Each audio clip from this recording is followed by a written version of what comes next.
From the NBC News Election Center, this is NBC Nightly News with John Chancellor and David Brinkley. Good evening. The most expensive off-year election in American history is about over, and pretty soon the candidates will begin finding out what they got for their money. We will be here from now on through the evening to bring you the results. The predictions almost uniformly have been that the total vote today would be small, with maybe as many as 2/3 of the voters staying home. We don't know the answer to that as yet, but here's Robert Hager with a preliminary report. Beautiful sunny weather and mild temperatures greeted voters here in Chicago and over most of the country today. Only in a few places, such as Atlanta, was it raining. From the weather satellite, the only clouds were in the south and the Ohio Valley. And in the west, the only rain was in the extreme northwest. Most predictions had been for one of the poorest turnouts since World War II, with only about 1/3 of those eligible voting. But the good weather and tight races in some of the big states might be bringing more voters to the polls than expected.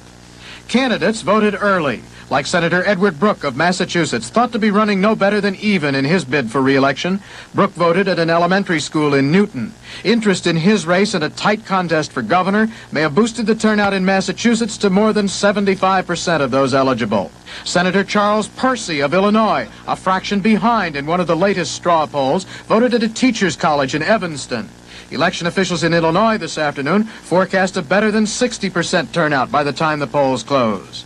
And in the nation's two largest states, California and New York, races for governor were boosting predictions of turnouts to 65% and better in both states. In California, Governor Jerry Brown, thought to be well ahead now, voted at an apartment building in the Hollywood Hills. And in New York, Governor Hugh Carey voted at a high school in his old neighborhood in Brooklyn. Carey is now ahead in opinion polls after trailing through most of the race. Tonight, candidates are trying to decipher what turnout figures are available, but reports are still spotty, and it's too early to say if voting really is a little heavier than expected nationally. Robert Hager, NBC News, New York. And NBC News has a projected winner as of now in the state of Kentucky in the race for Senate. Our projected winner, Senator Walter Huddleston of Elizabethtown. Our projected winner going back for a second term. And there you see the first of a number of calls we'll be making, that having called Huddleston, we will have 17 more Democrats and 17 more Republicans to call just in the Senate this evening. We also are conducting the largest public opinion poll ever made in this, or as far as we know, any country.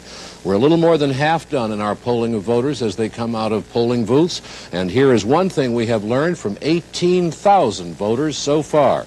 When asked about inflation, the number one problem in the country, 46% said they blamed the Congress for inflation.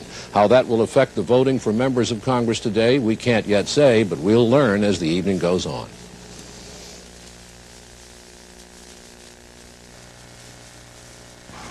Last year, Oldsmobile introduced the world's first diesel V8 in full-size cars. Now we're introducing a new diesel V8 in mid-size cars, so you can have the fuel economy you need with the size car you want. From the popular mid-size Cutlass Supreme to the luxurious full-size 98. Only Oldsmobile offers diesel V8 power in 19 different models. Diesel-powered Oldsmobiles. Have one built for you. So beautiful. There's a special feeling that's uniquely a woman's. You do so much for everyone around you, yet some days you don't feel your best because of occasional irregularity. Then you take Correctol, the modern gentle laxative. Correctol's special formula combines a mild laxative with a softening agent. Its gentle overnight action will help you feel like yourself again. Next time, try Correctol, the modern gentle laxative so many women are using today. In other news, the stock market dropped today more than 14 points in the Dow Jones Index in moderate trading. There were various reasons for the decline, and Mike Jensen reports on them now. The market seems to be reacting to two major economic trends. The first, concern over a possible recession next year. The second, a continuing rise in interest rates. Most analysts on Wall Street think the 35-point surge last week was a one-shot phenomenon. Don't forget, in the previous 12 trading sessions, the market declined 104 points. One trigger for today's decline was the announcement late yesterday by General Motors that it was cutting its year-end dividend by 23%. That's been widely interpreted as an indication that GM is concerned about how many cars it will sell next year. That, of course, supports the recession theory. An announcement yesterday by Citibank of New York that it was raising home mortgage rates to 10% also focused attention on the interest rate problem. The big question on Wall Street is when the decline will bottom out. And the answer is nobody knows. But a lot of Wall Streeters are saying it won't come tomorrow or next week, and maybe not even next month. Mike Jensen, NBC News, New York. And for the first time since the president moved to defend it, the dollar lost some value on foreign currency markets. Dealer called it a technical reaction, and what movements there were in its value were slight. David? The famous Staten Island ferry left early this morning with 2,000 people aboard going to Manhattan. It pushed across the harbor in heavy fog. When it came out of the...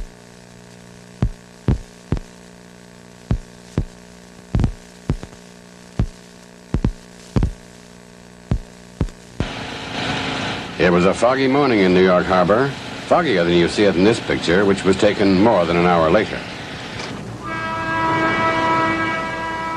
So foggy that passengers on a Staten Island ferry boat, not this ferry boat, could see only a few feet. At the end of a 5-mile trip across the harbor, the ferry boat American Legion rammed into the seawall, 100 yards west of its slip. It hit so hard the pavement crumpled 10 feet away, and the heavy steel plate at the bow of the ferry rolled up like the lid of a sardine can. It was a shock to the 2,000 passengers aboard. I just know I was standing up by the window of the boat, and all of a sudden they must have hit this barrack or something. And I went around the floor. I know I came crashing through the door. I fell on my head. And the next thing, everybody was on my feet. And from my knee down, I feel very paralyzed. The ship, the stairway, was completely filled with people. The next thing I knew, they were empty. They all fell down. People were, at the foot of the stairwell were screaming in pain.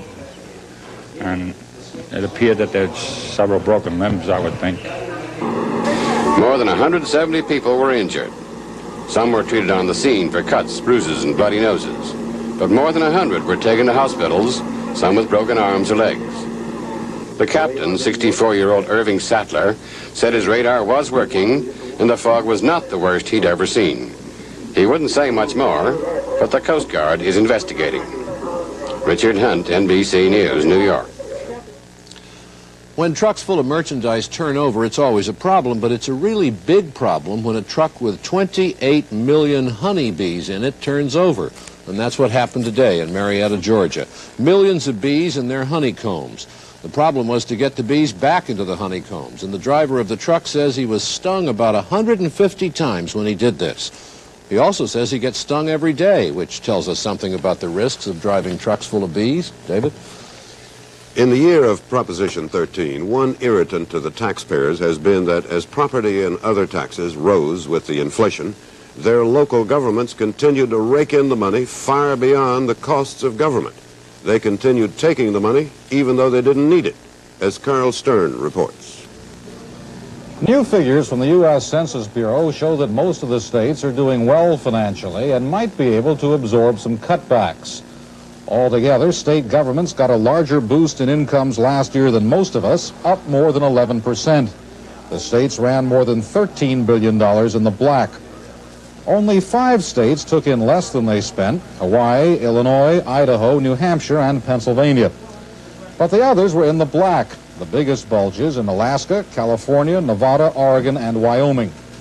The Census Bureau warned that adjustments might have to be made in the figures for such things as bond sales and contributions to state retirement funds recorded as income. But overall, it said the state's revenue picture is greatly improved, and most states are taking in more money than they're spending. Carl Stern, NBC News, Washington. The agony in Iran continued today. The government fears there will be more riots. The strikes continued. And the new military government has now arrested 32 former officials of the civilian government. A report from Jim Bitterman in Tehran. Iran's new military government has not changed things here much. One of its first promises was that there would be adequate supplies of gasoline and heating oil. Still, there were long lines waiting for rationed amounts of fuel in one of the richest oil-producing countries in the world. On the streets, there are more troops than ever enforcing the martial law. Perhaps because of the military presence, there has been relative calm on the streets. One reason, the universities have been closed for a week, streets around them blocked by soldiers. Meanwhile, Tehran residents were trying to clean up the mess left by the rioters. The government information offices were among those attacked. There was very little the demonstrators had not destroyed. At the Amran Bank on Cox Street, the employees were beginning to sweep up the debris. There had been $10,000 in the bank's safe, which is gone now. The manager didn't have any idea when he might be able to open again. The Tehran Bazaar has been closed for 3 days now. There is an old story here that if the bazaar remains closed for 3 days in a row, the government will fall. But now that the military is in charge, that doesn't seem likely. The anti-government forces here are not armed. With the military running the government, opposing the government is a risky business. Jim Bitterman, NBC News, Tehran. Israeli Prime Minister Menachem Begin is in Canada today talking with Prime Minister Trudeau, and he had a proposal for the United Nations.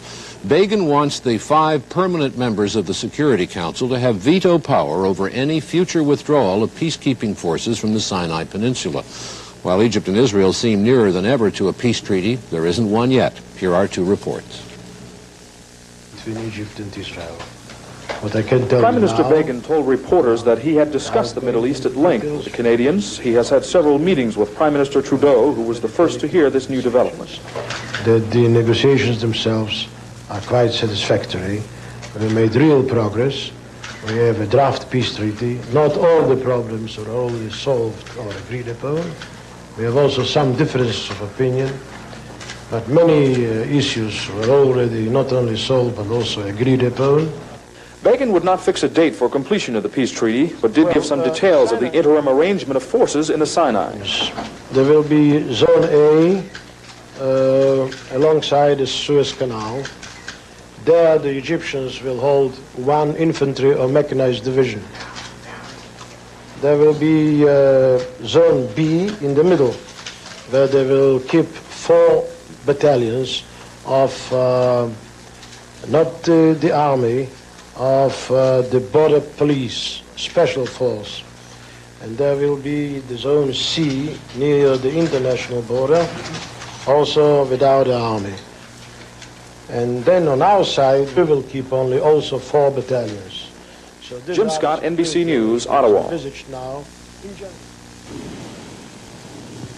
While Prime Minister Begin is talking from Canada as if the negotiating process is virtually over, members of his own government are being somewhat more cautious. Deputy Prime Minister Yigal Yadin, for example, says there are still basic problems of extreme importance which must be resolved before a peace treaty can be signed. That apparent difference in assessment may not be as far apart as it seems.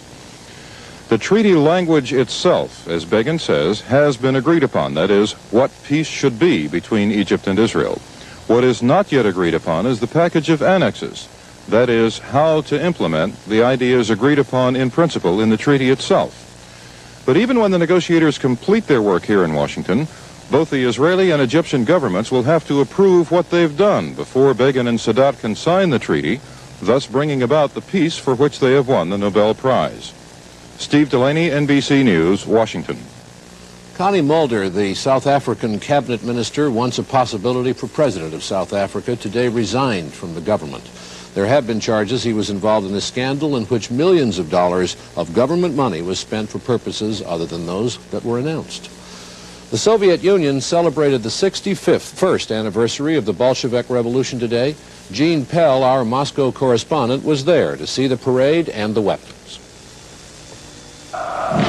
There were no political or military surprises at the Soviet Union's 61st anniversary celebration.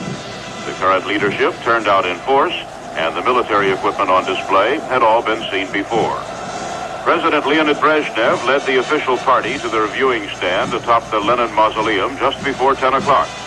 His special guests were Vietnam's 2 top officials, Communist Party Secretary Le Xuan and Premier Pham Van Dong. There were no strategic missiles or tanks on display. Some of the anti-aircraft missiles which passed through the square were first observed more than 20 years ago. The military portion of the parade took only about 45 minutes. It was followed by almost 2 hours of floats, masked red banners, and party slogans celebrating the revolution, the Communist Party, and the country's present leadership. Gene Pell, NBC News, Moscow.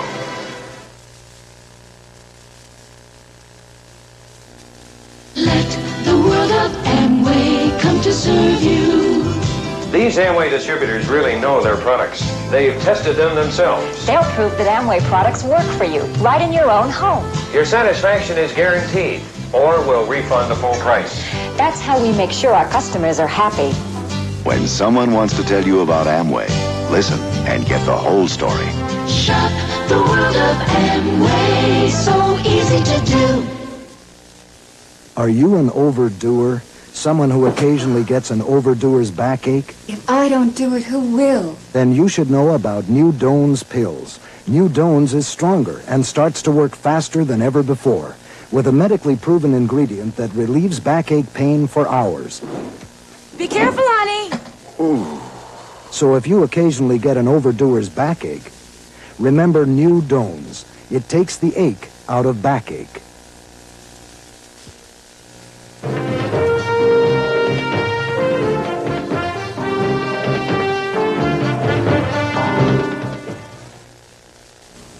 Meet the newest member of the Small Appliance Hall of Fame, the Oster Kitchen Center. It's the ultimate food processor and a lot more.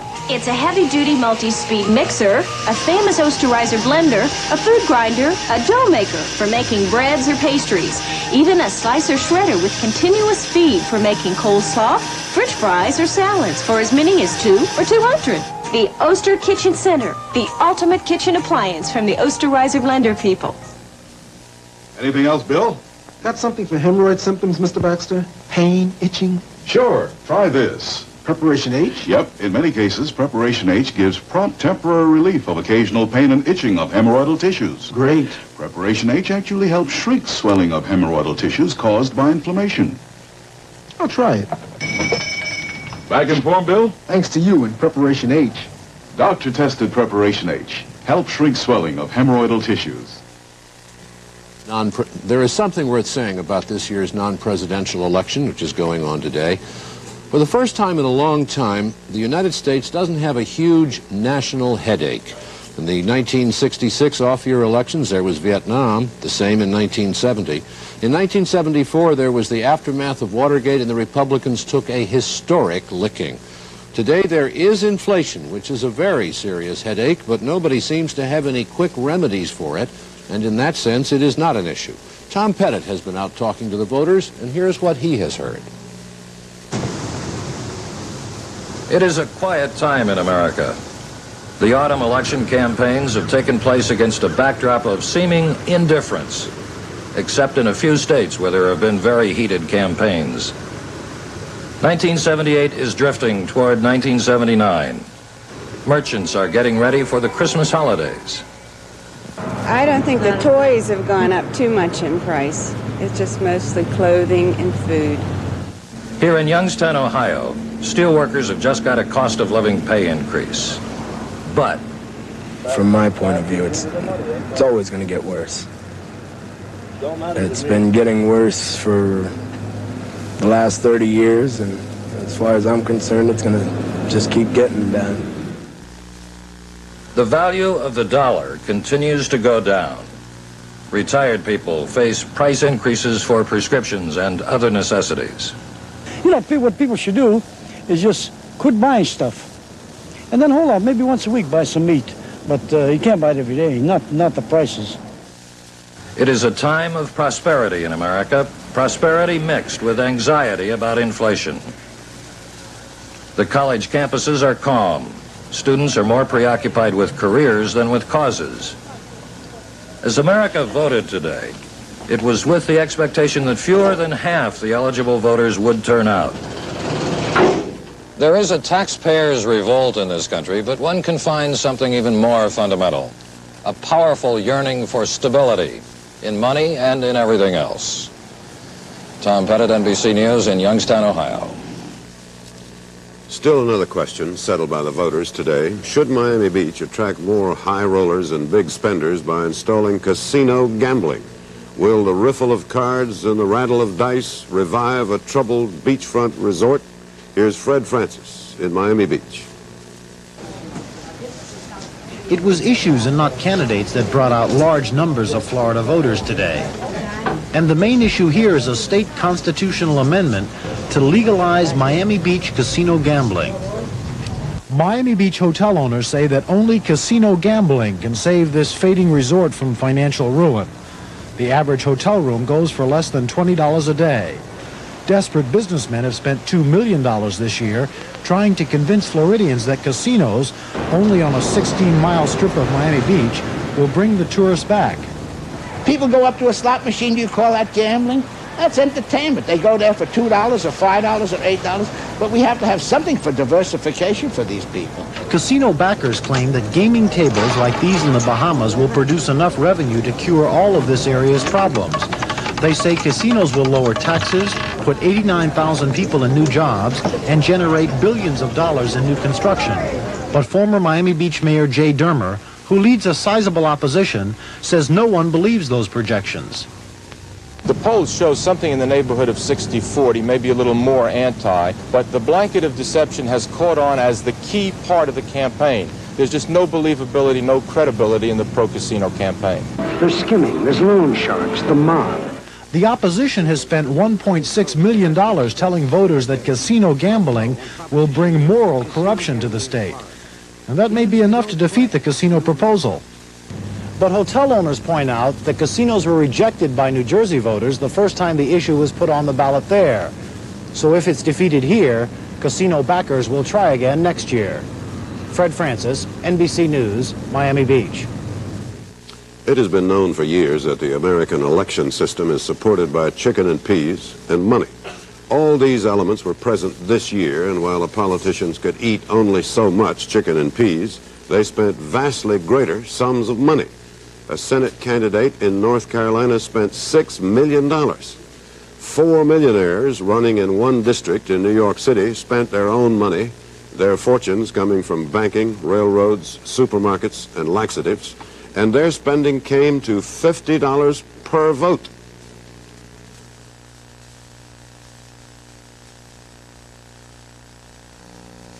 I'm accustomed to riding around in Cadillacs. So why am I in this AMC Pacer wagon instead of a Cadillac? Well, this Pacer is not only quite luxurious and handles so easily, but it also has an astounding amount of room. Did you know that the AMC Pacer is just about as wide as a Cadillac? So it feels like a big car, even though it isn't. And I feel like I'm in a big car, even though I'm not. AMC Pacer feels like a big car, but it isn't. We use the stone metate to grind maize, what you call corn. For corn goodness was essential to our way of life. Mazola margarine knows all about the goodness of corn. That's why Mazola margarine is made from corn oil goodness. Mazola margarine has no cholesterol, naturally. And Mazola tastes naturally fresh and delicious. Remember, Mazola margarine, it gets goodness from maize.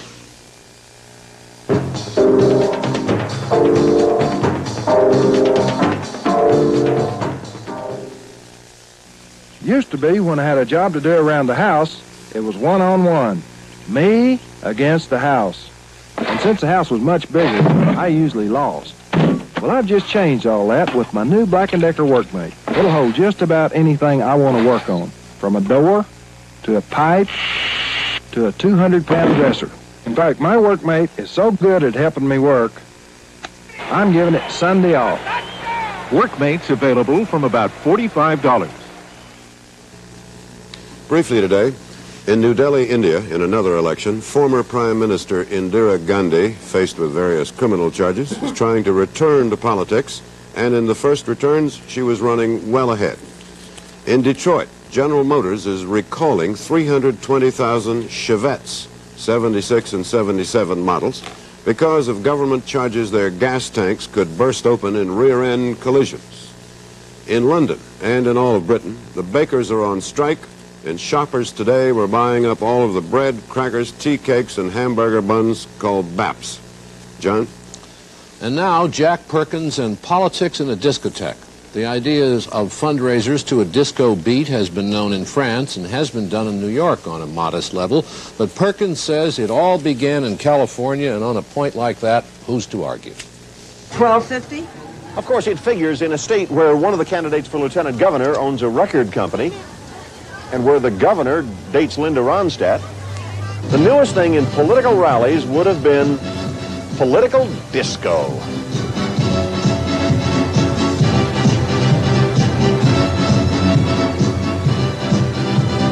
There were stars here to attract people to a disco fundraising party. Funds being raised for the political action group headed by Jane Fonda. She'd let you pose for a picture with her for $5. Autographed star photos, T-shirts. But the main fundraising gimmick was disco. And this may not have been the first. This may have been. California Republicans. Young man on the left, Mike Curb, the record company whiz kid and Republican candidate for lieutenant governor. A Democrat was heard to sneer, sure, this was the first political disco, but since it was Republicans, they had to have someone come show them how.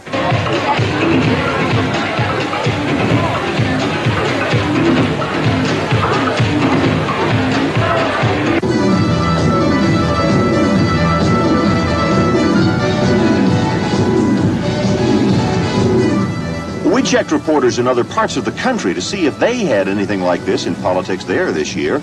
Answers: Miami, that flamboyance doesn't sell here. Houston, we're too folksy for that. Chicago, if it's a trend, it hasn't hit here yet. And Phoenix, we don't mix our politics and our discos. It's like a bad drink. Well, they may not do it there, but they did it here. Jack Perkins, NBC News, Los Angeles. And that's nightly news for this election evening. With us are Jessica Savage, who's going to be covering the Senate races. Good evening, Jessica. Hello, John. And Tom Brokaw. Tom. John. We'll be David. covering the governorships, and we'll all be back with NBC's 1978 election coverage after this. To every secretary who ever asked why centering a line can't be automatic, and why setting up columns, and indenting, and underlining, and erasing too can't be automatic. To all those secretaries, IBM says, wait till you get your hands on this. The new IBM electronic typewriter. So automatic that while you fold the letter, it types the envelope. Now that's automatic. From the wheat fields out in Kansas to the city by the bay, along the Mississippi, all across the USA. You're looking at the one car more people buy today. This is it, America, the new Chevrolet. The new Chevrolet, a new generation car bought and embraced by more than 1 million people in its first 2 years. Caprice and Impala for 1979. This is it, America, the new Chevrolet.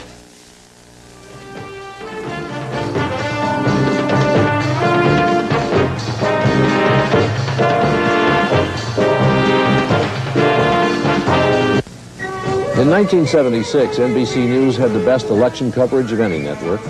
This year, the big NBC map will again flash state-by-state results. And we have a new computer graphics system which will show why Americans voted the way they did. John Chancellor and David Brinkley with complete election coverage tonight on NBC.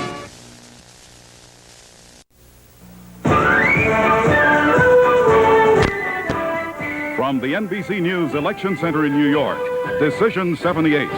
Reported by John Chancellor, David Brinkley, Tom Brokaw, and Jessica Savage. Here is John Chancellor.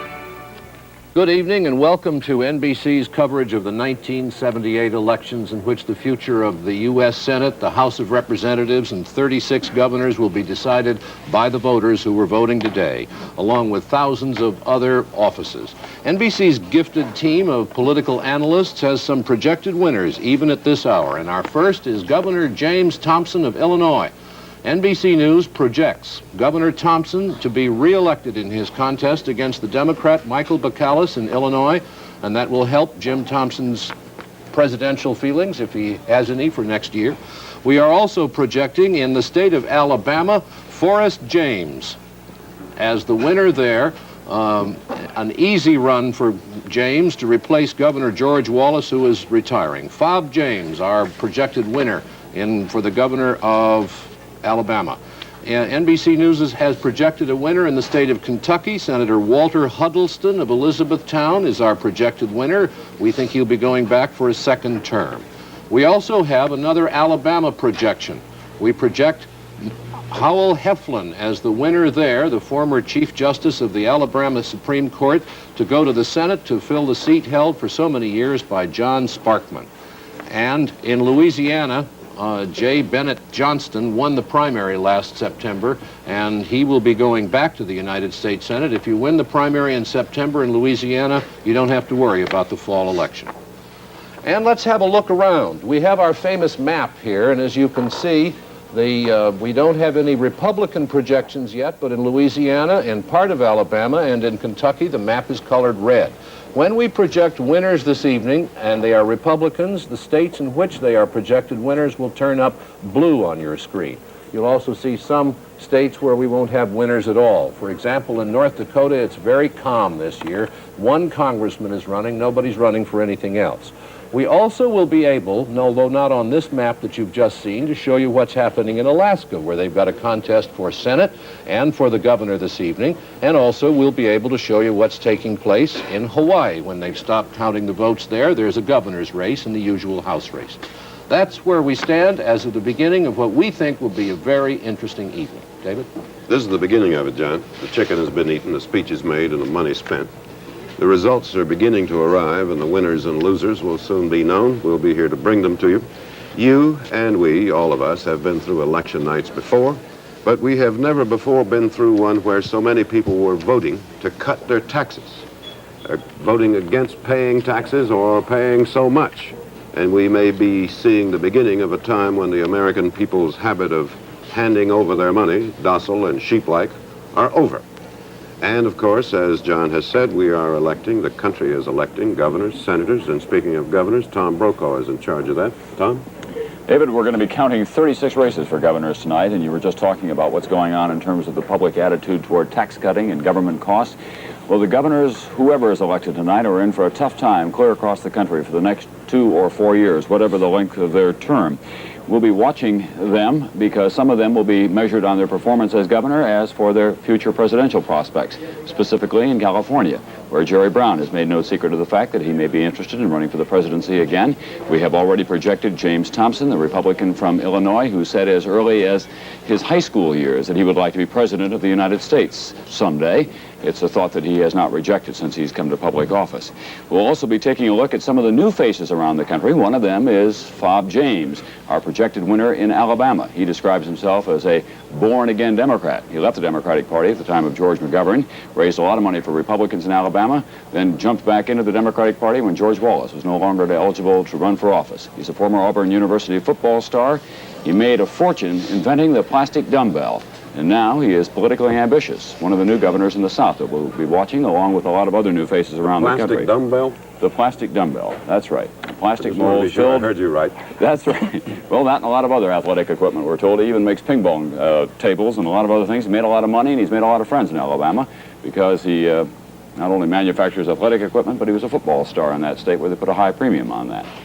We'll also be taking a look at how these governors are running tonight on the issue of taxes and government spending, and I can tell you all of them are singing the theme Proposition 13. There isn't a governor running for office or a challenger going after that office across this country who is not saying that if they're elected, they will lower taxes or lower government spending or both. The governors are within reach of all of these angry taxpayers, and they know that they have to measure up.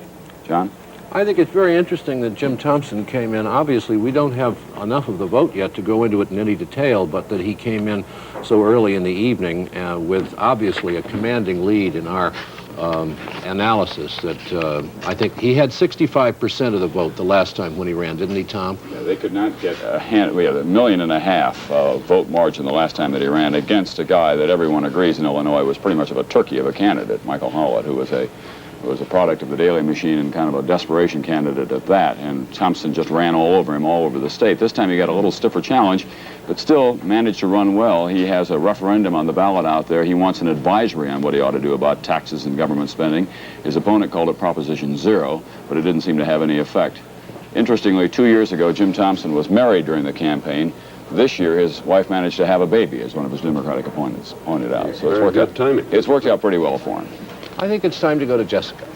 Jessica, what have you got for us? We've got a couple of Senate races. We've got 33 Senate races, but John, as you mentioned before, 2 of them were already decided. One of them in the state of Alabama, where the Democrat Howell Heflin, a strong candidate, he was such a strong candidate in Alabama that no one wanted to run against him. And also in Louisiana, Jay Bennett Johnston won the primary there. He got 55.2% of the vote in Louisiana, as John mentioned. If you get that strong a majority, you automatically win the race. We've got other Senate races. You projected, as a matter of fact, Walter D. Huddleston, the winner in the state of Kentucky. No surprise there. He ran against Louis Gunther, a practicing attorney from the State House, conservative from Northfield. And about the only thing he could come up with to talk against Huddleston on was the fact that Huddleston voted to confirm HEW Secretary Joseph Califano. And in Kentucky, where they have a lot of tobacco, Califano isn't exactly the most popular man. Evidently, that was ineffective. Huddleston was expected to win. He did win very early on in the evening. The senators that are running in the other races, of course, taxes are issues. The Republicans are saying they talked taxes all along. Senator Howard Baker mentioned that any Republican that didn't talk taxes in this race missed the boat completely. The Democrats are talking President Carter's tax cut proposals. Everybody's talking taxes. Everybody's trying to make the most of it. A couple of interesting races we're watching, tough ones. In Illinois, Chuck Percy. In Massachusetts, of course, Edward Brooke. In Texas, John Towers running a difficult race. And for the Democrats, they're closely watching the race in West Virginia with Jennings Randolph. And in Maine, Senator William Hathaway trying to hang on to the Senate seat that he won from Margaret Chase Smith 6 years ago. And so there are some interesting Senate races, and we'll be watching them all this evening. What do you think will come of all this tax talk? You will recall, of course, that Congress voted to cut taxes this year, and it's going to wind up most people will pay more. Exactly. How many tax cuts like that will the American public be able to afford, would you say? I would say the American public is probably going to wind up deciding on the basis of who's going to give us the most, or at least promise to give us the most in the long run. I have a projection, Jessica, which may or may not bring you up out of your chair. It is that in Illinois, the so-called Proposition 0, it was a question put to the people, and the question was, would you like to have some kind of law reducing your taxes and reducing state spending? Our projection is that the result in that vote is yes. No surprise there. I'm not sure that'll bring anyone up out of his chair. We'll be back in a minute.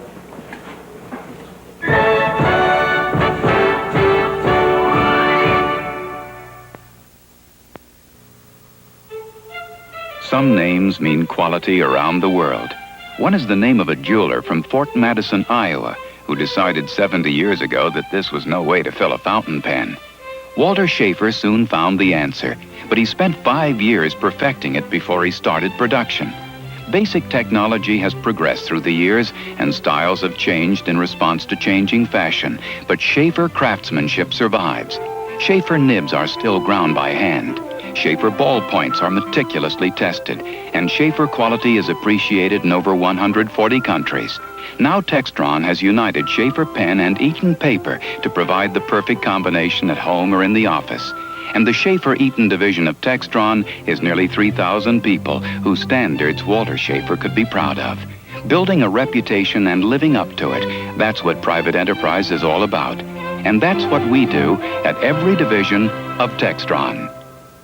The Stevens estate. The $20,000 Mercedes looks right at home. So does the $5,000 Granada Ghia, sometimes mistaken for a Mercedes. It's an American classic. Meredith Manor. Mercedes styling looks at home. And Granada's does too. Hamilton House. Mercedes classic styling. Granada's classic styling. And the Granada price makes it right at home at any home.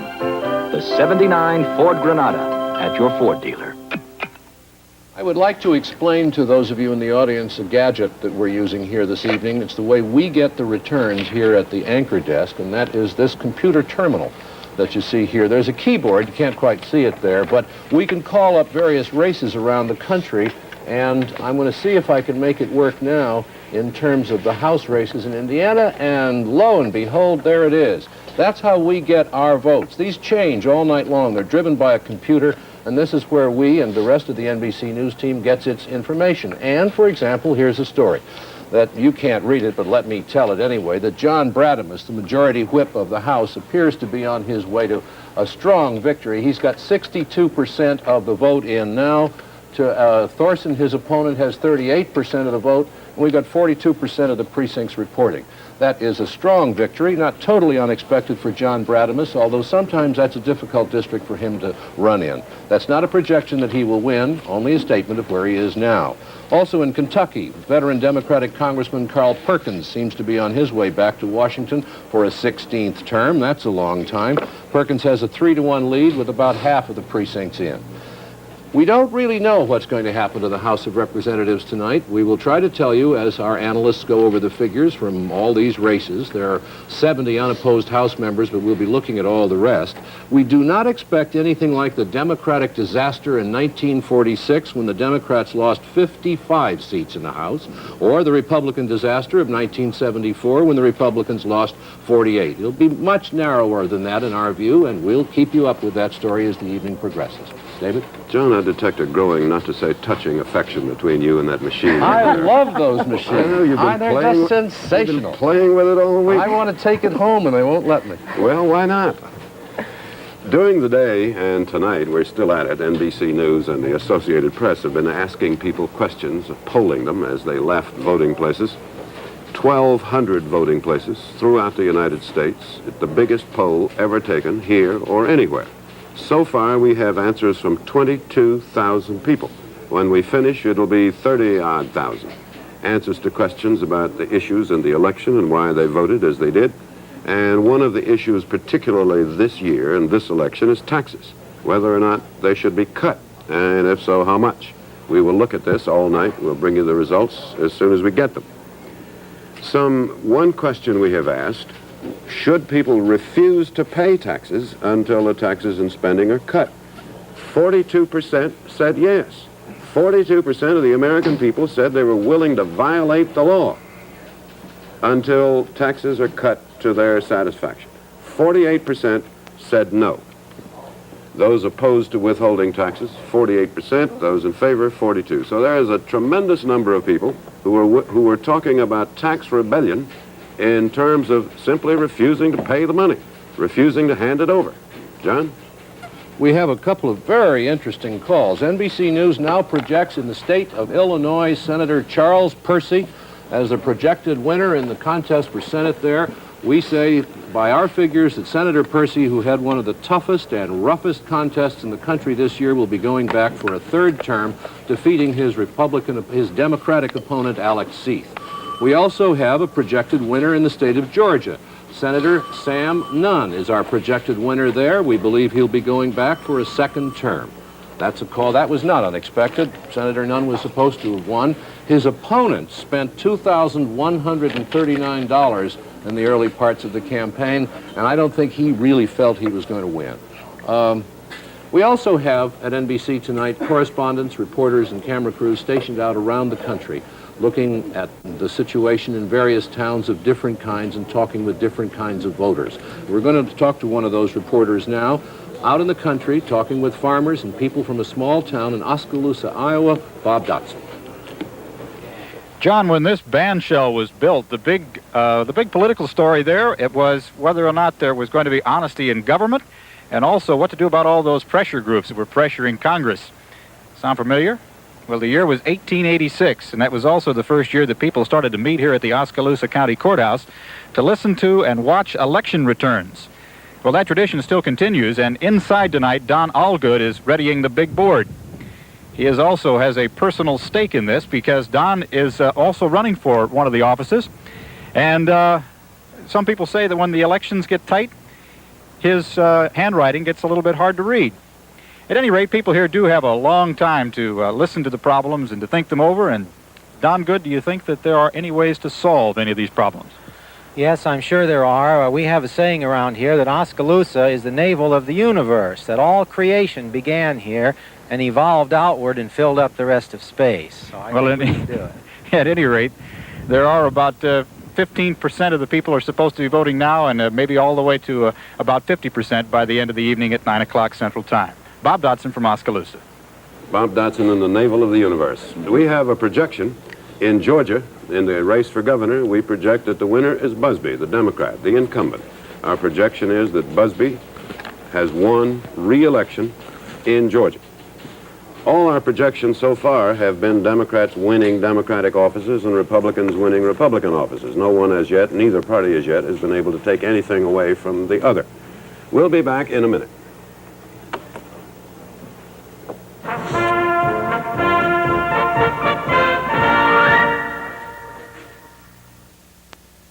Fruit cocktail is too big an idea to cut into little pieces. That's why there's Libby's Chunky Mixed Fruits. Fresh, juicy pieces of fruit cut big and firm and chunky. So you can taste each piece of fruit one big piece at a time. Libby's Chunky Mixed Fruits. And now chunky pears and chunky peaches. Cut bigger to taste better. From 3 of the best names in the business. Brown Concorde's getting a ticket. Concord? My Brown Concorde. Why is American Motors Concorde such a success? Value. Because the AMC Concorde DL comes with luxury extras like a Landau roof, crushed velour seats, and digital clock at no extra charge. Plus a smooth, quiet ride with the best EPA estimated gas mileage of any compact. He's kidding. It's not a brown Concorde. It's red. Red. Red! 1979 AMC Concorde, the new American success story. Now that you've had a drink, oh, what a time to think. Wow, I could have had a V8. Snacking the whole day through, oh, what that does to you. Wow, I could have had a V8.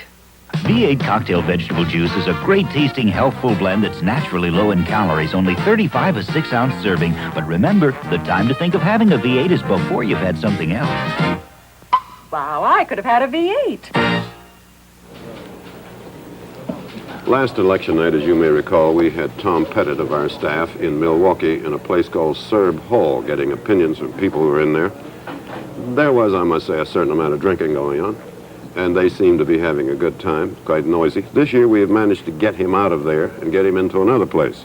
And what is it called? The Golden Dawn? Golden Dawn Bar. In Youngstown, Ohio, where we will hear from Tom at intervals during the evening. Tom? David, this is the Golden Dawn Restaurant and Bar in Youngstown, Ohio. This is a very basic town, and this is a very basic bar and grill. It's been in the Naples family since 1934. It's now run by Ralph and Carmen Naples and their sons gathered behind the bar working on this election night. A real cross-section of Youngstown people come to this place. Ethnic groups save blacks. Professors and students at Youngstown State University, people in business, and tonight, people who, well, just wandered in off the street.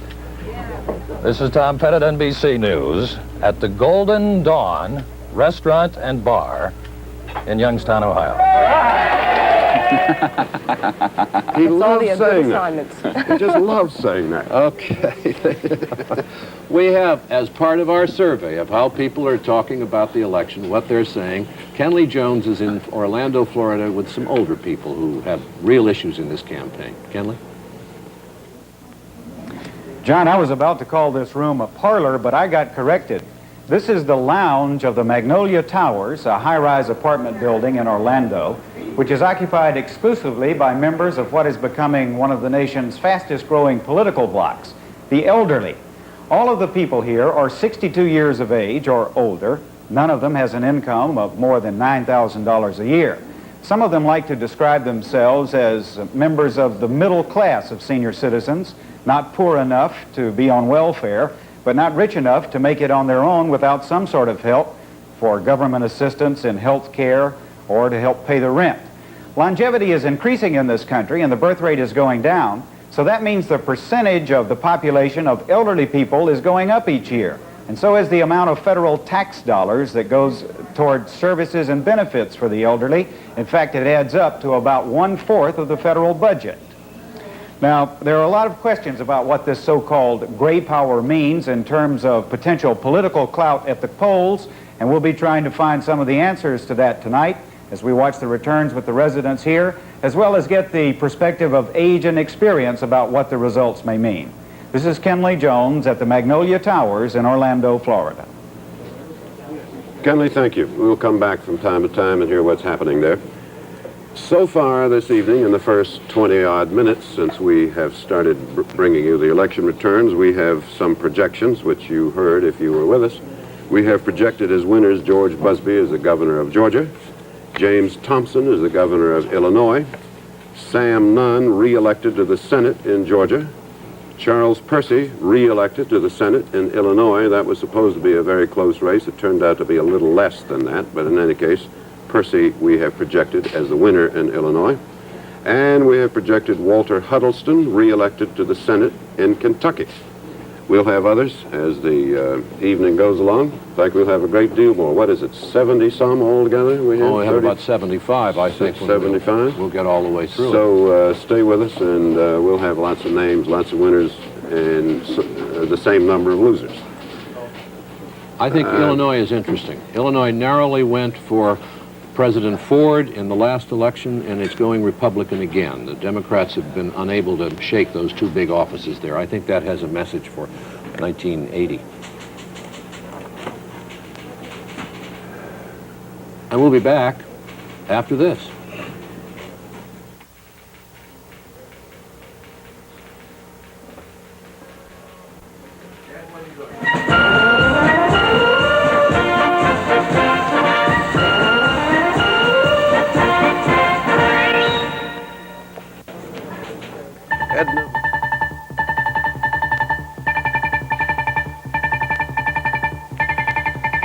Decision 78 continues with the Tri-State Report.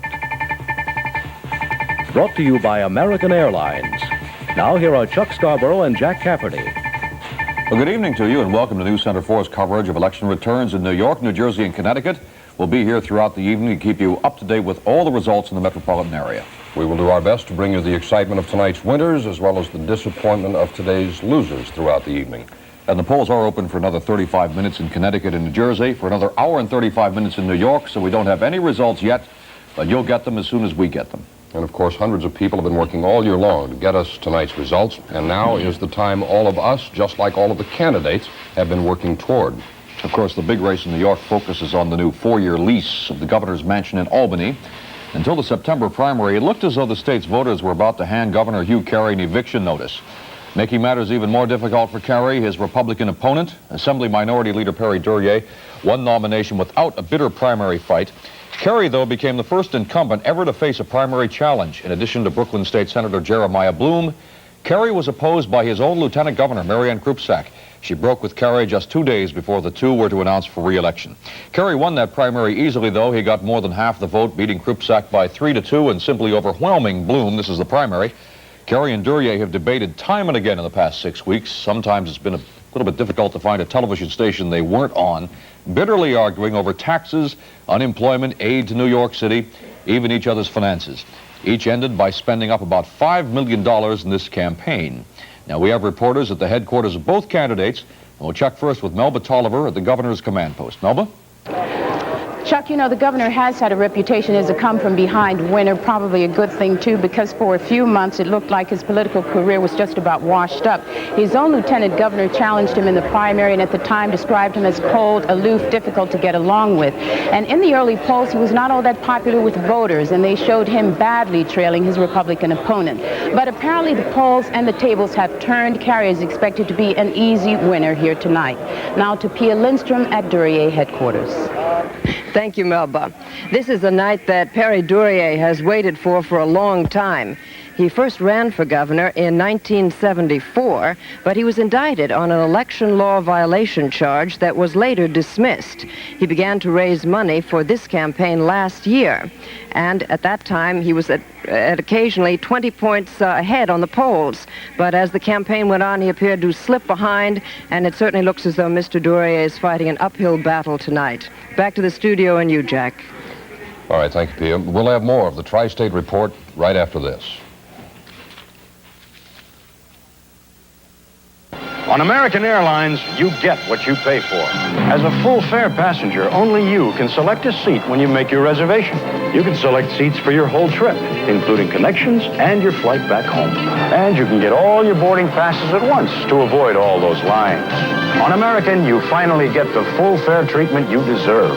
You get what you pay for. We're American Airlines, doing what we do best. We want Dannon! Bring Dannon! Recently, some college students picketed their cafeteria when it replaced Dannon yogurt with another brand. One loyal Dannon user actually nicknamed her baby boy after our yogurt. This young fan just added the 15,000th Dannon lid to his wall. And at Calhoun High School, there's even a Bagrat Tapagua fan club. We make our yogurt as natural and wholesome as can be. So maybe the reason people are loyal to Dannon is because we're so loyal to them. The big news in New Jersey, of course, is the Senate race between two men who have never before held elective office. The Democratic candidate is well known because of his basketball, not his politics. He is former New York Knicks star Bill Bradley. Republican opponent Jeffrey Bell, also in his 30s, is not so well known, but that didn't seem to hurt him in last June's primary when he managed to squeak by veteran Clifford Case, getting 51% of the vote. And Bradley's win in a six-way race was just as impressive as any of his athletic feats with the Knicks or with Princeton University. He ended up getting almost 3 of every 5 votes cast. Now, in Connecticut, voters are deciding whether to give Ella Grasso another 4 years in the governor's mansion there. She has looked very, very strong during the campaign that has followed her victory in a bitter primary fight with her own lieutenant governor. And as you can see, we have the primary results. She won that race with ease. Also in New Jersey and Connecticut, we will have results of 15 congressional races. We'll check the Essex County executive battle and other questions like, will New Jersey okay highlight gambling? And we're getting live reports from both states where the polls will be closing now in just over 30 minutes. And in addition to seeing the raw vote totals, we're going to try to give you an idea of why voters made their choices the way they did. Keeping tabs on the News Center for Associated Press poll is Tony Guida. Tony? Chuck, before sunrise, a small army of almost 300 people began questioning voters at 275 polling places throughout the tri-state area. These scientifically selected districts enable us to know a great deal about who voted for whom and why. So I'll be here throughout the night to try to give a little meaning to all the numbers that we'll be seeing and hearing. Jack? All right, Tony, thank you. And Carl Stokes is going to help us analyze the returns tonight. Carl, of course, is a former two-term mayor of Cleveland, Ohio, and he is well equipped to tell us about the sweaty palms that election nights can cause. Is there anything in particular we ought to be looking for this evening? They said earlier that the turnout in New York City was heavier than had been expected. The rain held off till late in the day. Is that an indication of anger on the part of the electorate? Frustration? They're going to go out and change things? Are they interested this time around? How do you read the heavier turnout? I think it indicates two things, Jack. First, that the campaign has been made more exciting and more informative to people than we, the experts, had said it was going to be. Secondly, that this year, the fact that the candidates relied so much on mass media indicates clearly that there's going to be a change in that kind of campaigning in the future. That just means probably, what, more money now on the campaigns as they go along each year, right? More money. $10 million for governor this year. More money and fewer people involved. Okay, Carl, thank you very much. We'll be back with more tri-state returns for you in 20 minutes. Stay tuned now for more from John Chancellor and David Brinkley as Decision 78 continues. My imagination. Give it my imagination. Give it my imagination. New York, where every honest citizen is a greaser at heart. Grease for peace. Give it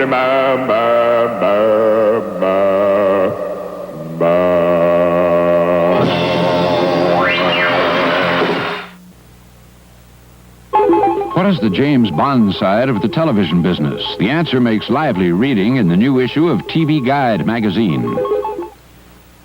Take a break with Bob and Mary, weekdays 4 to 5 here on 4.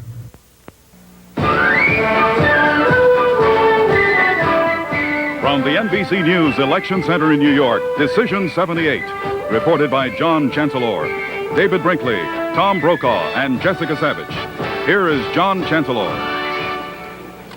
And at this hour, we've got some fairly interesting projections. And let's go to our map and see how we're doing there. In terms of the Senate projections that we have made so far, polls still open in many states, but we have enough information so that we can color Illinois blue on our map in terms of the Senate race. That means that Senator Charles Percy is our projected winner in the state of Illinois, a Republican senator who has already served 2 terms, but darn near got knocked off by a very strong Democratic challenger there. We have also, we now have calculated that we have 4 Democratic senators as our projected winner and 1 Republican senator is our projected winner so far. And let's see what the map tells us about governors. In terms of governors around the country, we have projected 2 southern states and 1 middle western state. George Busby in Georgia, Fob James in Alabama are our projected winners for governor, and again in Illinois, Jim Thompson, we believe, going back for a 2nd turn. And that gives us these figures so far this evening in terms of governors. We project 2 elected Democrats, 1 Republican elected. David? An election night tradition is the victory or defeat, as it may be, party in various places in all of the states where there are elections. There are always a lot of crackers and a lot of cheese and a lot of paper cups. In California, no one knows very much yet because the polls are still open, but Bill Sternoff is there checking it out. Bill, tell us what's happening. We are in Beverly Hills, where the temperature today was in the 80s. There are tree-lined streets here. There are luxurious homes. And tonight we've come to one of these homes, David. Inside a tent here, there will be a party, and we'll meet a cross-section of the people who live in the community, doctors, lawyers, business executives, perhaps a star or 2. There will be about 90 guests in all. We'll be talking with them about this election. They live in a community where many of their neighbors are involved in the elections. Just down the block, a few miles away in Santa Monica, the son of actor Gregory Peck, Kerry Peck, is running for election to Congress. He's opposing Robert Dornan, the Republican incumbent, and both candidates have found it useful, if not necessary, to have good friends in Beverly Hills. This is California, the state that brought us Ronald Reagan, the state that brought us Proposition 13, and we'll be talking to people about the issues.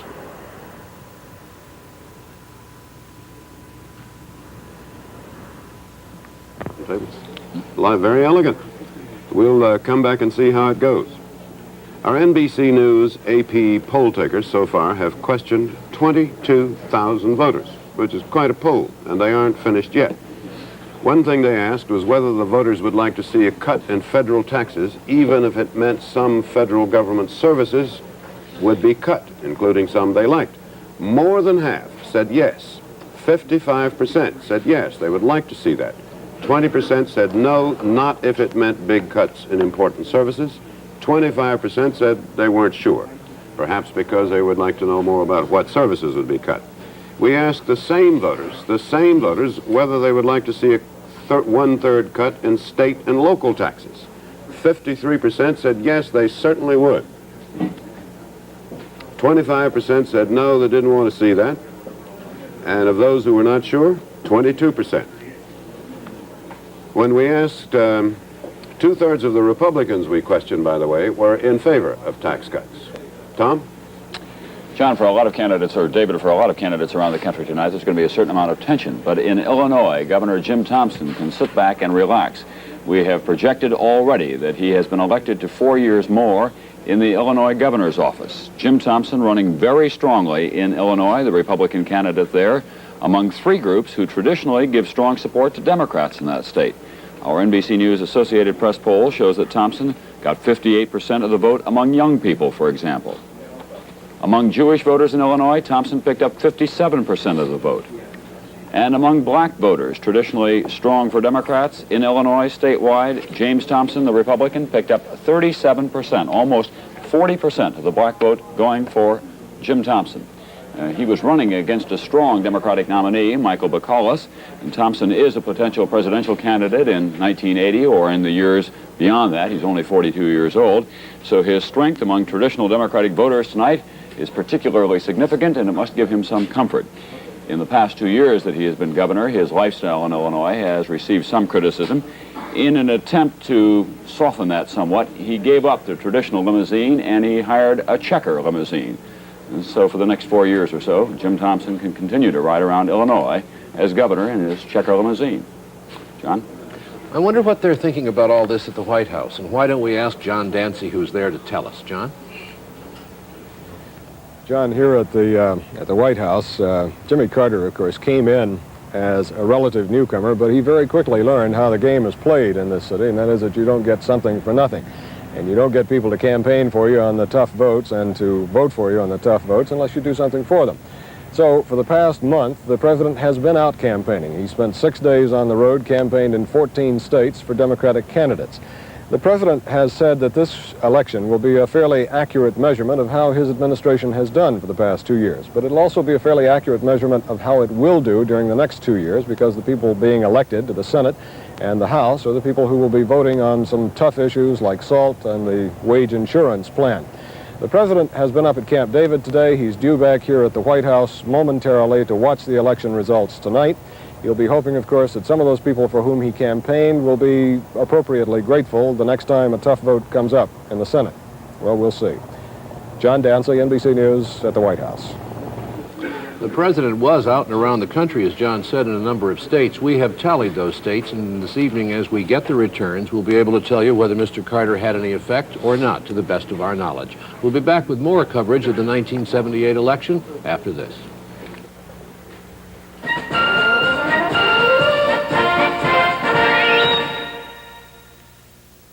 A surprising message to Rolaids users. Tums neutralizes 1/3 more acid than Rolaids.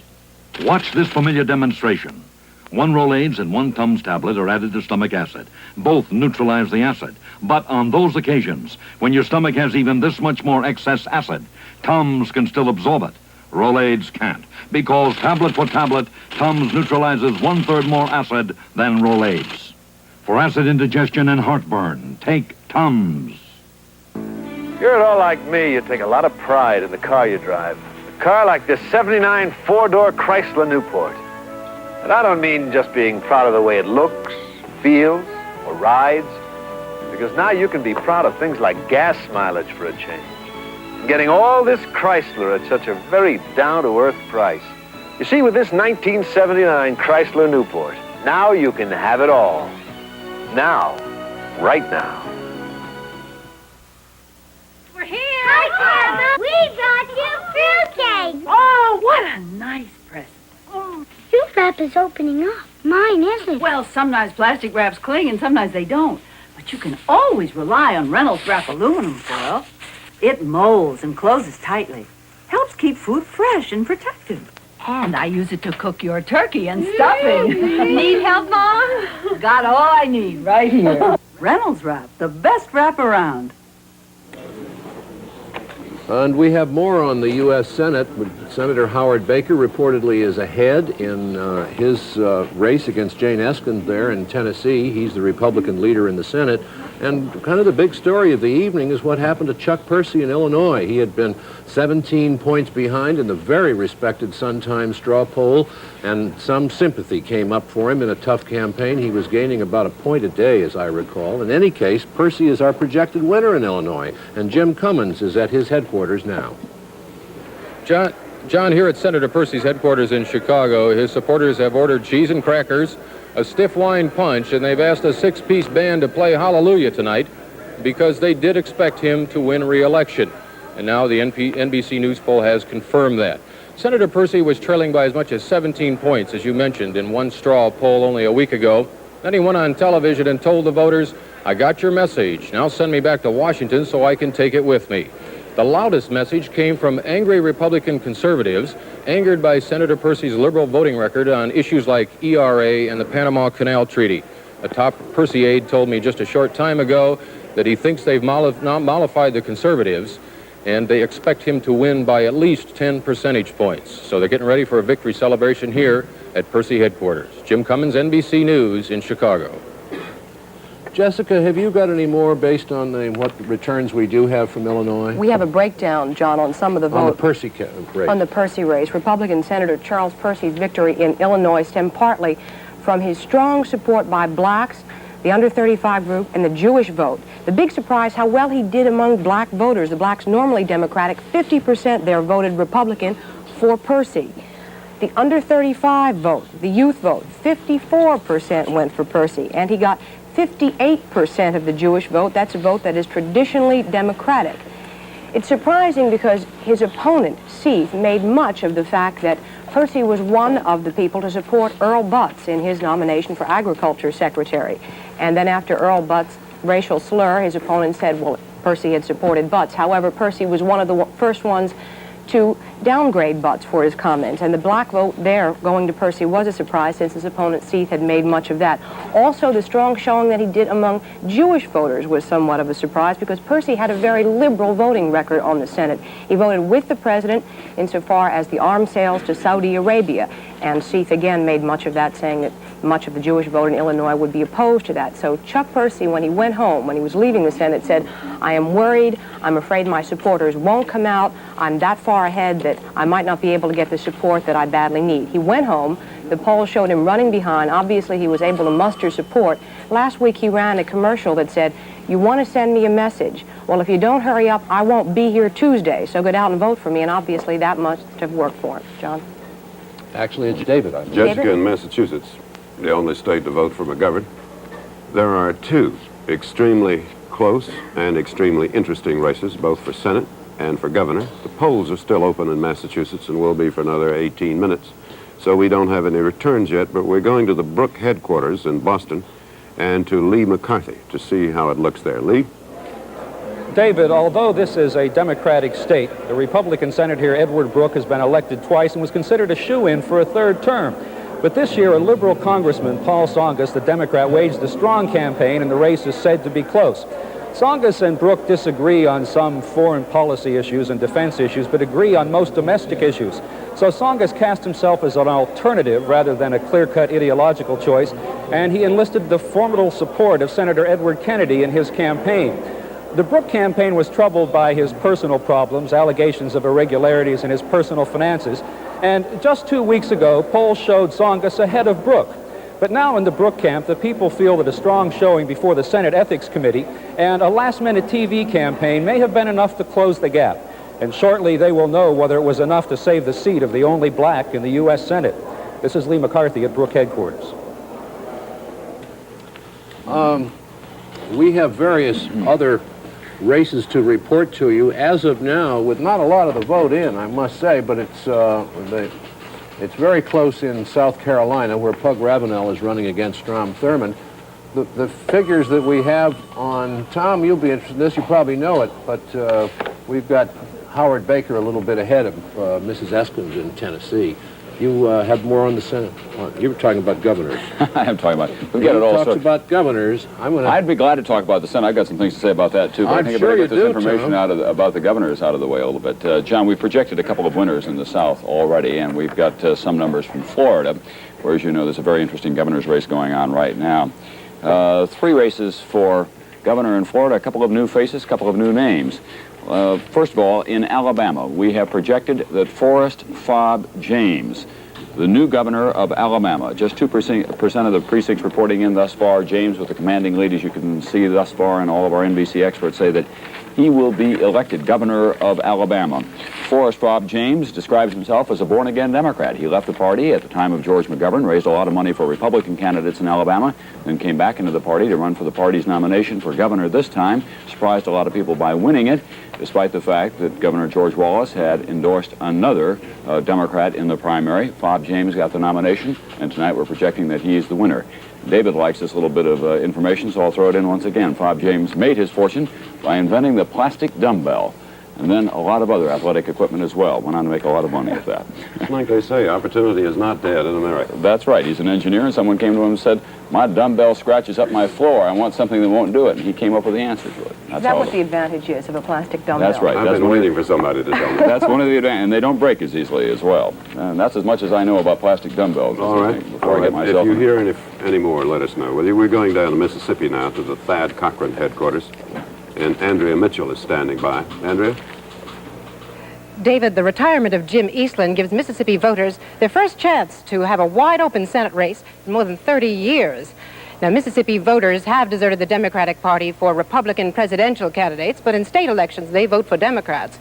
But the Republicans this year have their first chance since Reconstruction days to send a Republican to the U.S. Senate. He is Congressman Thad Cochran, a conservative, as is his Democratic opponent, Maurice Danton. Republican chances here are good this year, not because of national Republican issues, but because of the third candidate in the race, independent Charles Evers. Evers, the controversial mayor from Fayette, who is the brother of the slain civil rights leader, has won a lot of support from white audiences, but whether they will vote for him is another issue. He has taken a conservative stand on issues such as welfare fraud, and busing. In any case, we'll have to see whether or not he'll be able to combine those things, but he will be able to siphon off enough votes to possibly elect a Republican. This is Andrea Mitchell, NBC News, Jackson, Mississippi. Muhammad Ali, the heavyweight champion, went to Mississippi and made a commercial for Evers, in which he said, "Evers is my man, and if you don't vote for him, I'll punch you in the nose." Our NBC News AP poll tickers, like beavers, have been out, and they have now questioned 24,000 voters as they left the polling booths. And they asked them, among much else, asked them whether they thought it would make any difference in their lives who was elected. Well, the result may be surprising as this. 35% said it would not make any difference in their lives who won or lost in today's elections. 51% disagreed and said it would make a difference to them. Not unexpectedly, not the biggest majority in the world, but a majority. And all of this fits in with the pictures we have been hearing about voter apathy before the elections and indifference following the elections. Jessica?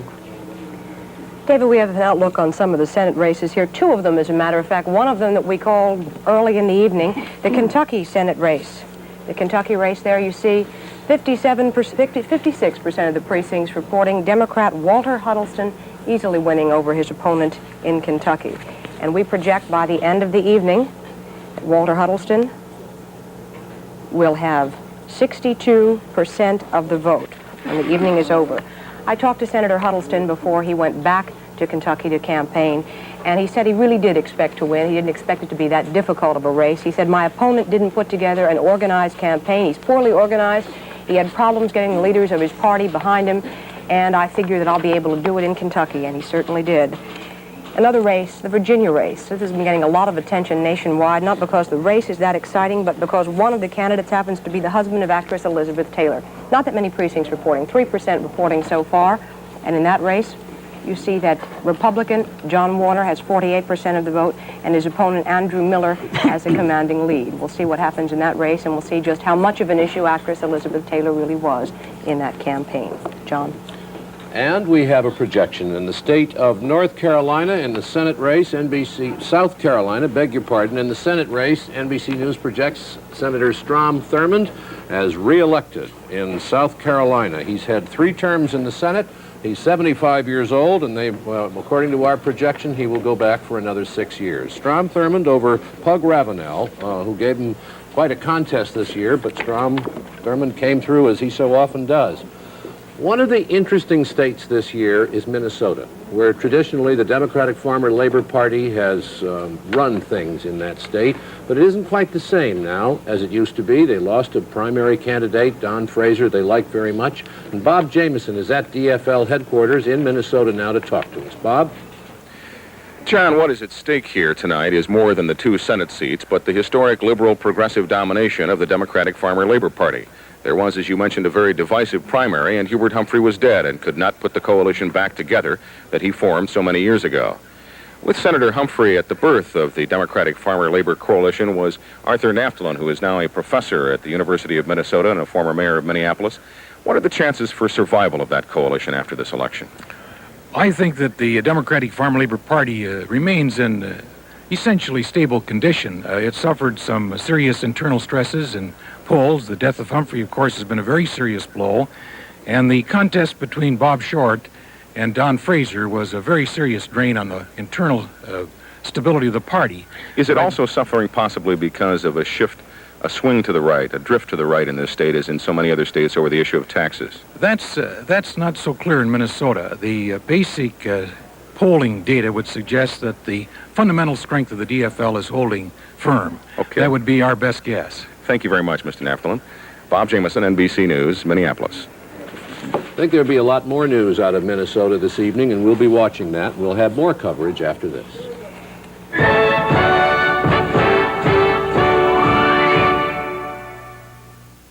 the Subaru Brat Sweepstakes. Subaru is now giving away four-wheel drive Brats and mini Brat go-karts. You don't even have to make a purchase. Details, yes you can. Details are at participating dealers. Any licensed driver can win. Licensed driver! Wait, that's for the Brats. Kids enter to win the gas-powered mini Brats.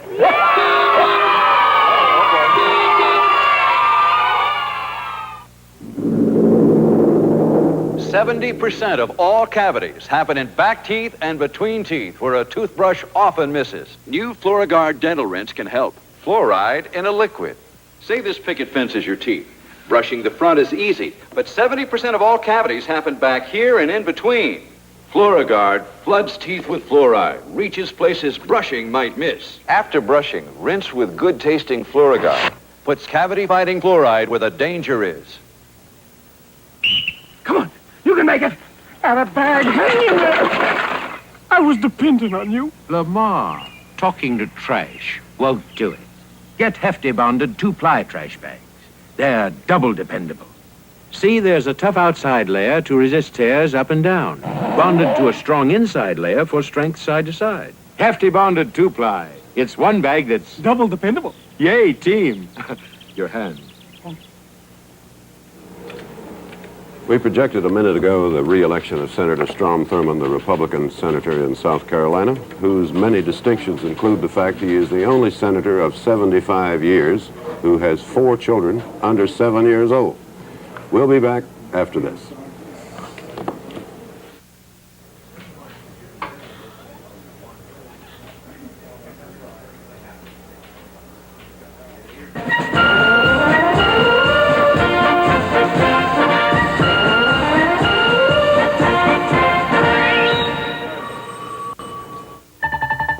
Decision 78 continues with the Tri-State Report. Brought to you by Amoco and by Citibank. Now here are Chuck Scarborough and Jack Cafferty.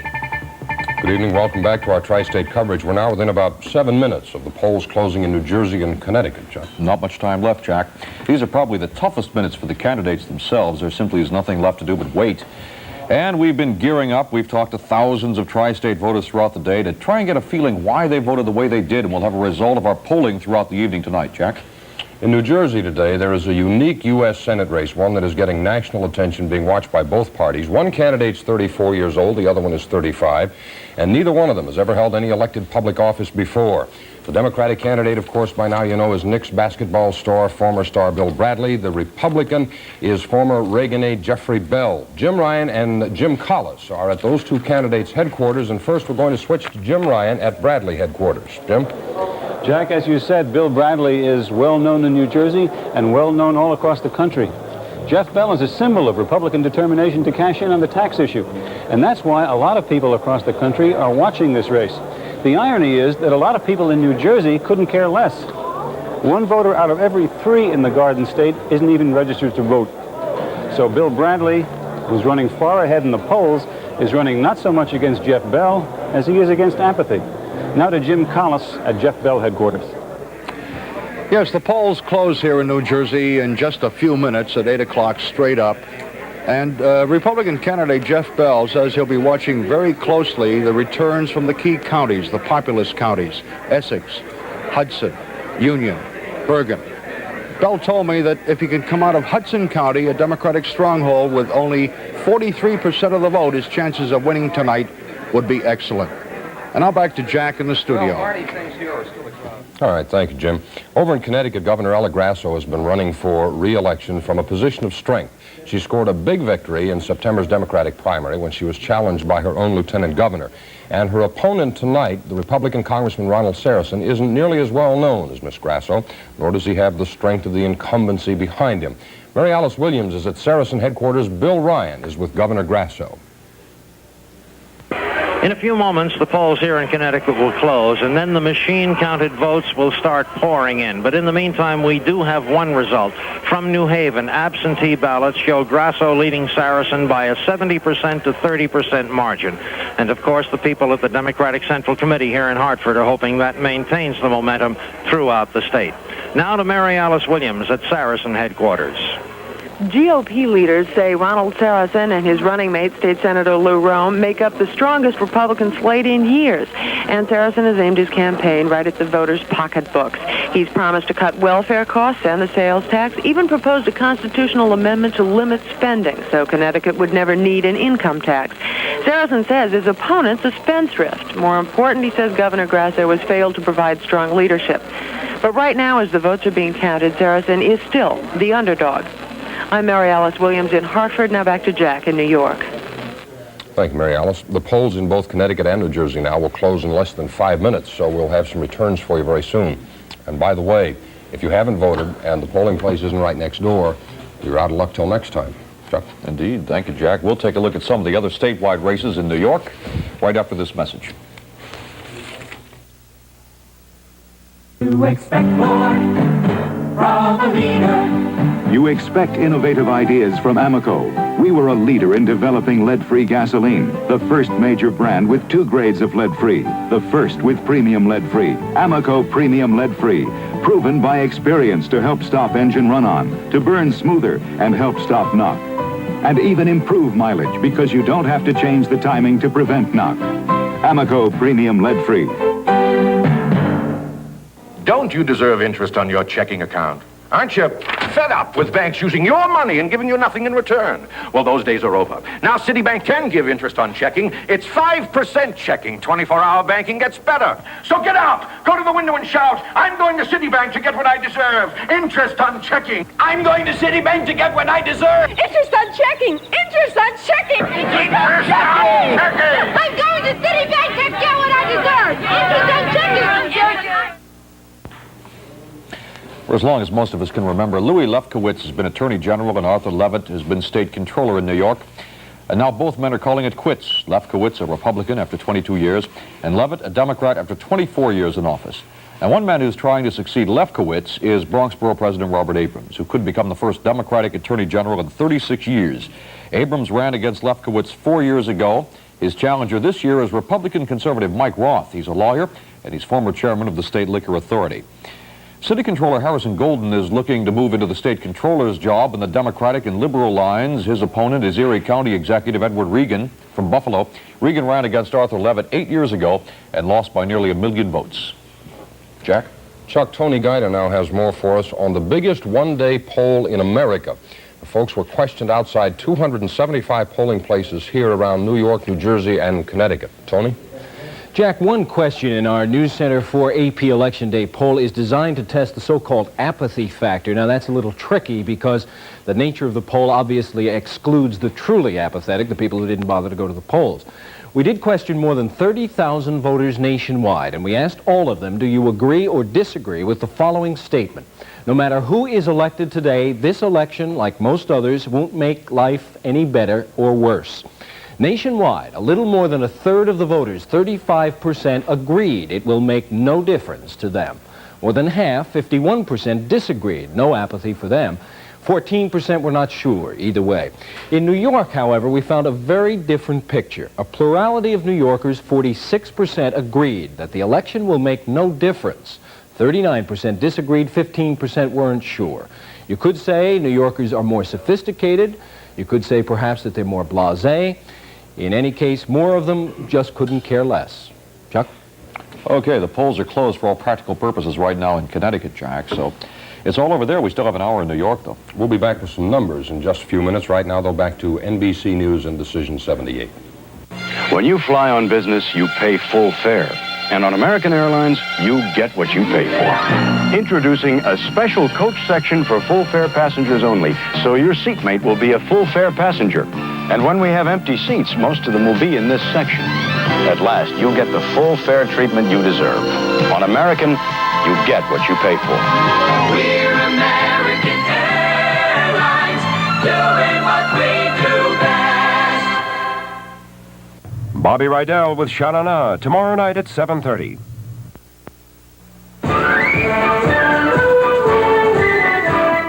From the NBC News Election Center. Tomorrow night at 7:30.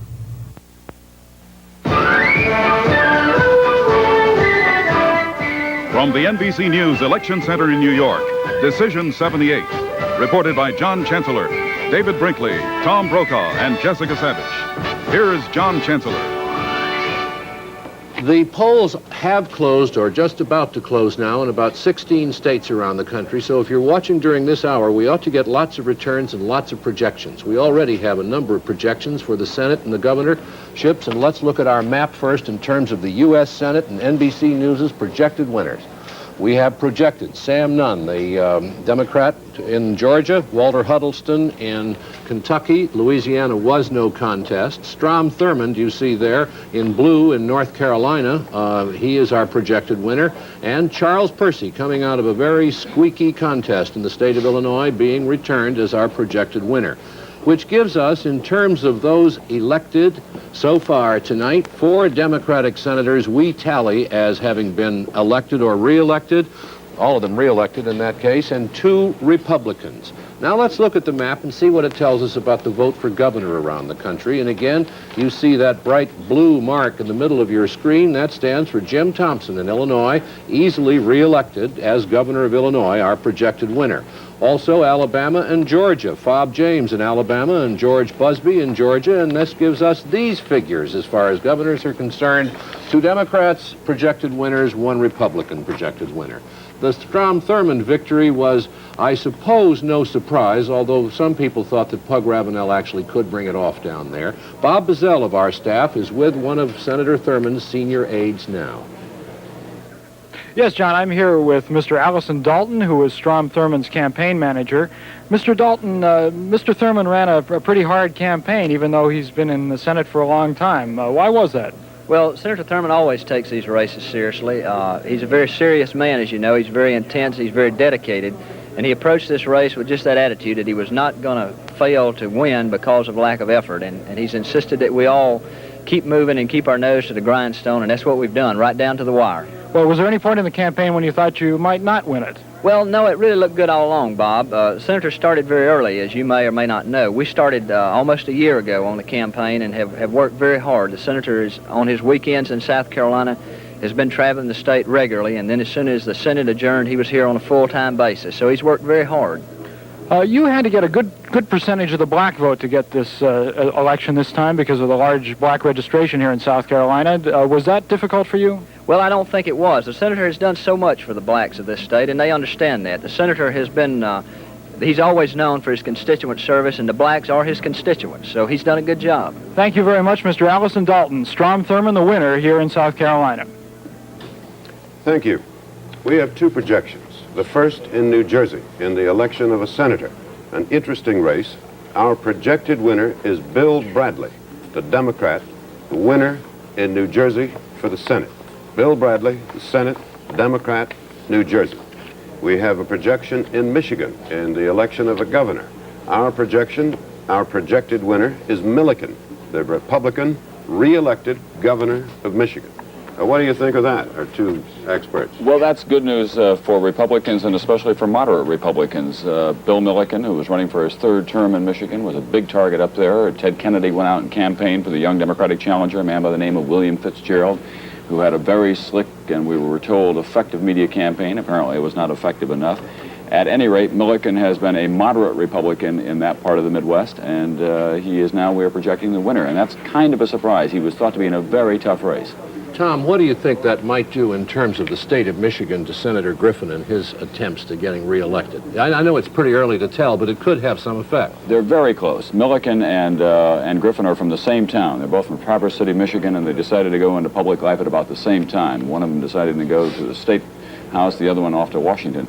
It could be an indication, but again, we don't know. It is too early, but it is a major victory, not just for Governor Milliken, but for the Republicans in that part of this country, because they thought that they were in for a very tough race up there, and it looked, all the signs were in the closing days of the campaign that Fitzgerald was closing the gap and closing it very effectively, but apparently he didn't close it enough. Jessica, did they, excuse me, David. I just wanted to point out that election in New Jersey is the first seat to be turned over. The first one held by the Republicans, now won by the Democrats.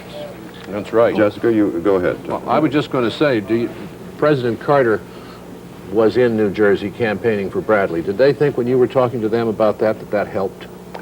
Bill Bradley had the edge going into the campaign anyway. Jeffrey Bell was a relative unknown in the state. I mean, he had been active in state politics. He didn't have that much backing in the Republican organization.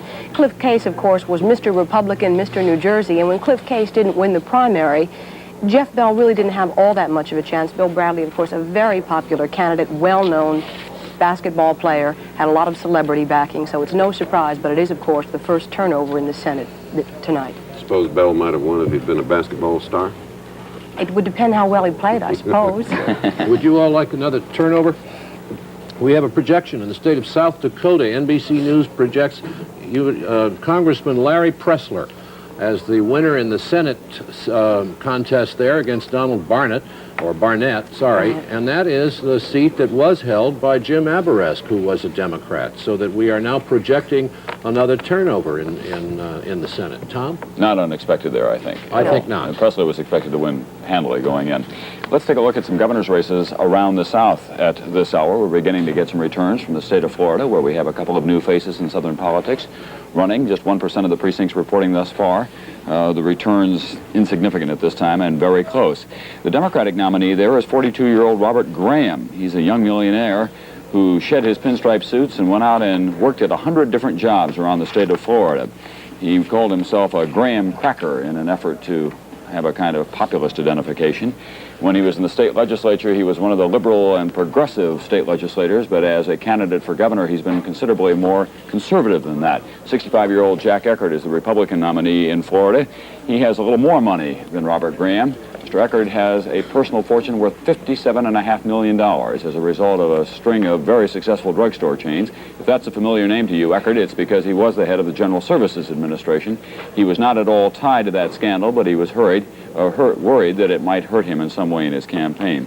In Tennessee, two other young men, in this case, extremely well off. Jake Butcher is the Democratic nominee in Tennessee. We have not even marginal returns in at this time, something just over 500 votes that we've counted thus far. Jake Butcher is a young banker. He's done business in the past with Burt Lance. That's raised some eyebrows and some questions. Nothing has come of that so far. In 1977, Jake Butcher reported an income of $2.5 million. His brother is so concerned that if Jake Butcher is elected governor of Tennessee that he won't be able to get along on that state salary of $50,000, that he's offered to give him an allowance of $100,000 annually. The Republican nominee in Tennessee is Lamar Alexander, another young, wealthy lawyer.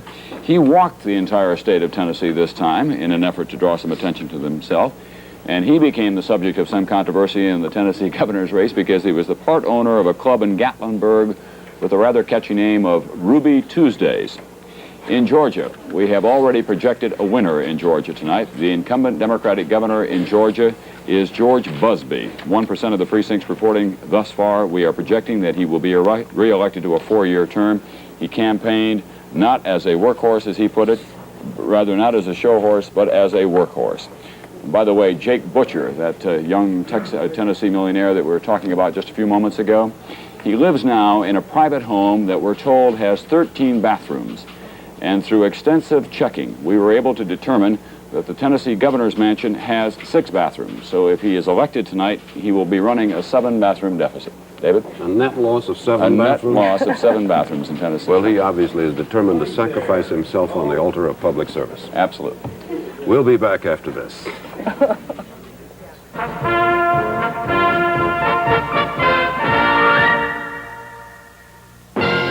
Introducing a new American road car. The all-new Ford LTD for $79, with more front seat room, more rear seat room, more window area, and more handling ease than last year's LTD. Plus the power of a V8 engine standard. A road car to take you across town or across the country. This land is your land. This land is my land. To test drive the all-new LTD on your own roads, see your Ford dealer today. 70% of all cavities happen in back teeth and between teeth, where a toothbrush often misses. New Fluorogard dental rinse can help. Fluoride in a liquid. Say this picket fence is your teeth. Brushing the front is easy, but 70% of all cavities happen back here and in between. Fluorogard floods teeth with fluoride, reaches places brushing might miss. After brushing, rinse with good-tasting Fluorogard. Puts cavity-fighting fluoride where the danger is. America's most efficient energy system, gas. Some people think we'll be out of it when the 21st century arrives. They're wrong. We can deliver more gas. We'll still be getting large amounts of gas from underground. We plan to increase these supplies with new gas from new sources, like gas made from coal. The future looks bright for new long-term technologies, too, but it still makes sense to use gas wisely.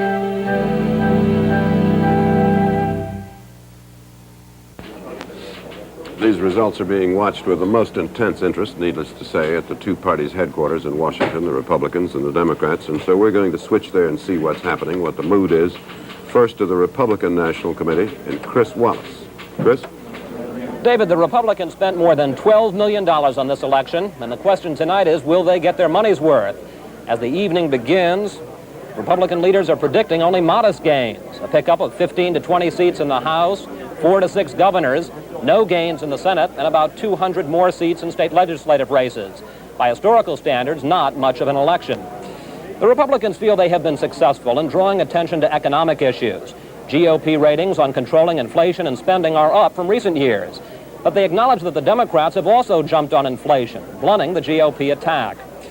The Republicans' big hope tonight is the high number of close races across the country. 2 years ago, the Democrats took the vast majority of these races. Tonight, the Republicans hope that it's their turn. Chris Wallace at Republican National Headquarters. The Democratic National Committee spent about $300,000 helping Democratic candidates in this election, about half what the Republicans spent. But here tonight, the mood is one of quiet optimism. Their spirits were buoyed by recent polls which show that many Democratic candidates have come ahead, making late gains in this campaign, that many Democratic candidates preempted issues that the Republicans had hoped to win on, taxes and inflation. The Democrats are realistic to know that they're going to lose some state houses, or think they probably will lose some state houses in this campaign. They think they'll hold their own in the Senate, where they currently hold 62 seats. But most of the officials here at this Democratic headquarters believe that the real battlefield in this 1978 election is going to be the House of Representatives. Chairman John White was here earlier. He said that he was gratified by the large turnout that's being forecast in many of the states. So the Democrats are waiting, quietly optimistic. Douglas Kiker, NBC News, the Democratic National Committee. The thing to remember is that the average loss in one of these non-presidential years to the party in the White House has been, in this century, about 34 or 35 seats. So if you keep 34 or 35 in mind, then you can gauge for yourselves how well or how poorly the Democrats will do in the House today or tonight. And nobody expects them really to lose 35, but traditionally the average loss for the party in the White House in a non-presidential year is about 33 to 35 seats in the House. Jessica? A couple of races we'd like to look at in the Senate, John.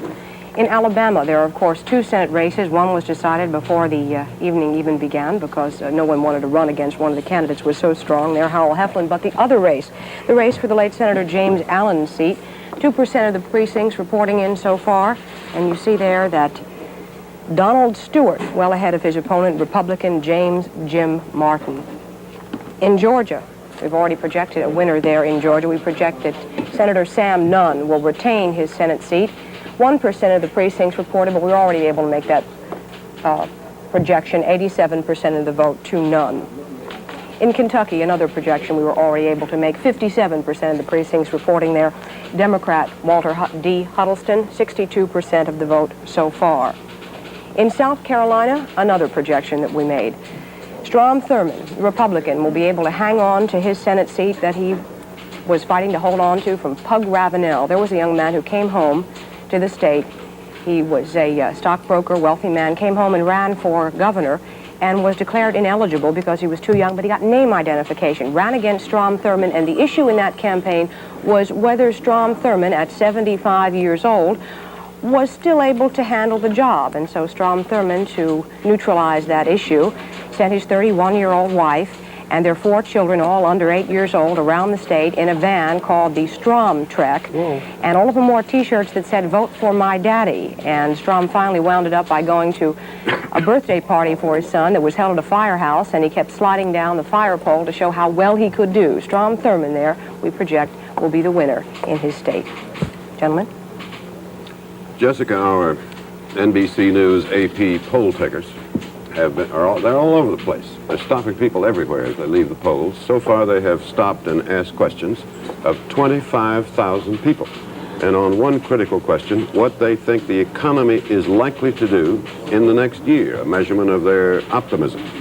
The mood of the country is pessimistic. Only 14% thought things would get better. 43% thought things, economically speaking, would get worse. 33% thought they would remain about the same. Of the small percentage of those who are optimistic, and there really aren't many, twice as many of those were Democrats as Republicans, because they tell us that Democrats historically take a rosier view of the future than Republicans do. I would not have any idea why. We'll be back in a moment.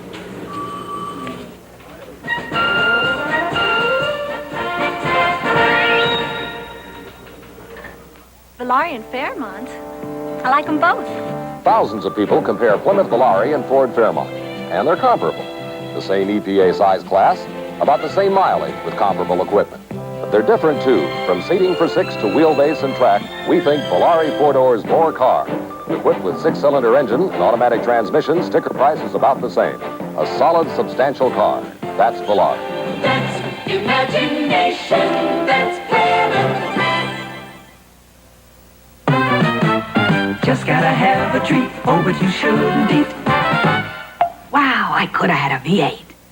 Snacking the whole night through, oh, what that does to you. Wow, I could have had a V8. V8 cocktail vegetable juice tastes great and is naturally low in calories. Just 35 calories a 6-ounce serving. But remember, the time to think of having a V8 is before you've had something else. Wow, I could have had a V8.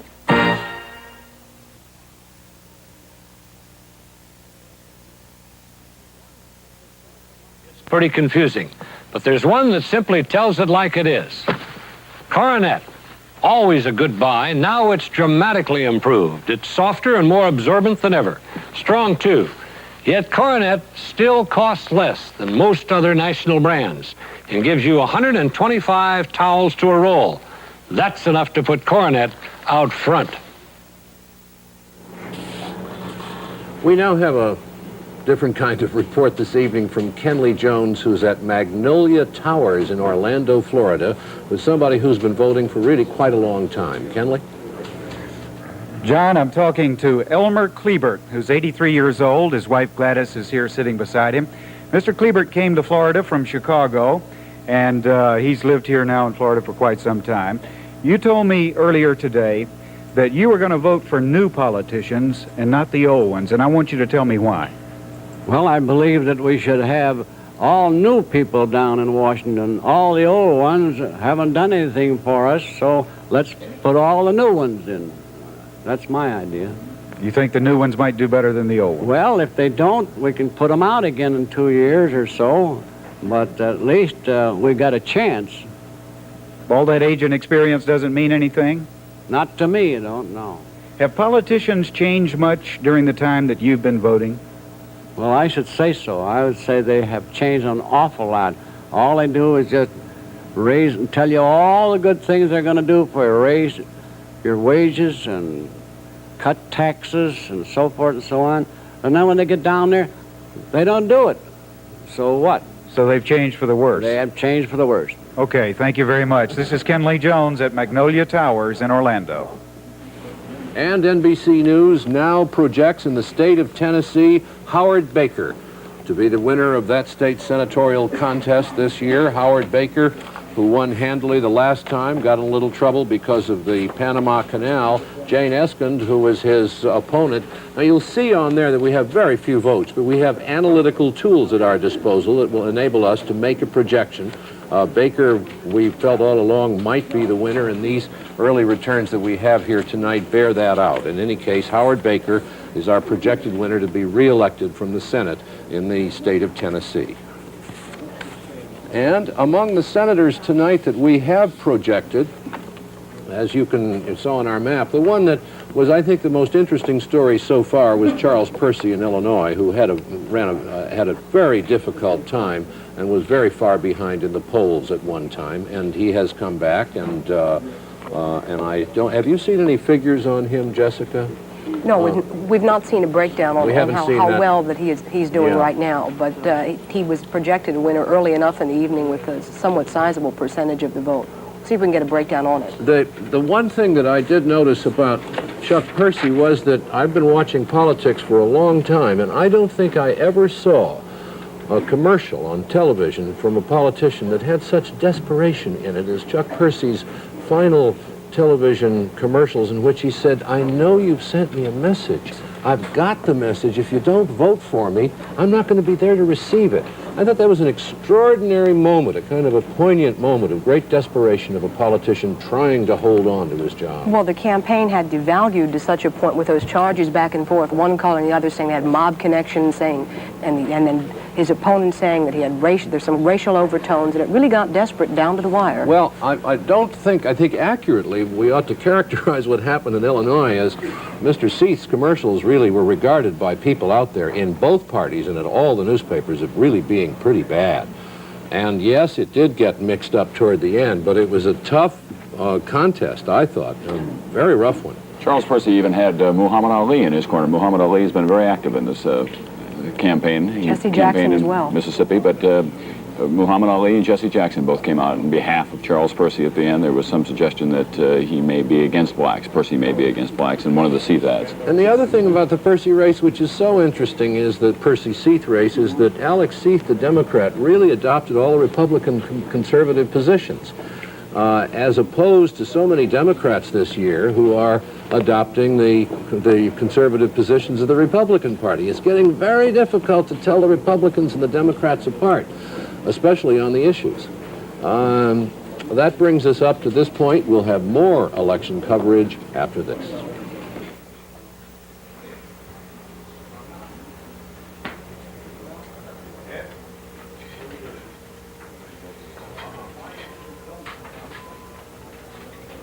Dave.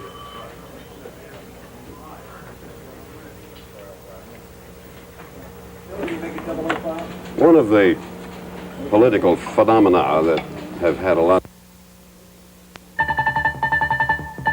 Decision 78 continues with a Tri-State Report, brought to you by American Airlines. Now here are Chuck Scarborough and Jack Cafferty. And good evening to you once again. Welcome to News Center 4's coverage of election results in the tri-state area.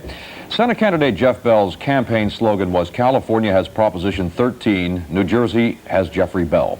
And our computers have shown him to be 50% correct. Jack? That's right. California still has Proposition 13, but as you heard on the network portion of our broadcast this evening, NBC News is now projecting that Bill Bradley, the former New York Knicks star, will win the Senate race in New Jersey. He will take over the seat vacated by Clifford Case, Jeffrey Bell beating Case in the primary. And it's quite a story for Mr. Bradley. He's 35 years old. He's never run for office in his life. He was, besides playing with the Knicks, he went to Princeton University. He was a Rhodes Scholar. He went to Oxford. He even took a run at this business. He was a CBS radio correspondent for a time. And his first rattle out of the box, he is going to Washington, and he is going to the United States Senate. We'll take a look at the board now, and we'll be able to give you an idea. Although we have precious few votes counted from over there, we are projecting that Bill Bradley will win with, or he's getting rather, 51% of the votes that have been counted thus far to Jeffrey Bell's 49%. However, I believe the projection is that Mr. Bradley is going to win quite handily in New Jersey. And we now have Jim Ryan standing by at Bradley headquarters over at the Meadowlands Hilton in Secaucus, and we're going to switch to him for this live report. Jim? Jack, when the announcement came here of the NBC projection of Bradley's victory, well, it was met with kind of a mild applause, as if everybody kind of expected that to happen. Later on, the band started playing, and things got a lot more raucous. They might just start any second now, so be prepared for a blast if they do. At any rate, I talked with Bradley earlier this evening and tried to get some idea of what his priorities would be if we went to Washington.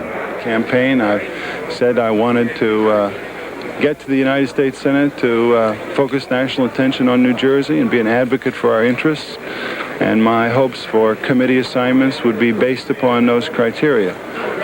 But that's, at this time, a little far in the future. And we want to get through the next couple of hours before we make any statements about committees. Yeah, it's interesting to note two things that you might expect that were consequent to Bradley's victory, and that were that an overwhelming number of Democratic voters voted for Bradley. You'd expect that, and an overwhelming number of liberal voters just voted for Bradley. You'd expect that also. What you wouldn't expect is that almost half of the voters who said they were in favor of the tax cut issue voted for Bradley. A surprise. Back to the studio. As you can imagine, there's not much to cheer about here at Jeff Bell's headquarters in Trenton. The candidate is upstairs in the 6th floor watching the returns and the projections. His supporters, what few are here, are watching on the monitors, and no cheers, not even mild applause. No official statement, no concession here for at least an hour. Now back to Jack in the studio. All right, thank you very much. That, of course, was Jim Collis at Jeff Bell's headquarters. The Republicans had been looking at Jeff Bell's campaign nationally very carefully. They were looking to see if his tax-cutting dialogue was going to have some impact. Apparently, it does not. In Connecticut, Governor Ella Grasso is trying to win re-election to another term of office. We have a few scattered returns beginning to come in from Connecticut now. We'll go to the board and take a look.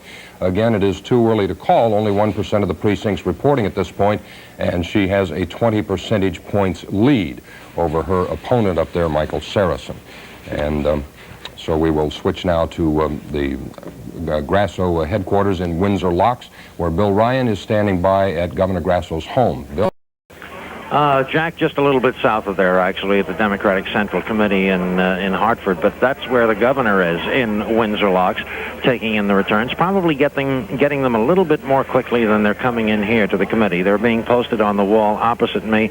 I'm told that we can expect the governor to come down here somewhere between 8:45 and 9:15. That is not necessarily when she's going to say something. That's when she'll get here. Now to Mary Alice Williams at Saracen headquarters. Bill, we do know that city voters have apparently stayed away from the polls. Voting has been heavy in the suburbs, and that's considered a good sign for Republicans like Ronald Saracen. In his hotel suite upstairs just a few minutes ago, he told us that high school students had given him a 2-to-1 margin, and he's banking on that, but the polls do show that Governor Grasso's in the lead. I'm Mary Alice Williams, now to Chuck Scarborough in New York. All right, Mary Alice, thank you very much. And as we told you at the beginning of the cut-in this time, that we do have a projected winner, Bill Bradley.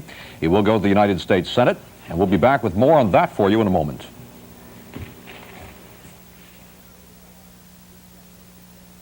On American Airlines, you get what you pay for. As a full-fare passenger, only you can select a seat when you make your reservation. You can select seats for your whole trip, including connections and your flight back home. And you can get all your boarding passes at once to avoid all those lines. On American, you finally get the full-fare treatment you deserve. You get what you pay for. We're American Airlines, doing what we do best. Carl, tell me, you've been watching the New Jersey race, and how do you feel about a 35-year-old former basketball player who, in his first attempt for elected office, becomes a United States Senator? Well, the choice was between him and a 34-year-old who had never even played basketball. As the fellow said, he couldn't even... Well, if you can dribble, you can vote, I guess, right? But just right quick, let me, in analyzing this, tell you that Jim Ryan already gave us a good analysis. The other part of it was Proposition 13 appeal didn't take off in New Jersey because they already have a cap on their spending. We're taking off right now. See you later. New York City, you think of liberty. When you think of San Francisco, cable cars you see. From the wide and blue Pacific to New England shores. When you think of toys for your family, think of our stores. When you think of toys, think of Toys R Us. New Woman tells you about a simple way to wash off 10 years from your face without drugs or surgery, and how to lose weight while you keep eating those yummy foods. Pick up New Woman magazine today. Take a break with Bob and Mary, weekdays 4 to 5 here on 4.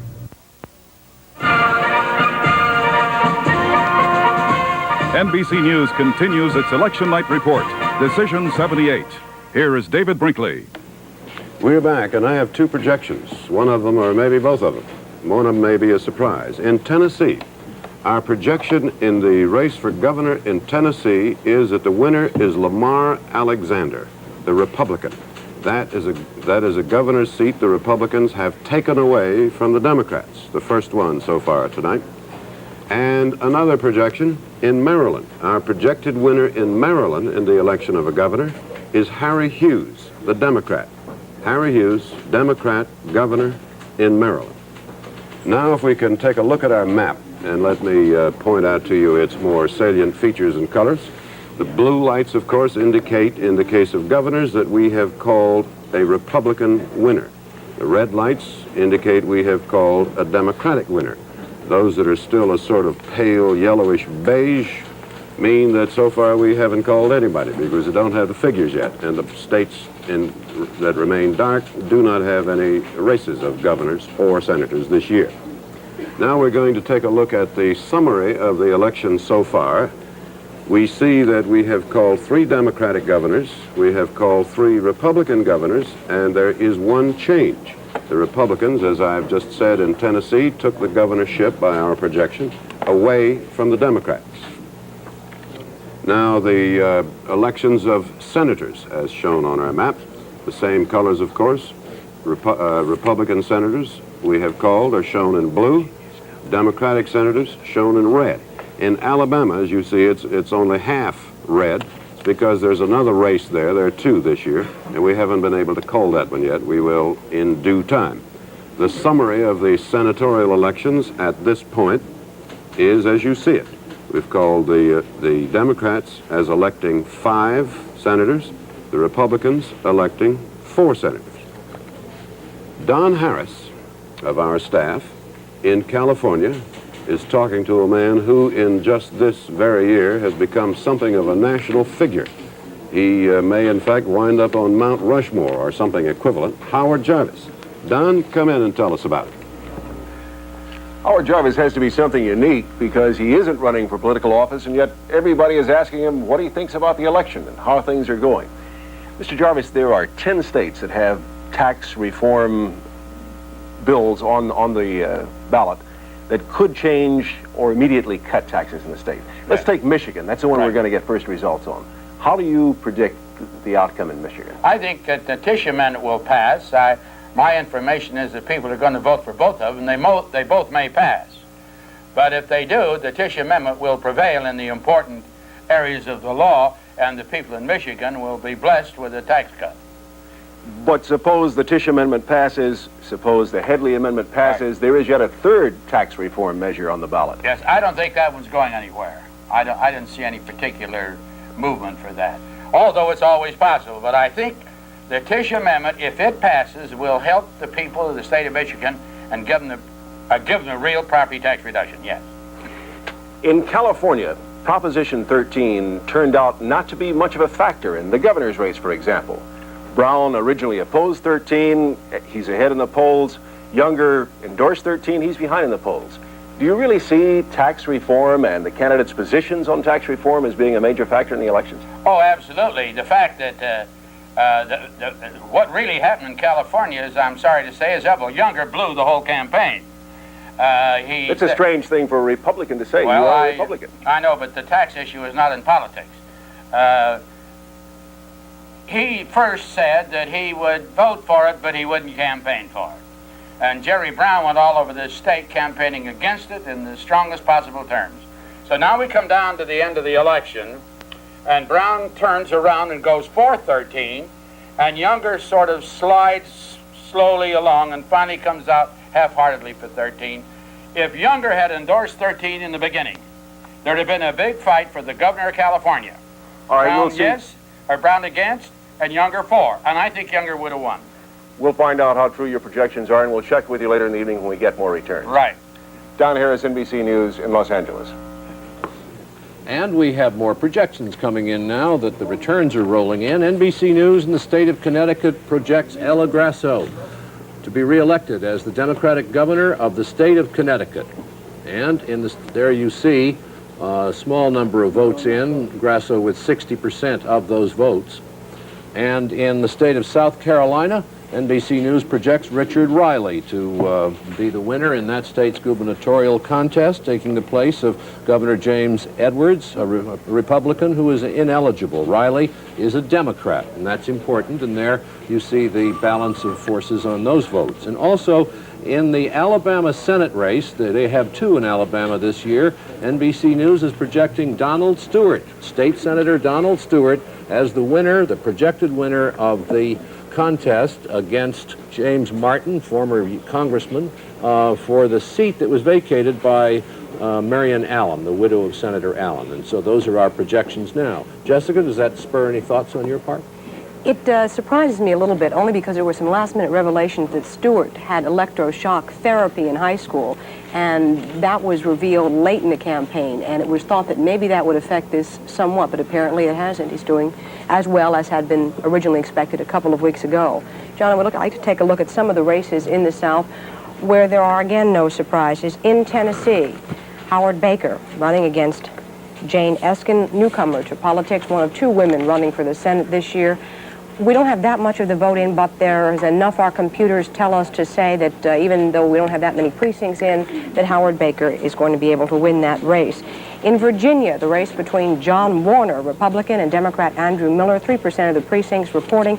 This one is close. It's been going back and forth all evening. At this point, it shows Miller ahead there. He's got 52% of the vote to Warner's 48%. And John Warner, if you will remember, of course, is known as the husband of actress Elizabeth Taylor. And that vote, as we say, has been close, and we'll be watching that race in Virginia. Another southern race in West Virginia, an interesting race here. No precincts in yet, couple of votes. We're able to say at this point it's running very close. Arch Moore, the governor of the state from was governor of the state, left in 1976. Jennings Randolph trying to hang on to his Senate seat. He has been in Congress since Franklin D. Roosevelt. That race is very close. In Mississippi, a race that is very interesting. Mississippi has the largest percentage of black voters anywhere in the country. We have no precincts reporting. A little bit of the vote is in, and in the others column happens to be independent Charles Evers, the brother of slain civil rights leader Medgar Evers. And if it turns out that way, even though there's not that much of a vote in, if it turns out that way, it could be that Evers could have enough of the vote to split the ticket. And in that case, instead of Maurice Danton, the Democrat, winning, it could be Republican Thad Cochran. That'd be the first time Mississippi had a Republican senator since Reconstruction. That's the way it looks in the South at this point, John. In the state of Arkansas, there's an interesting young man running there, the Attorney General. His name is Bill Clinton, and he's 32 years old. I think Brokaw will support me in that. That's right, he's 32. And when we think about him, he'd be very young if he got elected. We always think about a man who was elected a governor of a state at age 31 back in 1938. And that man, some of you may recall, is Harold Stassen. And guess where Harold Stassen is now? With Carol Simpson. Thank you, John. As you say, we are with Governor Harold Stassen, who last ran for the presidency in 1968 and was governor of Minnesota in 1942. Governor Stassen, the Republicans are awfully optimistic tonight in Minnesota. Why? Yes, we're looking for good news for the Republicans in Minnesota tonight. We have very strong candidates, and we've been rebuilding the party all year. And then, of course, we recognize that the loss of Hubert Humphrey was a very serious loss to the Democrats, and even though Walter Mondale and President Carter tried to fill in, they haven't been able to do it. How important has the tax revolt fever sweeping the country been here in Minnesota? It's been important, but more particular, they're feeling that the Democrats have been very wasteful and a lot of corruption, and that we do have Republicans who are trustworthy, and I believe they're going to come through to sweeping victories tonight in Minnesota. Thank you very much, Governor Harold Stassen. It will be another 20 minutes before the polls close in Minnesota, and we'll find out if the Republicans' optimism is justified. Carol Simpson, NBC News in Bloomington, Minnesota. I don't know how many times we've seen Mr. Stassen on these election night programs and seen him running. It's always nice to see him. He has run in 20% of the presidential elections in the entire history of the United States. Well, and he still looks pretty good. We do have this to report from the bluegrass area in Kentucky around Frankfort. The Democrats have lost a congressional seat to the Republicans there. A Republican named Larry Hopkins has won the seat. 96% of the precincts are reporting in, and there's a turnover, Democrat to Republican. We'll be back with more after this.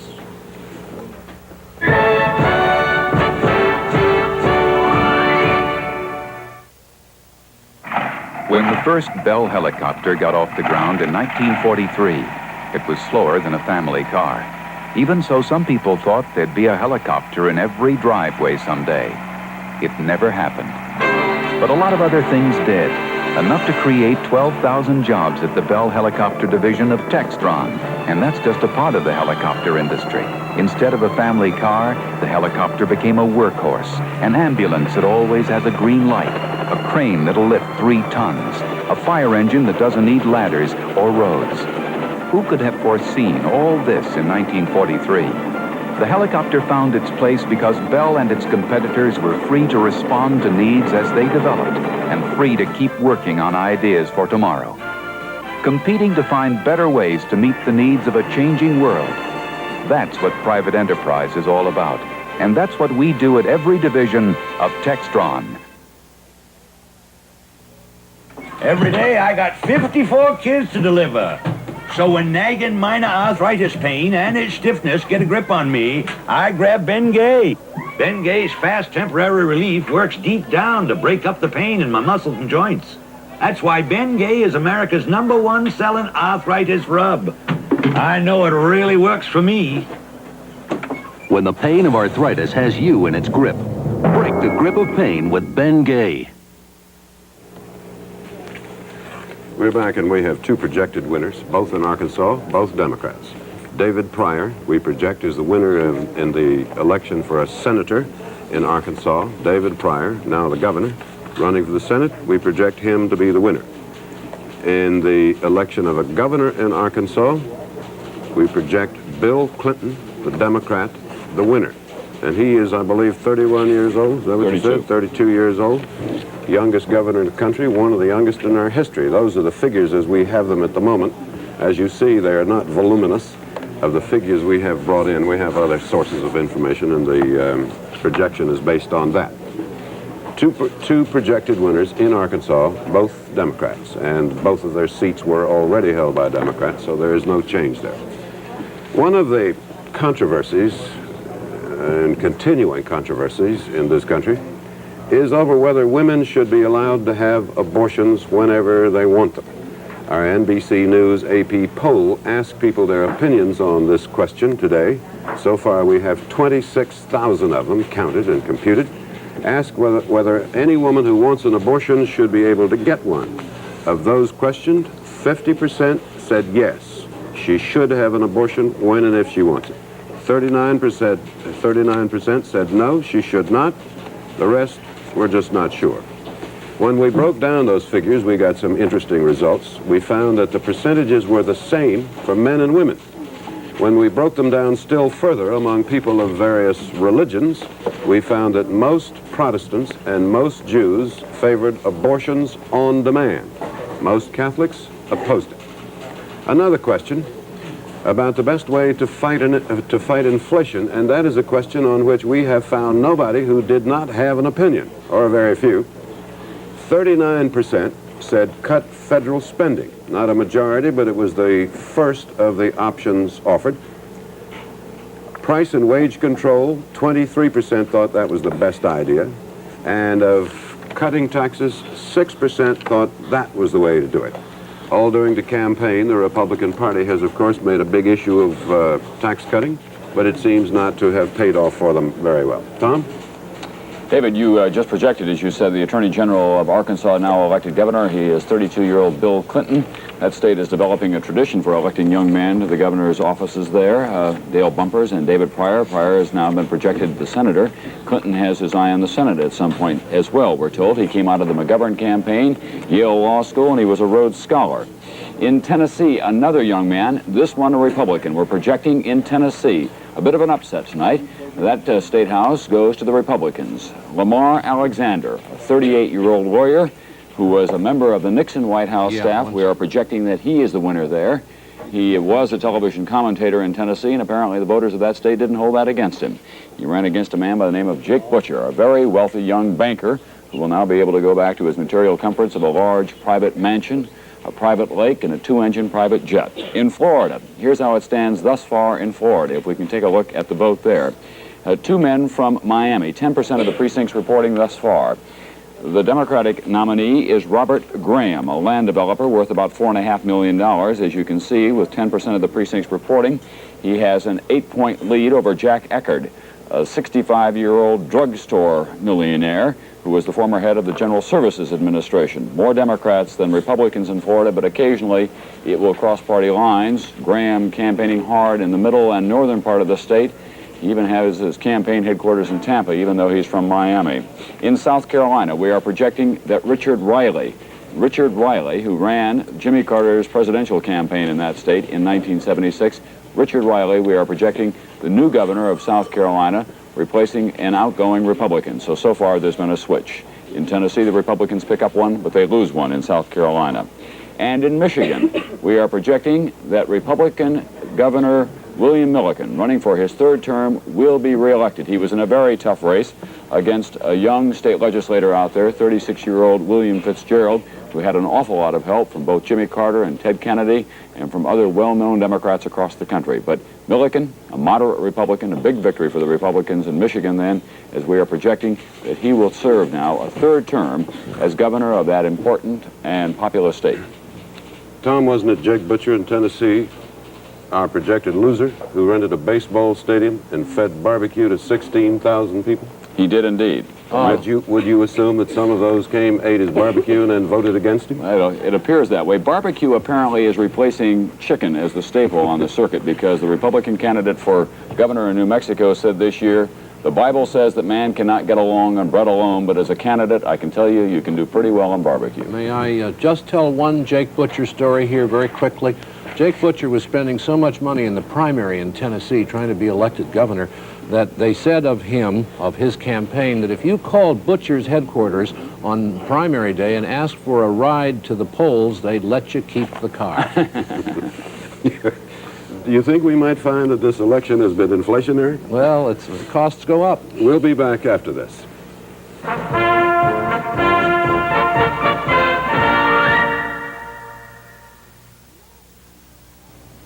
No! Now, don't you do it again. Hold yourself together. I say, talking to a trash bag? I have to. It's very undependable. See? Well, then get hefty bonded two-ply trash bags. They're double dependable. See? There's a tough outside layer to resist tears up and down, bonded to a strong inside layer for strength side to side. Hefty bonded two-ply. It's one bag that's double dependable. You can count on it. Ford introduces a new wagon for the American road. The all-new LTD Country Squire for $79. A new wagon with more driver convenience, more handling ease, more window area, and more passenger room than last year's Country Squire. This land is your land. This land is my land. The all-new Ford LTD Country Squire for $79. See it at your Ford dealer now. What's the most efficient way to cook? Gas. It's America's most efficient energy system. You can make it even more efficient with a new energy-saving gas range with features like automatic pilotless ignition that cuts gas use up to 30%, fast convection ovens, and more. If it's time to replace your old gas range, remember, the future belongs to the efficient. Our poll takers today have asked people, among many other questions, whether they thought President Carter should run for re-election again 2 years from now. In the past, more people have said no than yes, though in the poll taken just after Camp David, half said yes, they would like for him to run again. But today, only 37% of those asked said they would like Mr. Carter to run again. 42% said no, they would not. And the remainder of the people had not made up their minds one way or the other. Only a little over half of those who called themselves Democrats wanted him to run again, and only about half of those who voted for him last time wanted him to run again. So it appears there is some work remaining for Mr. Carter to do, political work. John? We're talking about seats that the parties are losing to one another in the House of Representatives. We did report on the 6th District in Kentucky not long ago. That is going to a Republican, or has gone to a Republican, taken from the Democrats. That's the first time the Democrats have lost that seat in bluegrass country in 50 years, and the only second time since the Civil War. And here's one that's very interesting in terms of the personalities involved. Most of us remember Senator Edward Gurney from his appearances on the Watergate Committee, his defense of Richard Nixon, and later the charges that were filed against him by the Department of Justice. Well, he was acquitted on all of those charges, and he is rehabilitating himself by running in his old district for a seat in the House of Representatives. He is not ahead tonight. With about a fifth of the precincts in, Gurney is losing to state legislature Bill Nelson, who has quite a sizable lead with about 23% of the precincts reporting. If Gurney doesn't win that, that means a Republican seat in Florida goes to the Democrats. Now, let's have a look at some of the senators who are our projected winners so far this evening. We would like to review some of them. We've made a number of calls in terms of the Senate. As you can see, Chuck Percy in Illinois has been called by us as a senator. That was a very important one, very difficult race. Sam Nunn in Georgia, David Pryor in Arkansas, Donald Stewart in Alabama, Walter Huddleston in Kentucky, and South Carolina, blue on your map there, Strom Thurmond, and next to it, blue on the map for Republican Howard Baker in the state of Tennessee. In New Jersey, that is colored red for Democrat on our map. Bill Bradley is our projected winner.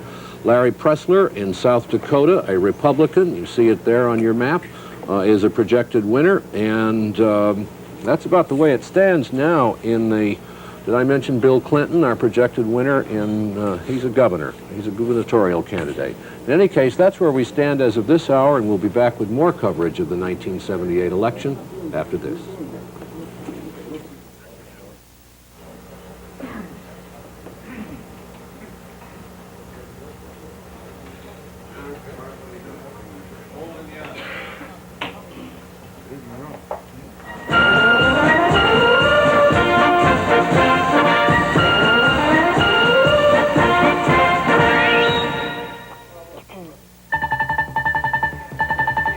Decision 78 continues with the Tri-State Report. Brought to you by Citibank and by Amoco. Now here are Chuck Scarborough and Jack Cafferty.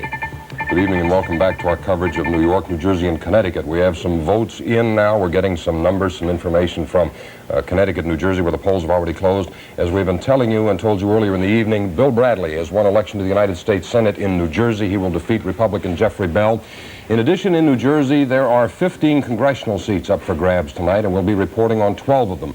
And as I mentioned, we're beginning to get some vote totals in now, so we're going to go to the boards and take a quick look at some very early returns in the various congressional districts over there. In the 3rd District, Democrat James Howard is the incumbent. He has a very early lead over his challenger, Republican Bruce Coe, with only 5% of the precincts reporting.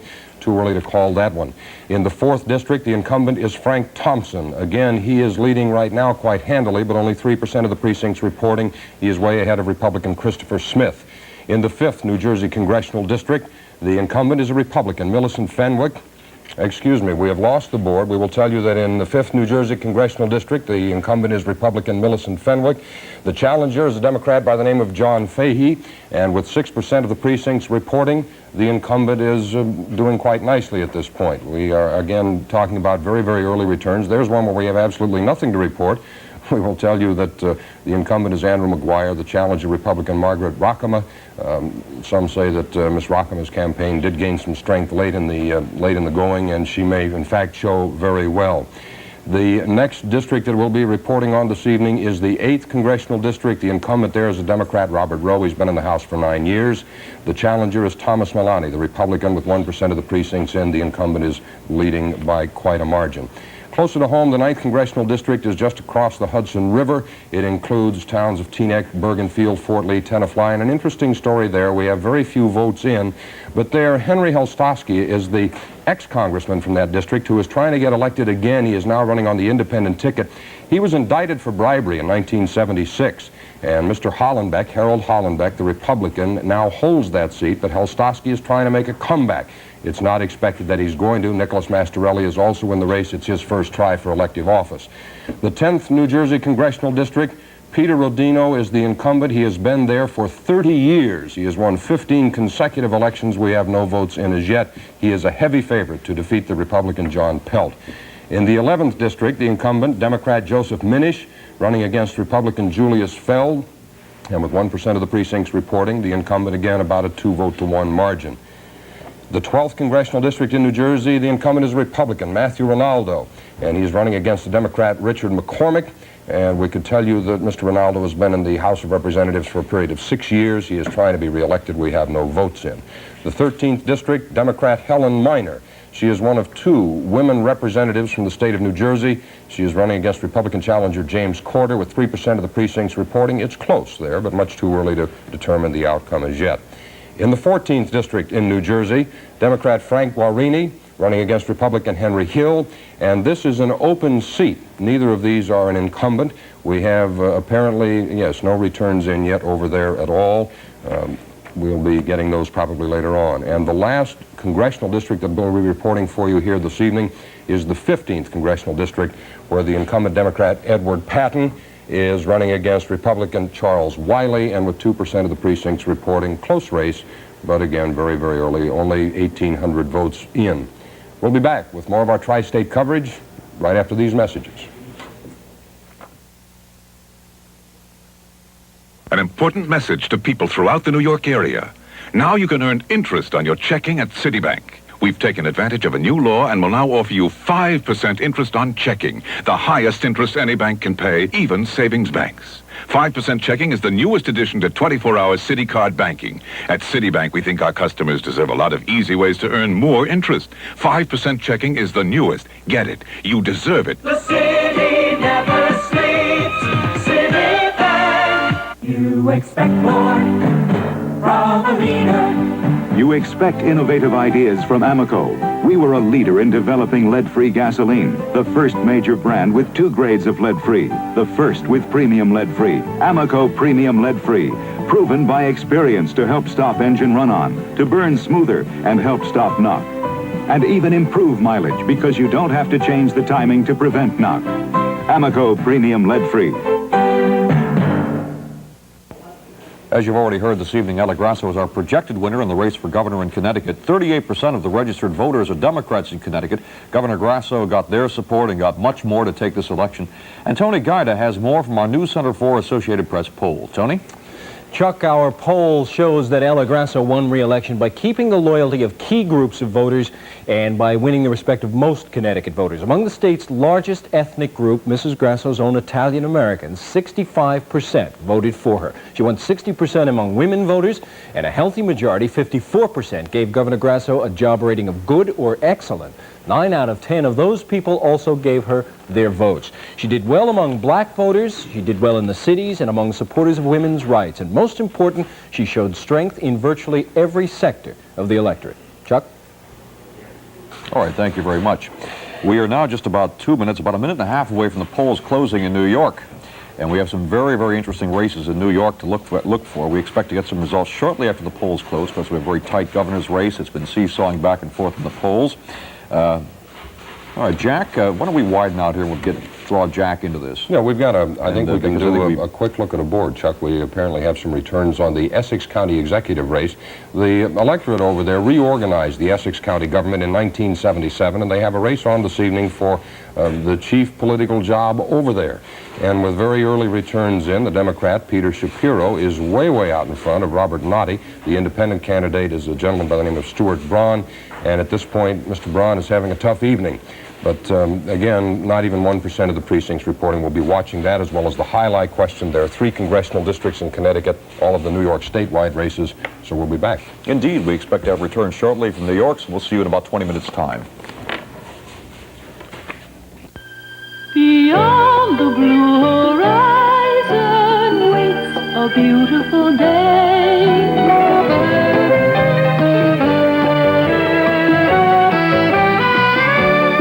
It's not just what you do, it's where you do it. The United States Virgin Islands. Beyond the blue horizon lies a rising Take a break with Bob and Mary, weekdays 4 to 5 on 4.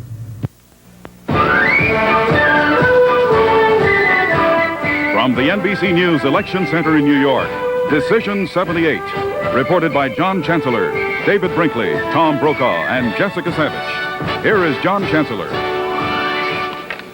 And Howard Baker in the state of Tennessee, our projected winner to be reelected as that state's Republican senator, is making this statement. I am also proud, my friends, to be able to say that the people of Tennessee have restated their confidence that the Republican Party is their statement of the future by the election, by their election of a Republican governor tonight, too.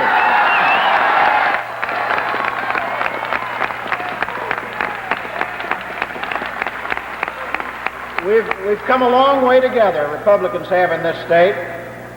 A long time we didn't do very much, except here in John's district and in Jimmy Quillen's to the east. But we became a full-fledged statewide party only a few years ago. But now we've recovered the ground that we lost.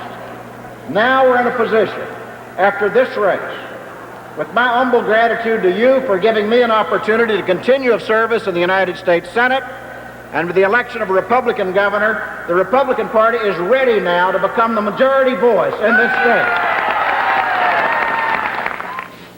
And that was Senator Howard Baker referring to Lamar Alexander, who is our projected winner, another Republican, to be the next governor of the state of Tennessee. We have some projections in the state of Oklahoma. As far as the Senate race is concerned, in the state of Oklahoma, David Boren is our projected winner. That will still be for a few days, Governor David Boren, who left the governor's office to run for the Senate, and he is our projected winner. And in terms of the governor of Oklahoma, Lieutenant Governor George Nye, another Democrat, is our projected winner for that. So that means that in the state of Oklahoma, Dewey Bartlett's old seat in the Senate, which was a Republican seat, has now gone to David Boren, a Democrat. Let's have a look at the maps and see where we stand now at this hour of this 1978 election. In terms of governors, you see there Jim Thompson in Illinois, Lamar Alexander in Tennessee, two of our projected winners for governor. We also see George Busby in Georgia. We see Harry Hughes in Maryland. We see a number of others. William Milliken, a Republican in Michigan, is our projected winner as far as the governors, which brings us to this numerical summary at this hour of how the governors are standing. We calculate now that seven Democratic governors have been elected and 3 Republican governors have been elected so far. And now, looking at the map, let's see how there you see it on your board. And let's look at the map and see about the Senate. There's the Senate map, and as you can see on the Senate map, we have projected Donald Stewart in Alabama, David Pryor in Arkansas, Sam Nunn in Georgia, Charles Percy, an interesting race in Illinois, Walter Huddleston in Kentucky, Bill Bradley in New Jersey, David Boren in Oklahoma, Strom Thurmond, who may be making an appearance during this hour, stay tuned, in South Carolina, Larry Pressler in South Dakota, and in Tennessee, you just saw him, Howard Baker. And that brings us to the numerical summary that the Democrats have been elected to, or projected winners in 8 Senate seats and taken 1. That's what that +1 means, taken 1 from the Republicans, and the Republicans so far have been elected, projected winners by us in 4 contests. David? Oh, sorry, Tom? In Oklahoma, George Nye, who was the lieutenant governor there for many years, campaigned in a white hat as the good guy, and it apparently paid off for him. He's the projected winner in Oklahoma, the new Democratic governor of that state. In Pennsylvania, a state that has been ridden by scandal for the past 4 years during the Democratic administration of Governor Milton Schaap. Schaap is not running for re-election. The Democratic nominee is Pete Flaherty, the former mayor of Pittsburgh, a former member of Jimmy Carter's Justice Department, running against Richard Thornburg, a U.S. attorney in Pennsylvania who prosecuted a lot of members of the Milton Schaap administration. Just a few votes in at this time, less than 200, well, just over 200, as you can see there, and so we still do not have enough of a vote to give you any kind of a reading in Pennsylvania. It's one of the races that we'll be watching carefully. Another state that was hit hard by scandals during the past 4 years, another state with a Democratic governor incumbent, that's the state of Maryland. It began this term with Marvin Mandel as the governor, and then the lieutenant governor took over when Mandel was found guilty on several counts of a variety of corruption. And so Blair Lee became the governor, and then he was knocked off in the Democratic primary by a man by the name of Harry Hughes, the former Secretary of Transportation in the Mandel cabinet. Harry Hughes resigned as a matter of principle, then came back to run in the primary, and as you can see, we are projecting he is the new governor of Maryland. In Connecticut, we are projecting that Ella Grasso, re-elected governor of Connecticut, a Democrat, 1% of the precincts reporting thus far. Based on our samples of key precincts around the state, Ella Grasso will be re-elected governor of Connecticut. No surprise there. She's one of 2 women governors in the country, the first one to be elected on her own just 4 years ago. Ella Grasso in Connecticut had the help from all of the Carters with the exception of Amy, the president, Rosalind, Chip Carter, and even Ms. Lillian, who went to Connecticut and said, "I thought your governor was fat and sweaty," but she's not fat and sweaty at all, and she's still the governor. David? Tom, here's how it stands at this moment. These are not net losses or gains. It's too early to give those. But the Republicans have lost a Senate seat in New Jersey and have lost one in Oklahoma. The Democrats have lost one in South Dakota. Among governors, the Democrats have lost a seat in South Carolina and lost one in Tennessee. We'll be back in a minute.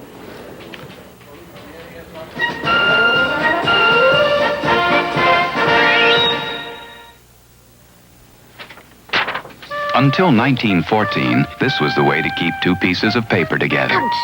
Then Tom Briggs developed the Bostitch stapler. It was obviously a good idea, so soon everyone was using it. But Bostitch didn't stop there, because when you find a good way to solve one problem, you can often use it to solve others. In fact, you have to if you want to stay ahead of the competition. You can add power and drive staples and nails into wood and concrete and even steel. So today, the Bostitch division of Textron is using this simple idea for holding papers together to cut costs in everything from building boats to building houses. It's making the job easier for thousands of different people around the world, as many Textron products do. Always looking for new ideas and new ways to use them. That's what private enterprise is all about. And that's what we do at every division of Textron. When you work or play too hard, pain can grip you as muscle aches. Break the grip of pain with Bengay. When minor arthritis pain flares up, even simple tasks can be painful chores. Break the grip of pain with Bengay. Bengay's fast, temporary relief breaks up nagging pain and its stiffness where it lives, deep down in your muscles and joints. That's why Bengay is America's #1 selling pain relief rub. So when pain has you in its grip, break the grip of pain with Bengay. We have 2 projections. First in Minnesota, an interesting one and perhaps a big surprise. We project the Republican Durenberger as the winner in the race for the Senate. Durenberger, the Republican, we project as the winner in the Minnesota election of a senator. We project that he has defeated Bob Short, the Democrat. This is the old Hubert Humphrey seat. Now we have a projection in Delaware. We project that Senator Joseph Biden, the Democrat, has been re-elected, and that has been expected all along. Jessica? Well, the Biden race, as you say, was no surprise, but the fact that there's a Republican in Hubert Humphrey's seat certainly is. I think it probably is reflective of the fact that the Farmer Labor Party just couldn't get organized, despite the fact that Walter Mondale went out there, the vice president went out there, Mrs. Humphrey asked that they please get organized and support Short. Mr. James Earl Carter of Plains, Georgia, made 2 visits there to the state to work with those people. Mondale has practically lived there.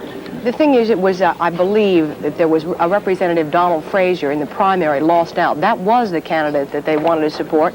Instead, Short funded his own campaign. He ran, didn't get the party backing, and so the seat went to a Republican. That is a surprise, according to our projections. A couple of other races where there maybe were no surprises. In Arkansas, let's take a look at the figures there. Governor David Pryor, the present governor, we project winning over Tom Kelly. Tom Kelly really didn't expect to win that race. As a matter of fact, his campaign slogan was, "Kelly, sooner or later you will know he is right." So he wants the voters of Arkansas to know that even though he might not have had a chance in that race, there will be other races and he will be back. In Oklahoma, NBC News has projected that David Bourne will win over Republican David Bourne over Robert Cam. Democrat, excuse me, I'm sorry, Democrat in that Oklahoma race. In New Jersey, no surprise also, with 8% of the precincts reporting Bradley over Bell, 53% of the vote. Bill Bradley, the Democratic winner in the New Jersey Senate race, was the man who apparently picked the right issue. Our polls show that between an outright tax cut and inflation, that was more of a concern to most people. Bradley's opponent, Jeff Bell, stressed that tax cut issue. And while Bell did well among the tax cut voters, inflation was the larger issue, and that is what Bradley stressed. And apparently that is what helped to send him to the Senate from the state of New Jersey. And one more race, we'll take a look at Illinois, another NBC News projection. We, of course, have projected early in the evening that Republican Charles Percy will return to the Senate, 1% of the precincts reporting in. John? During this evening, from time to time, we're going to talk to some of the leaders of both of the parties. At the moment, we're going to talk to former President Gerald Ford, who is in a hotel here in New York City, across town from us. And he has, Mr. Ford, have you been keeping a yellow pad and a pencil there, keeping track of all this? Well, I'm keeping track in my head and trying to see how it goes based on some of the places I was campaigning in the last month or so, and there really haven't been too many surprises so far, as a matter of fact. Oh, come on, Mr. President. Weren't you a little surprised that Chuck Percy pulled it out? No, I wasn't. I was in Illinois on Sunday, and Chuck was really geared up after some complacency at the outset, but I thought Chuck would win. The only surprise was that you could project so quickly in the election night tabulations that Chuck was going to be the winner, but I really was very confident after being in Illinois on Sunday that Chuck would win. What did you think of picking up a seat from the Democrats, the Humphrey seat in Minnesota? Well, Dave Dernberger is a very attractive young man. He came from behind. Of course, the Democrats had a very divisive primary between Don Frazier and Bob Short, and it sort of tore apart the unity that Hubert Humphrey and the vice president and others had put together over a period of years. But I think the combination of an outstanding young man like Dave Dernberger and the divisiveness or the division in the Democratic Labor Party up there probably resulted in Dave being the probable winner. We saw Jim Thompson reelected in Illinois as governor, a Republican, and we saw Howard Baker reelected in Tennessee as a Republican, a senator. What effect is that going to have on the Republican Party in 1980, do you think? Well, both of them obviously are good potential candidates for the Republican nomination. Howard Baker has done a fine job as a Republican leader in the United States Senate, and this victory will obviously enhance his prospects as a presidential nominee. Jim Thompson, after 2 years as governor of Illinois, obviously in this case convinced the voters in Illinois that he had done a good job, and he can't help but have, I think, broader appeal. He's attractive. He's done a good job as an administrative official in Illinois. Illinois is a very important state, so both of them coming from different parts of the country will add to the Republican potentials in 1980. Well, it sounds as if there's going to be a whole bunch of Republicans available next time. Will you be among them? Well, we've got a little time, and I'm not worried about the lack of candidates up there in New Hampshire in February of 1980. We'll have a lot of good candidates. I think the voters will have a good many choices to make, and I don't think you'll see me in New Hampshire, but we'll be around, and we'll be helping wherever we can in whatever way we can. Thank you very much, sir. Thank you. As David pointed out, during this evening, we'll be talking with some of the senior members of the Democratic Party as well, and we'll have more coverage after this.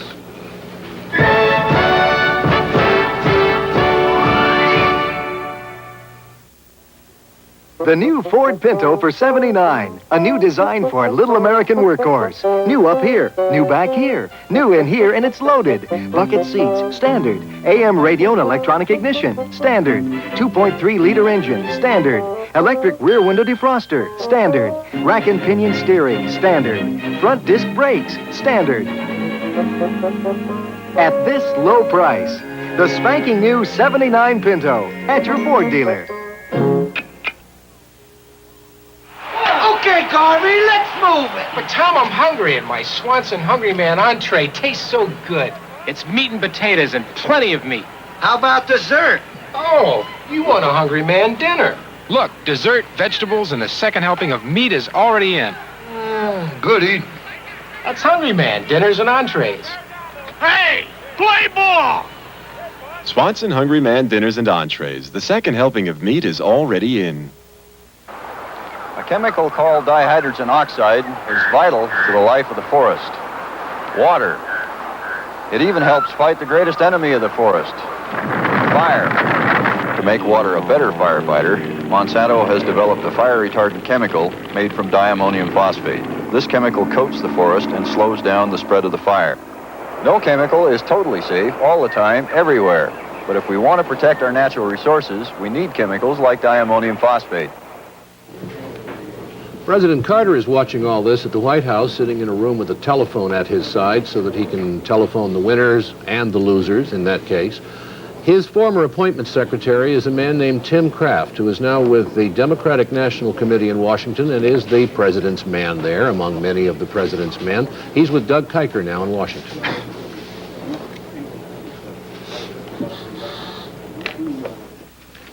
With me here at the Democratic National Committee is Tim Kraft, who is a special assistant to President Carter. Mr. Kraft, what is the president's mood on this election day? Well, I think it's one of confidence. We've had quite an active role in the campaign. He's made at least 21 trips on behalf of over 30 or 40 candidates, and we feel like there's been a good record in the last couple of years, a partnership between the administration and the Congress, and we think we'll have a good showing for the Democratic Party across the country. We have a new poll tonight which shows that only 39% of the American people want Mr. Carter to run for re-election again. Do such polls bother him? No, I don't think they do. We've had, some discouraging polls probably about midsummer, but the president's inclined just to try to do what's right for the country and let the politics take care of itself. So such things don't bother him at all? Well, I don't think they bother him in the course of his duty or what he tries to do as president. Does he believe he genuinely helped Democratic candidates with all this campaigning? I think that the administration's record in partnership with the Congress has created a favorable environment for Democratic candidates, and I think that will be reflected in the election returns. Give us a little personal insight. Where is the president now? Is he watching the election returns? What's he doing tonight? Yes, he came back from Camp David, I believe, about 7:30, and he had planned to watch the returns from the residents and to place some phone calls around the country. Thank you very much. That's Tim Kraft, who's Special Assistant to President Carter, and I'm Douglas Kiker at the Democratic National Committee. John and David, there are several important governor's races that the White House is watching. I know Doug has just been talking with Tim Kraft, but there are 4 states that are very important to the Democrats. Ohio, we don't have any results in from there yet.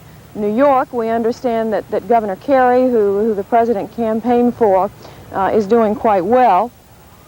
Michigan, we don't have, yes we do. We do have final results in Michigan, final projection in Michigan.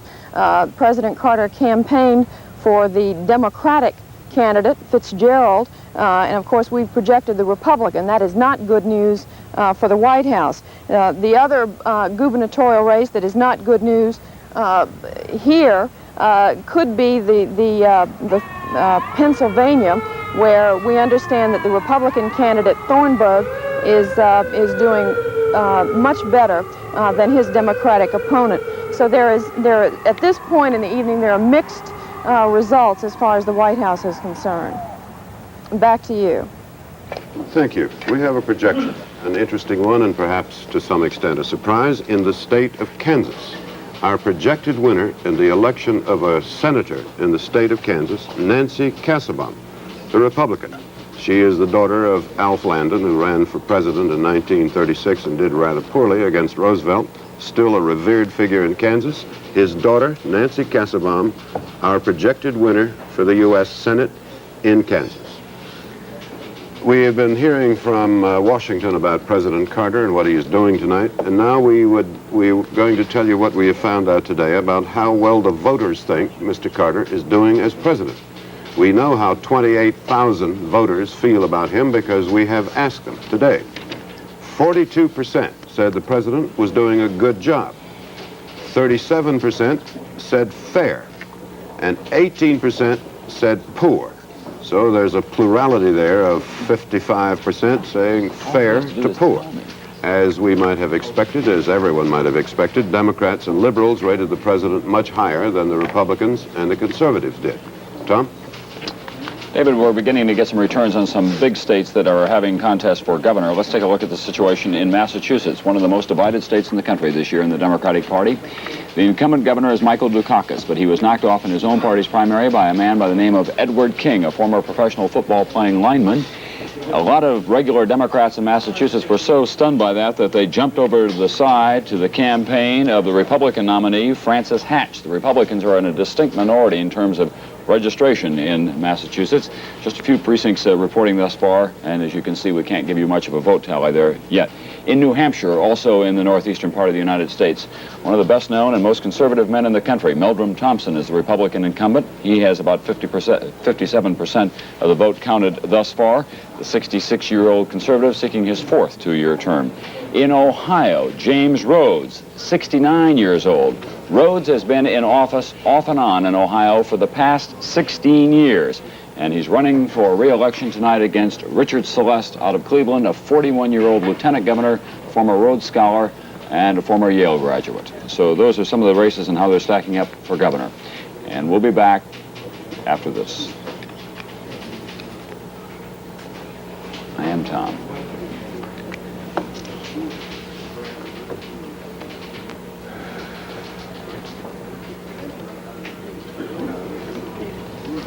Thanks.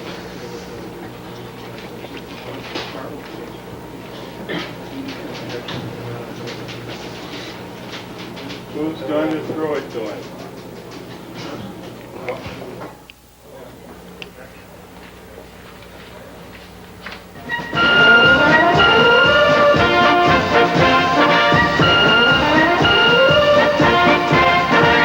Let's look at some... Decision 78 continues with the Tri-State Report. Brought to you by American Airlines. Now here are Chuck Scarborough and Jack Cafferty. Good evening to you once again. The polls have been closed now for about 22 minutes in New York, and the vote is very slow coming in. We have a number of very interesting races ahead of us this evening in New York State. One of the most interesting, of course, is the race for the governorship. The incumbent Hugh Carey, 59 years old, who has, in the polls at least, if not in tonight's vote, has come from far behind. He has managed to combine underdog status with incumbency, an unusual combination. But he's come from far behind in the polls against a challenger, Perry B. Duryea, who at one point was 20% ahead in the early polls a few months back when Governor Carey was in deep trouble. And Carey, in the latest polls before tonight's election, had surged ahead to perhaps 10%. We're going to be looking very carefully at that race as the night wears on. And we have right now at Hugh Carey's headquarters, Melba Tolliver. We're going to switch and see what the mood is right now as the very earliest returns are coming in. Melba?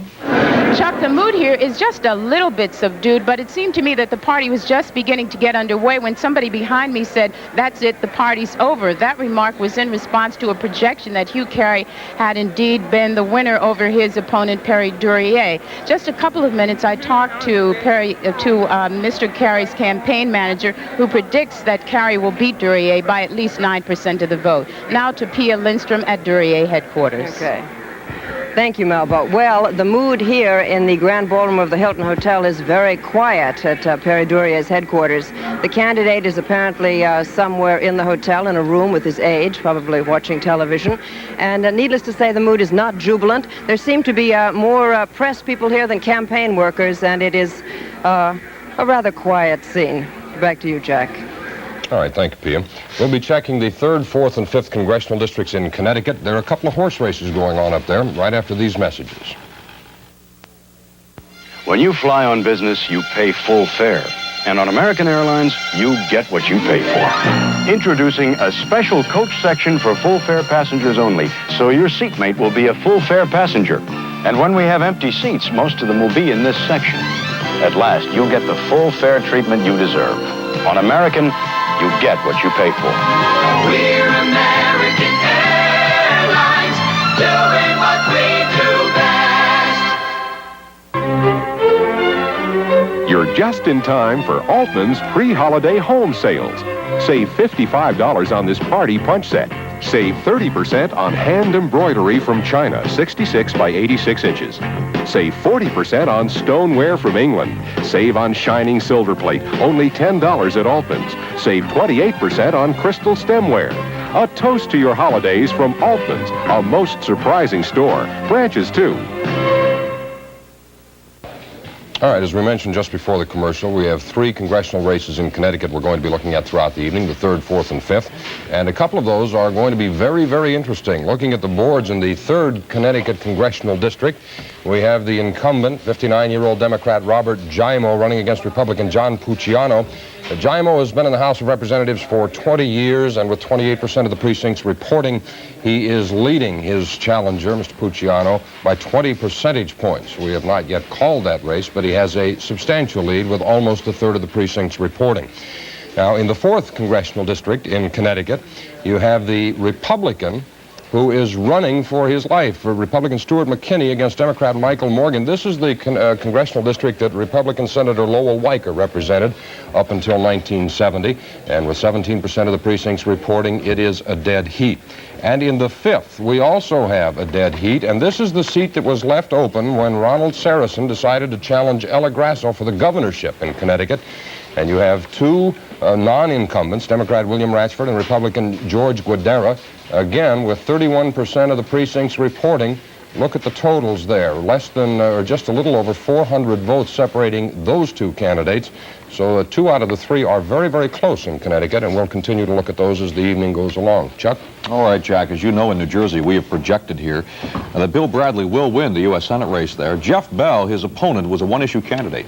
That issue was taxes, a massive tax cut. He identified himself very closely with California's Proposition 13, and he lost. Carl Stokes is with us now, and Carl, I'm really wondering if this means that tax fever isn't really acute in New Jersey since Jeff Bell is going to lose. It does not mean that, because Bill Bradley also campaigned on a tax cut, but a lesser one than Bell, and he had a broader base. The other thing is that the Proposition 13 appeal doesn't catch on well with New Jersey voters, because 2 years ago they got an income tax which settled their school problems, helped them to reduce property taxes, and the following year put a 5% cap on spending. So you don't have the same fever in New Jersey, which would permit a candidate to take that single issue and win a major race like the United States Senate. But it's fair to say the tax cut fever is in no way diminished nationwide, and it's still the major issue in this campaign. Tax cuts and inflation are the 2 most important single issues to all voters throughout the country. The extent to which it has a political impact depends upon what the situation is. Well, the other thing, too, Carl, Jeff Bell, in attempting to seize on that tax cut issue, was doing what the Republicans, the minute Proposition 13 passed in California, all over the country wanted to do. And the Democrats have successfully diffused that issue. They have, in fact, blanketed that tax cut thing themselves, have they not? That's right. You know what the professionals are saying? They said every day Democrats are sounding more like Republicans, but Republicans are not sounding more like Democrats. No. But here in New York, as you know, Governor Kerry took the tax cut issue right away from Perry Duryea early in the campaign. No doubt about it. All right. Thank you very much, Carl. We're going to go back now to Decision 78, Network News, John Chancellor, David Brinkley, Tom Brokaw, Jessica Savage and company, and we'll see you in about 20 minutes. Okay, see you then.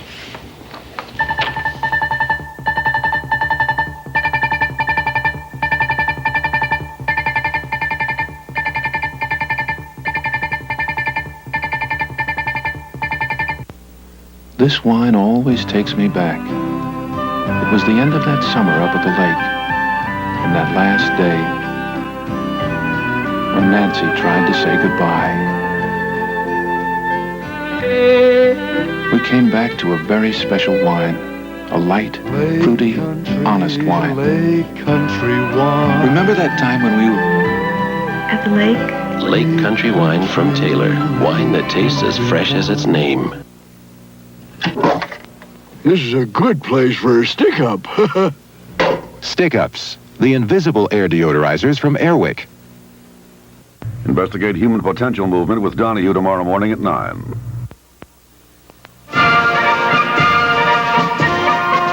NBC News continues its election night report. Decision 78. Here is David Brinkley. We have a small handful of projections, beginning in Nebraska, where our projected winner in the race for the Senate is J.J. Exon, the governor, the Democrat. We project him to have won a seat formerly held by Republican Senator Curtis, who retired. So in Nebraska, the Republicans, by our projection, have lost a seat to the Democrats. J.J. Exon, the governor, Nebraska, elected to the Senate. We have two projections in Rhode Island, neither of them terribly surprising, probably. First, we project the senator, incumbent senator, Claiborne Pell, in Rhode Island, has been re-elected.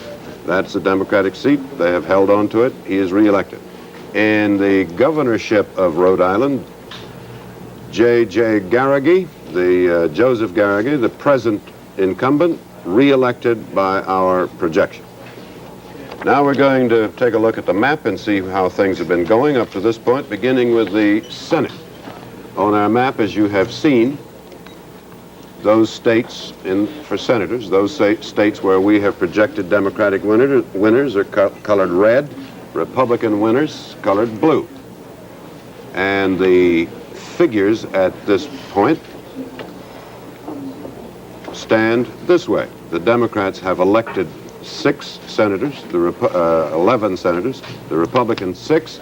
The change at this point, it's too early to be final about it, the change at this point is a gain of 1 for the Democrats. But we can't say what the net change is until we have all the results. Now we'll look at the map showing governors who have been elected tonight. Again, the blue for Republicans, red for Democrats. Most of the states remain white because we don't have the figures for them as yet. And the numerical totals at this hour show the Democrats have elected 8 governors, the Republicans 3. John? We have what really amounts to a little confession. The returns that we get, the raw vote returns that we get, and they get at CBS and CBS and ABC and the Associated Press and United Press and all the others, come out of an organization called the News Election Service, which has people all over the country scooping up the votes and putting them into a computer. The computer got a little tired tonight, a little bit slow, and some of you, I'm sure, have noticed that 9:30 Eastern Time, the returns are numerically low. Well, they've solved that problem, and they're now coming in much greater numbers, and we expect to have caught up very soon. But that's the reason, if you were wondering. It happened to everybody all over the country, all the people who use the News Election Service. Jessica? We don't have that. While the News Election Service is catching up here at the Senate so fast, we're having trouble keeping them in order, but let's take a look at some of the races that we do have and some of the brand new figures that are in. We'd like to share them with you. In Tennessee, checking the race in Tennessee, where Howard Baker has easily won over his opponent, Jane Eskin, newcomer to politics. 4% of the precincts reporting Howard Baker has 61% of the vote. He said he wanted to be president, but the odds are that he'll run if he gets reelected here, but he quickly added, if I get reelected. That was the first obstacle he had to cross. There you see it right there in the state. We project by the end of the evening, by the way, NBC News projects that by the end of the evening, Howard Baker, when the votes are all totaled, will have 58% of the vote over his opponent, Jane Eskin. In New Jersey, with 8% of the precincts reporting, Bill Bradley, 53% of the vote over his opponent, Jeffrey Bell. And by the end of the evening, we project in that race that Bill Bradley will win this election by 55% of the votes. In Minnesota, an upset there. Not an upset exactly, because it was kind of a toss-up as to which candidate was going to win, but it was hoped by the Democratic Farmer Labor Party out there that Hubert Humphrey's seat, the one that was filled by his wife, Muriel, would be kept in the Democratic Party. Our projections show that it will not be kept in the Democratic Party, that Republican David Durenberg, 44, an attorney and moderate, a civic leader out there, will take that Senate seat. Durenberger was strong among the liberals and the conservatives, and he was very strong in the religious groups, the Catholics, the Protestant, the Jewish voters out there. There was strength in all age groups, both sexes, in all income categories, and it looks as though the Democratic Farmer Labor Party, by having that internal split and not endorsing their candidate, not supporting him strongly enough, had that seat go to a Republican candidate. In Kansas, in that race there in Kansas, Representative Bill Roy lost, or we're projecting he is losing, to Nancy Landon Kassebaum, Alf Landon's daughter. She will be the first woman in the Senate who didn't go to Congress after first filling out her husband's seat. This is a little bit confusing, but she will be the first woman popularly elected. Margaret Chase Smith filled out her husband's seat in the House first and then was elected to the Senate. Nancy Landon Kassebaum, we project, will be the winner in Kansas. And as far as the race in Nebraska goes, with our projection of Exxon winning the race, that is the first time in the history of Nebraska that there will be 2 Democratic senators from that state. And so that's a look at some of the Senate races that we have at this hour. John? We have a projection in Florida. NBC News projects as the winner of the contest in Florida for governor that State Senator Robert Graham is the projected winner. Graham in a tough contest with a man named Jack Eckerd, former head of the GSA. 19% of the precincts in, and you can see that Graham is well ahead now. These votes are beginning to flow into us. Tom, that's an interesting race. Robert Graham, I think we'll be hearing a good deal more from. He's a man who ran a very active campaign. He was a member of the state legislature down there, and he was a liberal progressive. He was a member of something called the Doghouse Democrats when he was in the state Senate, and yet he ran a very conservative race as the Democratic candidate for governor.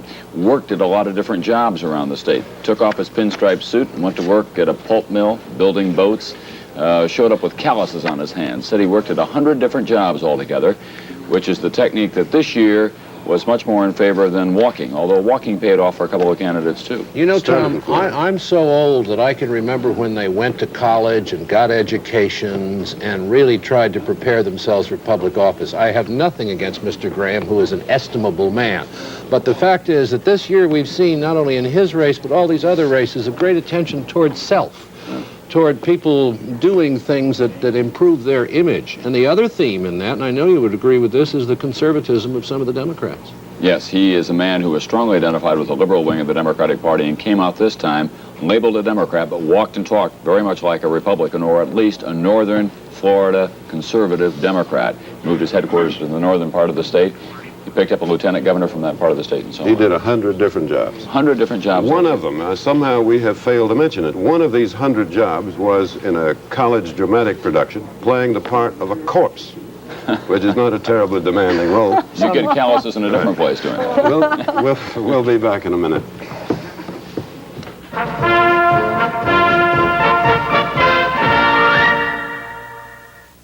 The Subaru Brat Sweepstakes. Subaru is now giving away 4-wheel drive Brats and mini Brat go-karts. You don't even have to make a purchase. Details, yes you can. Details are at participating dealers. Any licensed driver can win. Licensed driver! Wait, that's for the Brats. Kids enter to win the gas-powered mini Brats.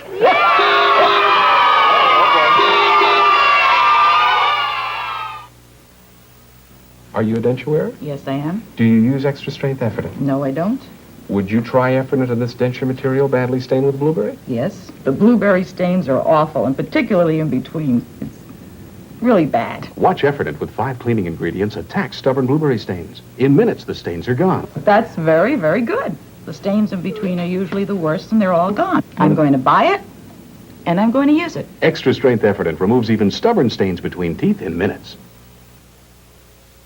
Alka-Seltzer salutes the women of America. Plop, plop. Fizz, fizz.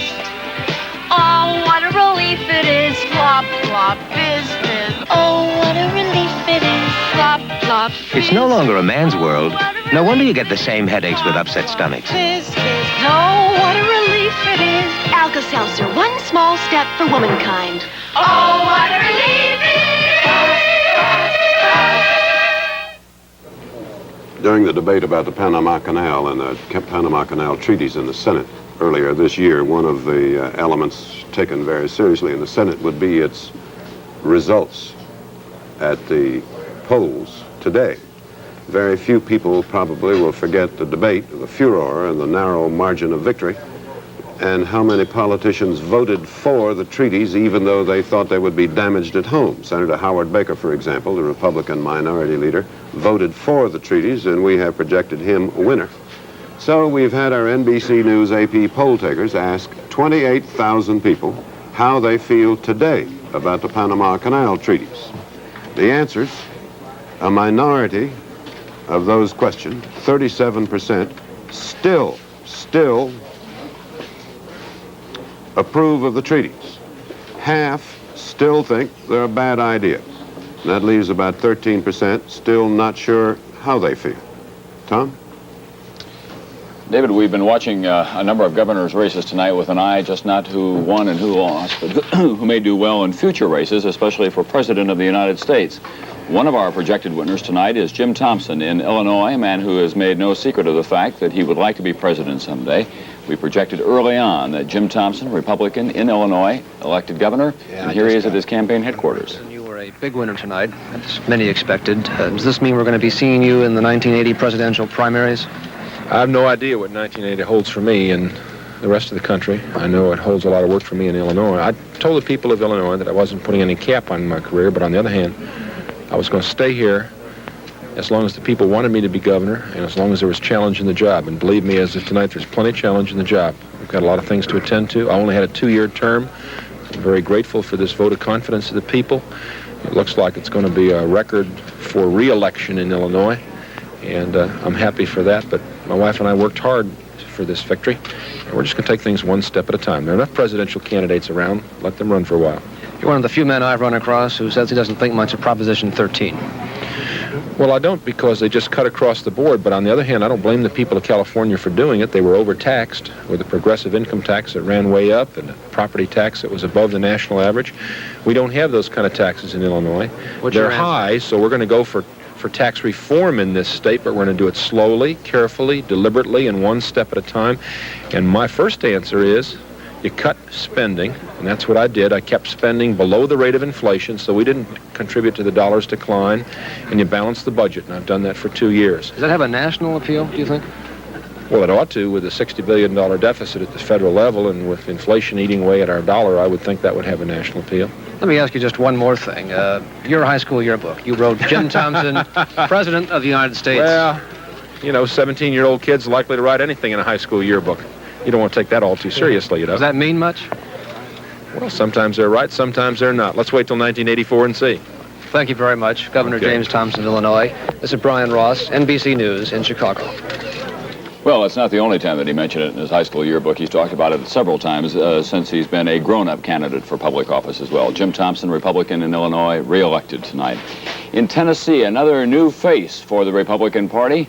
They've taken a seat away from the Democrats in the governor's column. In Tennessee, with 7% of the precincts reporting in thus far, but we are projecting 38-year-old Lamar Alexander, a lawyer, a member of the Nixon White House staff, a man who walked more than 1,000 miles across Tennessee, a Tennessee walker, if you will. He has a commanding lead tonight, and we are projecting that he will win election with 55% of the vote. In Alabama, still another new name in the South, in the State House there.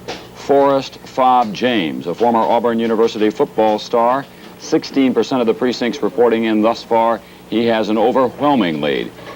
George Wallace or his wife have been in office in Alabama for the past 16 years, with a small exception of Governor Albert Brewer. But now a new governor in Alabama, Fobb James. We are projecting that he will be elected with 73% of the vote. For those candidates out there left tonight who are still sweating it out, they're probably wishing that they were running on the Democratic ticket in Alabama.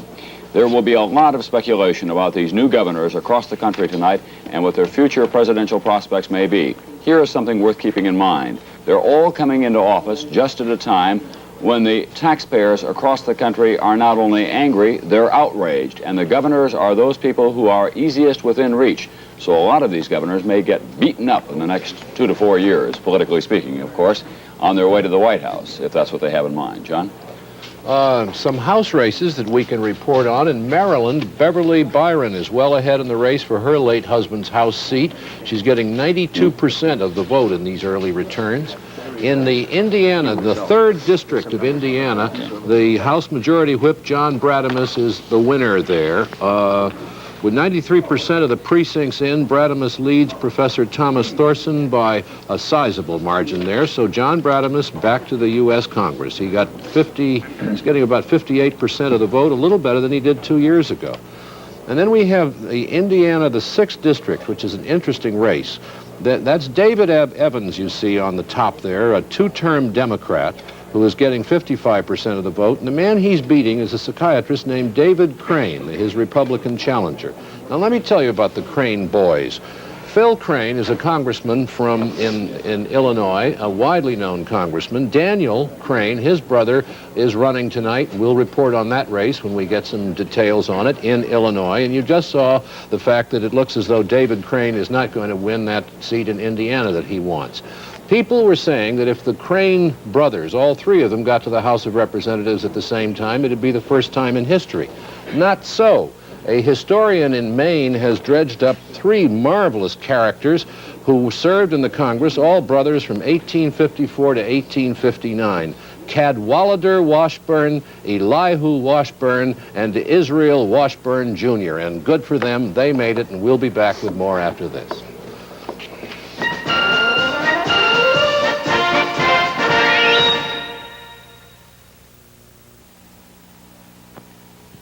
Julie Gillespie goes to a school that's on a tight budget.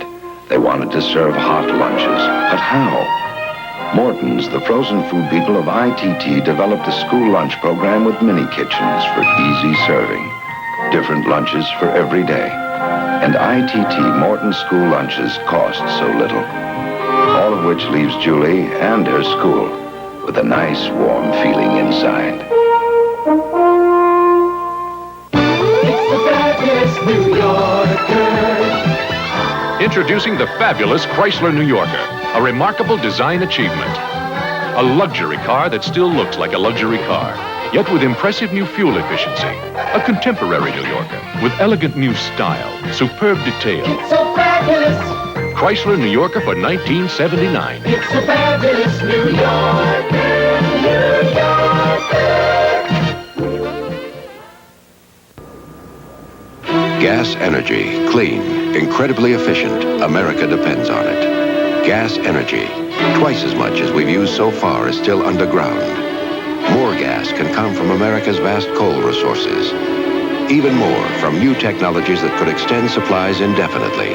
Also, your wise use of gas today will mean that much more for tomorrow. Gas Energy, America needs it. You can count on it. The future belongs to the efficient. We're back and we have a projection in Colorado. We project that the Republican, William Armstrong, is winning, has won the Senate seat from Colorado.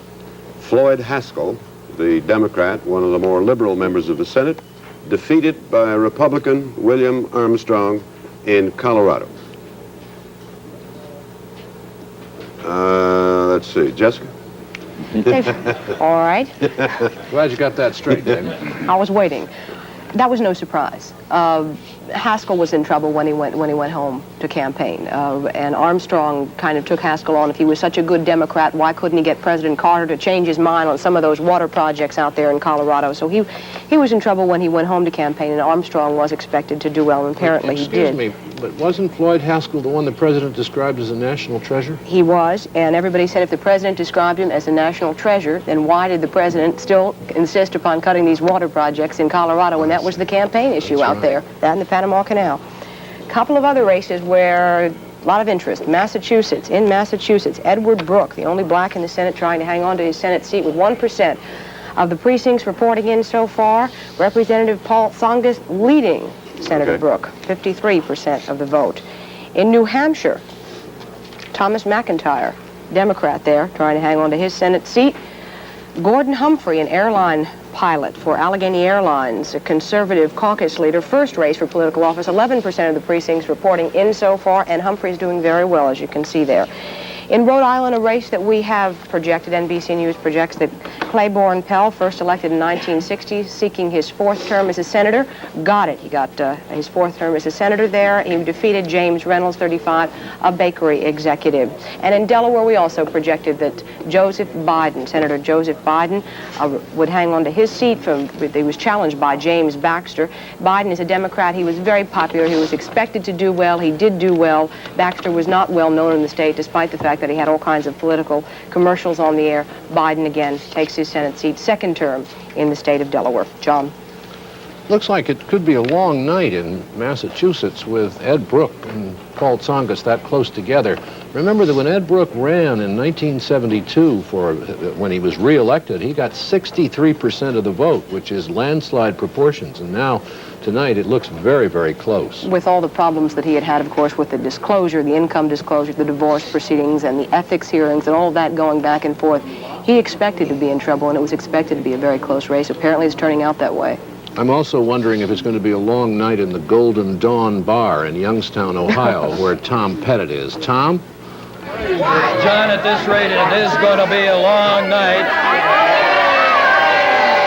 These are politically oriented people in this bar. And one of the regulars here is Bill Eichenberger, an associate professor of political science at Youngstown State University. Bill, we've been trying to assess how the economic issues have been cutting in this fall campaign. In a city built around the working class primarily, doesn't inflation hurt working people more than others? Oh, by all means. They're locked into a certain wage scale, and they can't raise prices. They can't adjust their salaries. They have to stick with the wage scale that they have. They're locked in.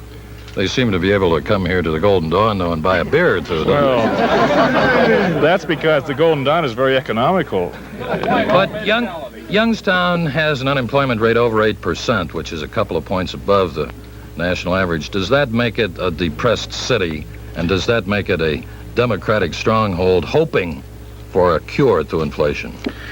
Oh, I wouldn't think it's a depressed city.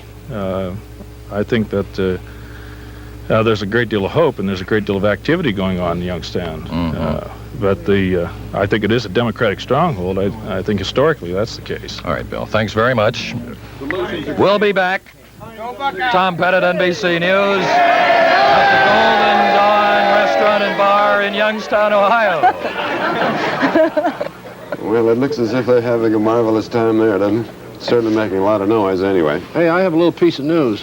Well, you'll have to do it in about 20 seconds. I think. The early returns in Philadelphia, where Mayor Frank Rizzo is trying to change the Constitution or charter so he can run again, early returns look as though their voters may be turning Frank Rizzo down in Philadelphia. You mean Rizzo is losing? That would be a surprise. Now, I find that fascinating. We'll know more later, and we'll have that story and a lot of other stories after this. These are some of our winners so far this evening.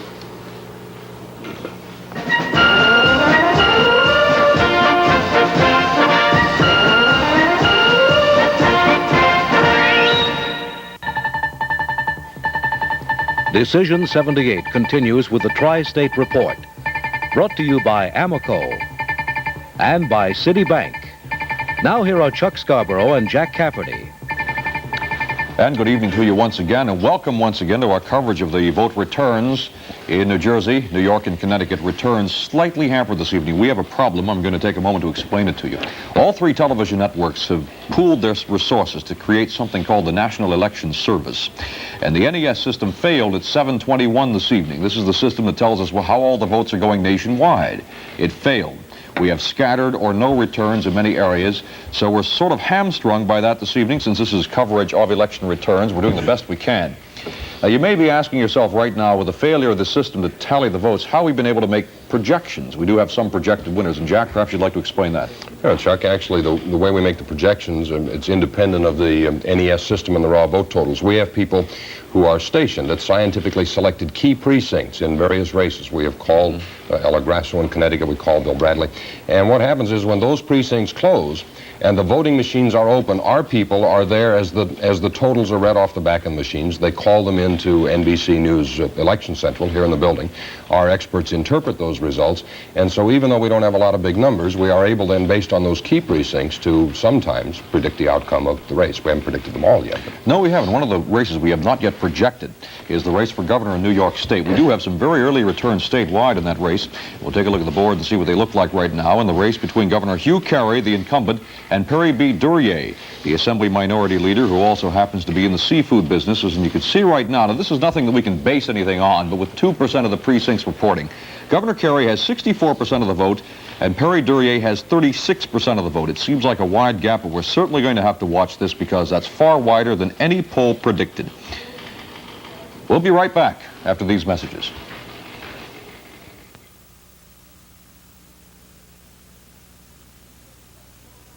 You expect more from a leader. You expect innovative ideas from Amoco. We were a leader in developing lead-free gasoline, the first major brand with 2 grades of lead-free, the first with premium lead-free. Amoco Premium Lead-Free, proven by experience to help stop engine run-on, to burn smoother and help stop knock, and even improve mileage because you don't have to change the timing to prevent knock.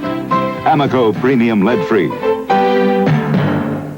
Don't you deserve interest on your checking account? Aren't you fed up with banks using your money and giving you nothing in return? Well, those days are over. Now Citibank can give interest on checking. It's 5% checking. 24-hour banking gets better. So get out, go to the window and shout, I'm going to Citibank to get what I deserve. Interest on checking. I'm going to Citibank to get what I deserve. Interest on checking! Interest on checking! Interest on checking! I'm going to Citibank to get what I deserve! Interest on checking! All right, shortly after the polls closed in Connecticut, they closed up there at 8 o'clock, NBC News was able to project that Ella Grasso would win re-election to her second term as governor. We'll take a look at the board now and see what kind of update we have on the figures. 34% of the precincts reporting the incumbent Democrat Ella Grasso, 57% of the votes to Ronald Saracen's 43%. And just a few moments ago, based on those totals and the projections, Republican Ronald Saracen offered this statement at his headquarters in Hartford. I just was able to get a call into Mrs. Grasso. Her phones were rather busy, and it took us a few more minutes than I expected to, and so I apologize for the delay in coming down here. I did call, obviously, to concede, to wish her well, as she goes on to lead the state for another 4 years, and I truly do wish her well. And Chuck, she was formidable, I think would be the word going into this election. When she first took office 4 years ago, the economy was in trouble up there. They had a budget deficit. Unemployment was running at around 8%. Those things have changed, and she has taken the credit, whether or not she is responsible. Unemployment is now below 5%. They have a budget surplus, and they are no longer in a recession-like posture in Connecticut, and she jumped right on it, and she was tough. I don't know if she could have been beaten at all in it. Indeed, and her situation in Connecticut was a piece of cake compared to New York State's situation when Hugh Carey took over 4 years ago. We were heading smack into a fiscal crisis, and he weathered that. He weathered another crisis when his own lieutenant governor deserted him. Looked for quite a while as though he was going to be beaten and would be a one-term governor, but this evening he is ahead. He may well win a second term. He may get to keep that $85,000 a year job. And we have Carl Stokes and Abe Beam, our former mayor, here in the studio to discuss Carey's comeback. Chuck, good evening, Mayor. Good to see you again. Carl. Listen, did you anticipate, if our figures hold up, that Carey appears to be winning by a wide margin, would you have thought he was going to be able to come from as far behind? Not so at the beginning, but I think in the last few weeks he made tremendous progress. I think, too, the concentration of the campaigning of Carter and his family and Mondale, I think that stirred up the interest in this campaign, especially here in the city. Well, let's assume that the figures are going to hold up and that Carey is going to be our governor now for the next 4 years. Do you see it having any specific meaning beyond what his being a friend of the city in the past 4 years is going to be? What do you think it will mean? No, I don't think it'll be any meaningful difference, because I think that's universally agreed that New York City must be helped. The failure to do so would hurt the state, the federal government, internationally, and that was proven in 1975. But regardless of who's governor, he's going to have a tough time the next 4 years because of the new approach in Washington, where as one of the bases for fighting inflation is to keep that federal budget down, and that means help won't be forthcoming in the manner in which the city might be entitled. And we can look forward to more unemployment in all probability. Well, it's already gone up, yes, and the Proposition 13 fever of cutting taxes is all around us. The Levittown decision requiring the revamping of the education formula. The man behind us is telling us that we've got to cut out here. Good to see you again, Glad sir. to see you, Carl. Back to you fellas at the desk. All right, thank you, gentlemen. We'll be back right after about 20 more minutes of NBC's Decision 78. We'll have a complete wrap-up on News Center 4 and 11. And we hope to have returns for you. Yes.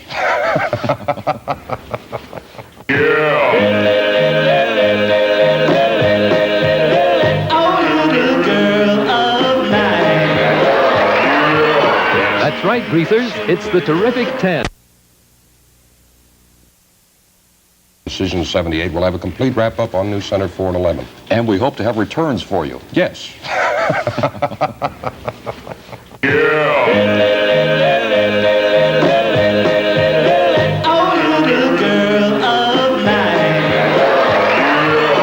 That's right, Greasers. It's the terrific 10, turning the years back to the fabulous 50s. Rockin' and roll into your favorite golden oldies.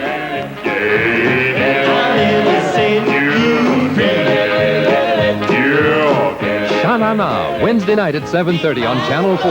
And Grease for Peace. Take a break with Bob and Mary, weekdays 4 to 5 on 4. From the NBC News Election Center in New York, Decision 78, reported by John Chancellor, David Brinkley, Tom Brokaw, and Jessica Savage. Here is John Chancellor. And we're going to call two governors, two interesting races, and one of them a bit of an upset. In Pennsylvania, NBC News projects that Richard Thornburgh, the Republican, is the projected winner in the Pennsylvania race for governor, thereby beating Pete Flaherty, the former Pittsburgh mayor, in our judgment. And in Colorado, NBC News projects that Governor Richard Lamb is the projected winner, which means he'll be going back for a second term. Now let's have a look at the governor's map and see who our projected winners are so far this evening. Forrest James, Fob James in Alabama, George Busby in Georgia, no big surprise. James Thompson in Illinois, no big surprise. Harry Hughes in Maryland. Bill Milliken in Michigan, hard-fought contest. He's our projected winner. Ella Grasso in Connecticut. Those are the ones we have projected so far. Now we're going to change the map, I think, our famous electric map. And there you see senators, Republican senators in blue, our projected winners. Democrats in red. Sam Nunn in Georgia, no big surprise. Charles Percy made it. That is something of a surprise. Walter Huddleston of Kentucky, Bill Bradley in New Jersey, a projected winner. Strom Thurmond in South Carolina, Larry Pressler in South Dakota. Howard Baker in Tennessee, Donald Stewart in Alabama, David Pryor in Arkansas, David Boren in Oklahoma, Dave Durenberger in South Carolina. That's Minnesota. Sorry about that, but he is a Republican. And Joe Biden in Delaware. Nancy Kassenbaum is our projected winner in the Senate in Kansas. Claiborne Pell, no surprise, in Rhode Island. J. James Exon in Nebraska, and William Armstrong in Colorado. David, it's some of these Republicans are doing fairly well. Dave Durenberger, our projected winner to beat Bob Short, a prominent Democrat in Minnesota. Bill Milliken holding on in Michigan. Chuck Percy pulling it out. How would you characterize the night for the Democrats as for the Republicans? Not bad so far? I would say not bad so far. The final figures, obviously, we can't give until the other polls are closed and the other results are known, the net result. But so far, the Republicans are doing, I would say, fairly well. Maybe better than they expected. Senator Brooke has showed up in his headquarters in Boston. We're going to switch there.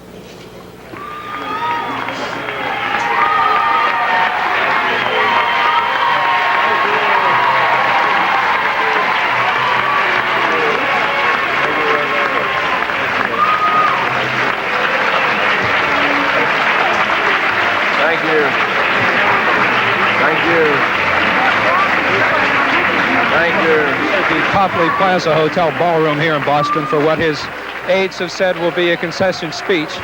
He's been joined, as is traditional in all Brooke campaigns, by his mother and his sister and the rest of his campaign retinue.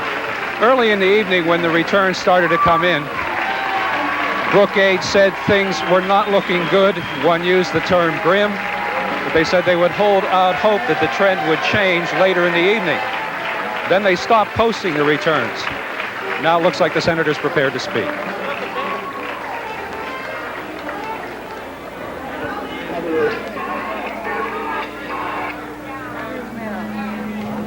You couldn't have been better had we won. And I just want to say to you tonight that from the predictions that have already been made by national networks and from the precincts, elected precincts that we have had from our own calculations around the state. It appears apparent to me that Paul Tsongas has won this election.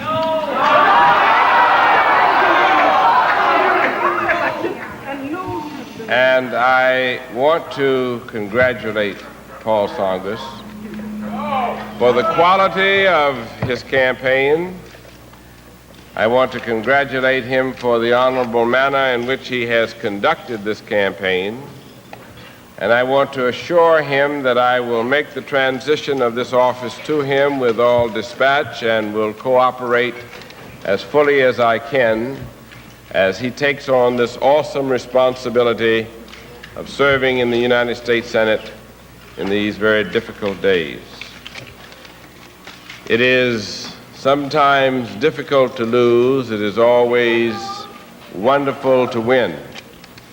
But I want to thank all of you wonderful people, those of you who are here, those of you who are still many, many places out there across this great state, many of those who are across this country who have contributed so generously, all of you of your time and your money and your energy and your prayers. When we were down in the valley, I did not cry, I cried out. And you answered that cry, and you have shown your faith and your confidence.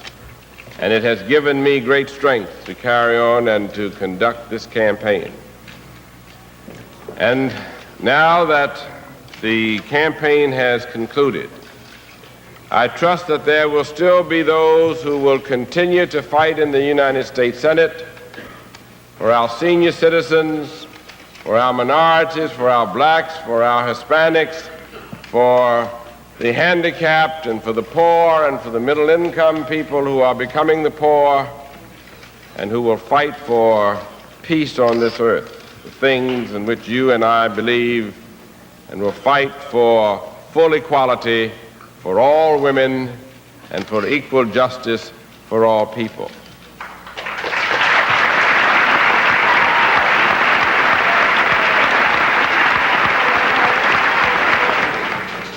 That was Senator Ed Brooke in Massachusetts conceding loss to Paul Tsongas, the Democrat. He is our projected winner in Massachusetts. That is a seat the Republicans have lost to the Democrats.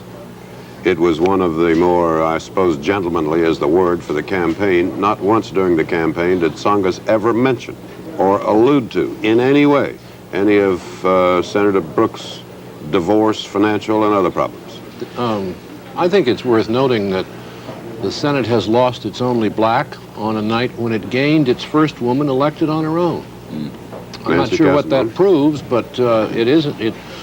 One of the things about Ed Brooke was that he was the only black in the U.S. Senate. There was some discussion in Massachusetts of saying to people, "Do you want to vote against the only black in the Senate?" That's right. Well, he was apparently very vulnerable because Ted Kennedy, for the first time in recent years, went up there to campaign against the Republican opposition at this time, to campaign for Paul Tsongas. And he normally has stayed out of these races. Right, and Barry Goldwater, I guess we can call him a Republican, said he'd fly an airplane upside down to go up to Massachusetts to campaign for Brooke. I wonder if that would have made any difference. Anyway, Ed Brooke, after a long career in politics, we just saw him conceding. It would have made quite a sight in any case. It would have indeed. I asked Senator Brooke if he did not win, if he would stay in politics, and he said he would not rule that out, and that if in the event that he did lose, he would consider staying in politics in some way or another. He wouldn't elaborate, but perhaps he'll be with us in other political offices in the future.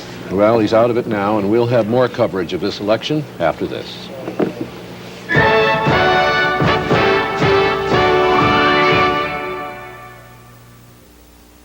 Every day I got 54 kids to deliver. So when nagging minor arthritis pain and its stiffness get a grip on me, I grab Bengay. Bengay's fast temporary relief works deep down to break up the pain in my muscles and joints. That's why Bengay is America's #1 selling arthritis rub. I know it really works for me. When the pain of arthritis has you in its grip, break the grip of pain with Bengay. Why does her skin feel so smooth? Why does her skin look so clean? It's Mud, the super cleansing skin treatment. Mud absorbs excess oils, lifts dry skin cells, deep cleans pores. Mud tones and tightens, leaves your skin cleaner, softer and smoother. And the cleaner your skin, the better it looks. What's the most efficient way to heat? Gas. It's America's most efficient energy system. And new gas heating systems make gas even more efficient with energy-saving features like automatic pilotless ignition and vent dampers that can cut your gas use up to 20%. If it's time to replace your old gas heating system, remember, the future belongs to the efficient. Okay. And we have some more projections to make, and one of them, an important projection about an important politician in a big state. In the state of New York, NBC News projects Hugh Carey, Governor Carey, a Democrat, as the winner in the gubernatorial contest. We are projecting him for a second term. 11% of the precincts are in. Carey has 62% of the vote tallied so far, and Perry Duryea had only, well, about half that. I'm sorry, I lost that right there. We have another projection in the state of Vermont. Governor Richard Snelling, the Republican incumbent in Vermont, is our projected winner in that state. And there are the figures showing him with 68% of the vote tallied so far. Tom, you were saying just the other day that only once in the history of Vermont has the state denied a sitting governor a second term. That's right. They like continuity up there. But the big story that you've just mentioned here is the story in New York, of course, where Hugh Carey did win. We're projecting that he has been reelected. There was a great deal of concern among the Democrats that he was about to lose that race, and he was trailing by all of the polls, both the campaign polls that they keep for themselves and the public polls earlier on this fall. But he was able to close the gap in the final days with an enormous media push. Dave Garth, who's almost becoming a household name in this country, was the mastermind behind those. Hugh Carey, among other things, counted very heavily on a big vote in New York City. And his final television commercials looked like a UNICEF Christmas card. There were so many ethnic faces represented in those television commercials that you just about didn't miss any voting block in New York City. Interesting. You want to talk about Menachem Begin? Hey, that's right. There was this surprise visit that we saw arranged in New York City. President Carter said he was not going to see the Prime Minister of Israel at all. No. And lo and behold, bang, there they were, and who stood between them, Tom? In all the pictures, television and still. Who was it? Hugh Carey got a fair amount of attention out of that. The Jewish vote in New York City has the largest Jewish population outside of Israel anywhere in the world. And the Jewish vote here is traditionally heavily Democratic. That worked very well for him. Interestingly, however, a very strong stand against the death penalty on the part of Hugh Carey. Not only is opposed to the death penalty as a law, but he says that he will commute the sentence of anyone sentenced to death in New York should the legislature override his veto of a death penalty. Also, the state went for Jimmy Carter 2 years ago by 52%, and I think it's important to keep that in mind, that you're going to have a Democratic governor in the state of New York with all those electoral votes 2 years from now. Okay, let's take a quick look at some other big states and how they're doing. New York, just briefly again, Hugh Carey, we are projecting re-elected governor, a Democrat. 11% of the precincts in. Our projection is that he will be re-elected. In Massachusetts, a state that's been getting a good deal of attention because its Democratic incumbent governor, Michael Dukakis, was beaten in the primary by a man by the name of Edward King, a 53-year-old former professional football player. A lot of regular Democrats bailed out at that point, but Tip O'Neill stayed with King, and with good reason. Tip O'Neill's son is a candidate for lieutenant governor up there. In Pennsylvania, Milton Schaaf, the Democratic incumbent governor, a lot of scandal during his administration. The man who prosecuted a lot of that scandal was Richard Thornburg, then the U.S. attorney. Tonight we are projecting the new governor of Pennsylvania, Republican candidate. 9% of the precincts reporting a very narrow lead for Thornburg, but we are projecting that he will beat former Pittsburgh mayor Pete Flaherty.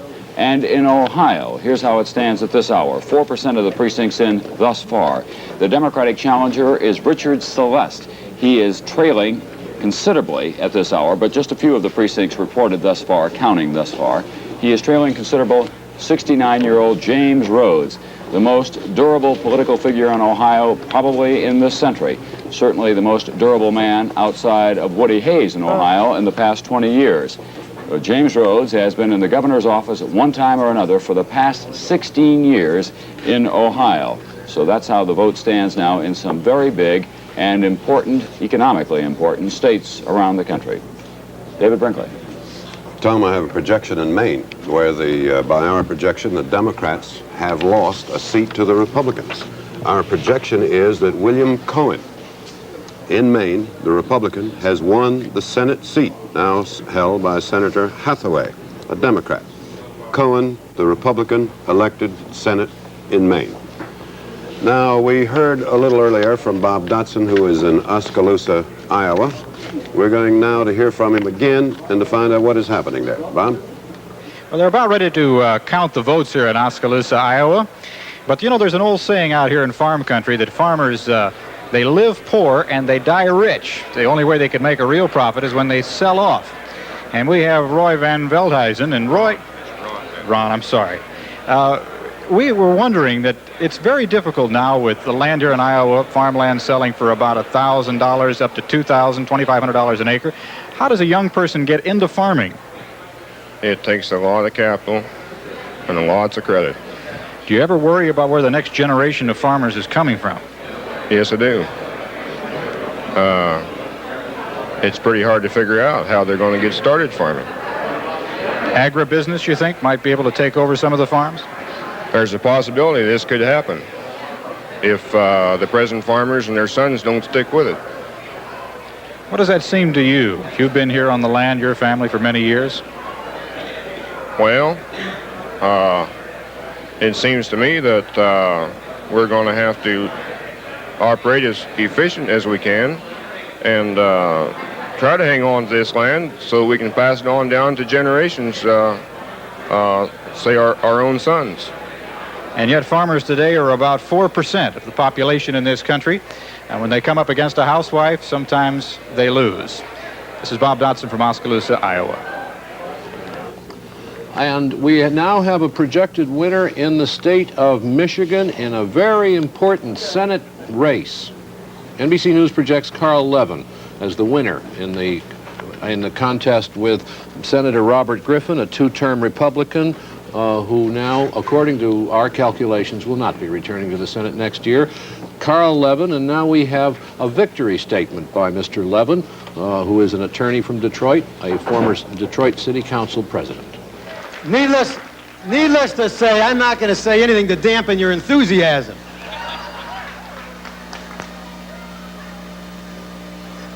It's too early to claim victory. But I've got to tell you that rumors have it that we're going to win.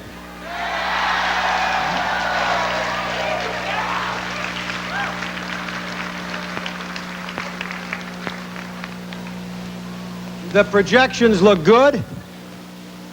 You look good.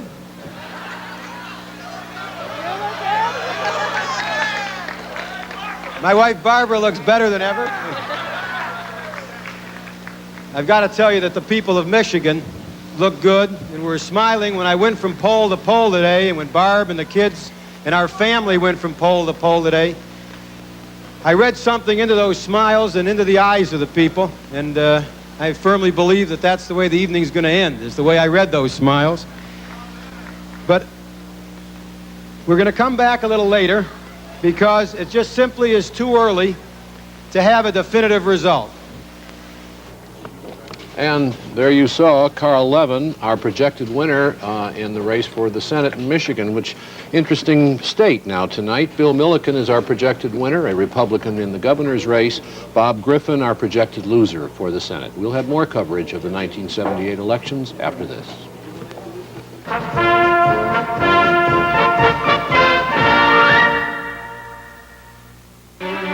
It's the newest division of Textron, but it's been cutting a wide swath as a leader in its field since 1921. Jacobson is not a big company.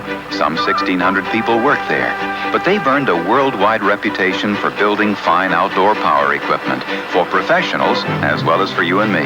And a lot of that reputation was built on new ideas, like the automatic recoil starter back in the 1920s, pneumatic tires for garden equipment, the all-hydraulic riding mower for golf greens, and now the Jacobson Power Burst Control to deal with tall, thick grass. A Jacobson garden tractor is even being used to experiment with the fuel of the future, the cleanest fuel of all, hydrogen. It's this spirit of innovation, from mowers to snow throwers, that makes Jacobson Textron's kind of company. Constantly looking for better ways to do things. That's what private enterprise is all about. And that's what we do at every division of Textron. There's no mystery about douches. My mom told me about Massengill disposables. Do you like them? Yeah, I like Massengill Freshness. They're pre-mixed, pre-measured, easy. They're made with a special design. That is a clever design. Only Massengill has it. Massengill disposable helps me feel Massengill fresh. Massengill Freshness. Sounds good. 2 fragrances and vinegar and water, the ingredients many doctors recommend. Massengill Freshness, made easy. Here's some interesting figures from our NBC News AP poll, big one we took today, still taking. As we've already told you in the past, our polls show that more people don't want Jimmy Carter to run for president again in 1980. There are more who don't want him than who do want him. But the voters apparently don't like any other candidate much better. In fact, more voters, 23%, said they wanted Carter for president in 80 than any other candidate. Senator Kennedy was next with 20%. Ronald Reagan was third, not far behind, with 18. There was 14% for Gerald Ford. Carter was the choice of Democratic voters, with Kennedy second. Among Republicans, it was Reagan first, and then Ford. Now, we have been calling winners in the Senate and governor's races through the evening. There have been some surprises. There have been some results that were not very surprising. We cannot summarize it very well as yet because we don't have enough figures and enough winners or enough losers as yet. But so far we have agreed, as you may have heard, that the Republicans have not done as badly as they might have expected to do. They didn't expect to do all that well, and so far I would say they have done, what did we decide? Pretty well, John? Pretty well so far. Pretty well so far. That's as precise as we want to be at this moment. That's as precise as we can be at this moment. So what we want to do now is to bring you up to date. If you've been out or been painting a boat in the basement or whatever, we're going to bring you up to date on the races we have called so far. Governors first, and then the senators. And here they are in print, and I won't say anything. That's a promise. I thought they were...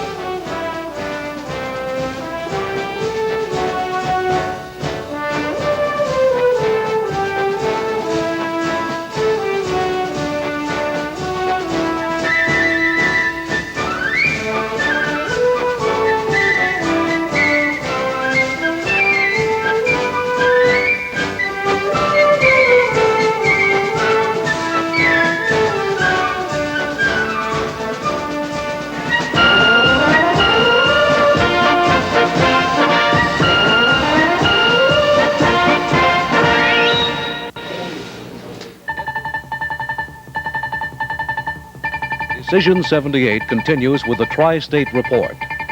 Brought to you by American Airlines.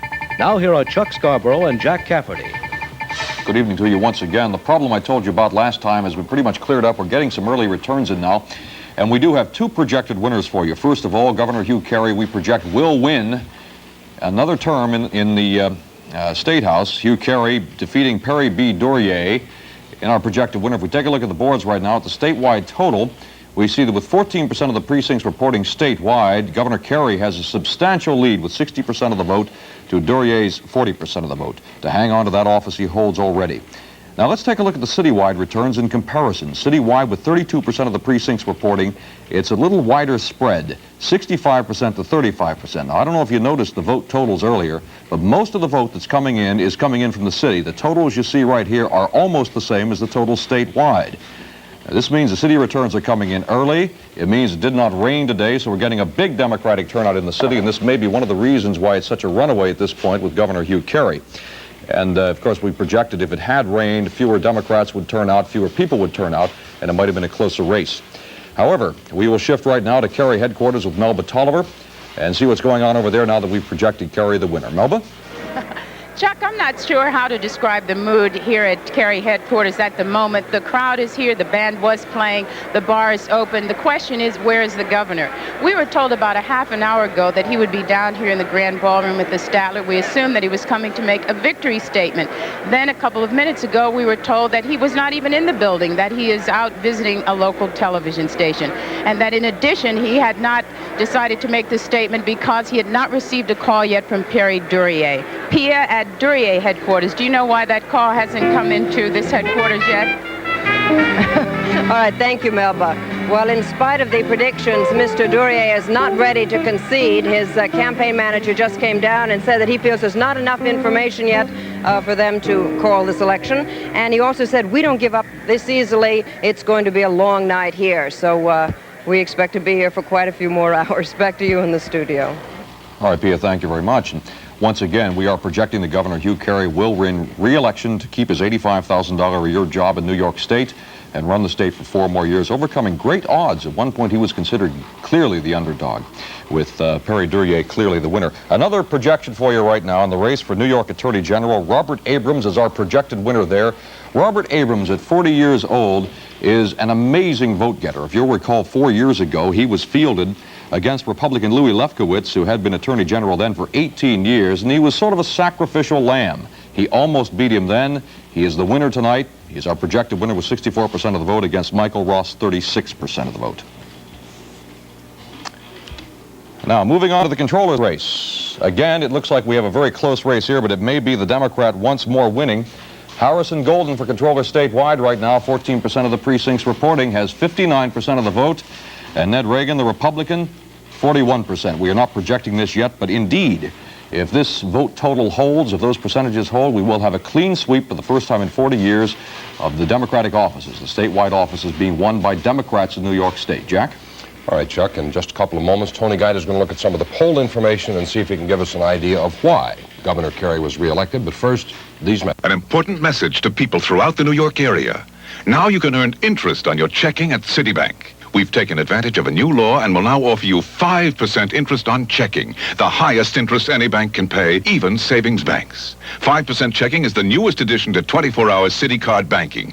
At Citibank, we think our customers deserve a lot of easy ways to earn more interest. 5% checking is the newest. Get it. You deserve it. The city never sleeps. Citibank. You expect more from a leader. You expect innovative ideas from Amoco. We were a leader in developing lead-free gasoline, the first major brand with 2 grades of lead-free, the first with premium lead-free. Amoco Premium Lead-Free, proven by experience to help stop engine run-on, to burn smoother and help stop knock. And even improve mileage because you don't have to change the timing to prevent knock. Amoco Premium Lead-Free. We must apologize to you. We'll not have the poll results for you right now because we understand the Connecticut Governor Ella Grasso is at her headquarters in Hartford where she is speaking. We're going to switch there live. Well,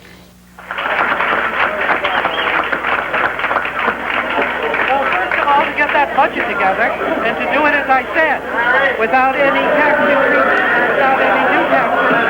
And we're working on some new and exciting job training prospects that I think will help our people along the road and certainly be beneficial in our efforts to attract new business and persuade our business that's already here to grow and to expand.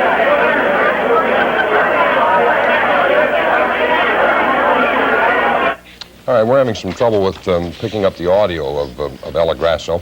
In case you did just join us, we will tell you that she has been projected as having won or will win re-election.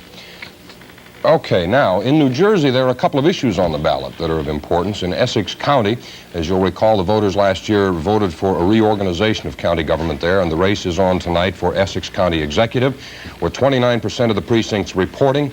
Peter Shapiro, the Democrat, is getting 73% of the votes to only 27% for the opponent, Republican Robert Notte. So we have not called a winner yet there, but certainly there is a substantial lead. The other big question is High-Lie, another form of legalized gambling in New Jersey. That is also on the ballot. It is being defeated. That was an open-ended referendum. There was no information in there about how many High-Lie frontons or where they'd be located. Legalized casino gambling was also defeated the first time around, so that is really not surprising. Now, perhaps they will redefine the issue and submit it again, but for the time being, the issue of High-Lie is going down to defeat. All right, Jack, we have a number of intriguing congressional races in New York State we're going to be looking at next time we see you. Of course, the 18th, the Silk-Stocking District. The 23rd, we have a projected winner in that, Peter Pizer. More on those as we continue in about 20 minutes' time. See you then. Tempty whipped cream cheese isn't just for people who like bagels. And the Tempty, please. Thank you. Tempty is creamy enough to eat with an omelet, light enough and fluffy enough to spread on a croissant, and delicious enough for just about everyone. Bagel for your Tempty, sir? A bagel? What's a bagel? Tempty whipped cream cheese is whipped, so it's bigger than the bagel. You know what's going to taste really good? Lipton Copper Soup would taste so good right now. It's America's Right Now soup. Investigate human potential movement with Donahue tomorrow morning at 9.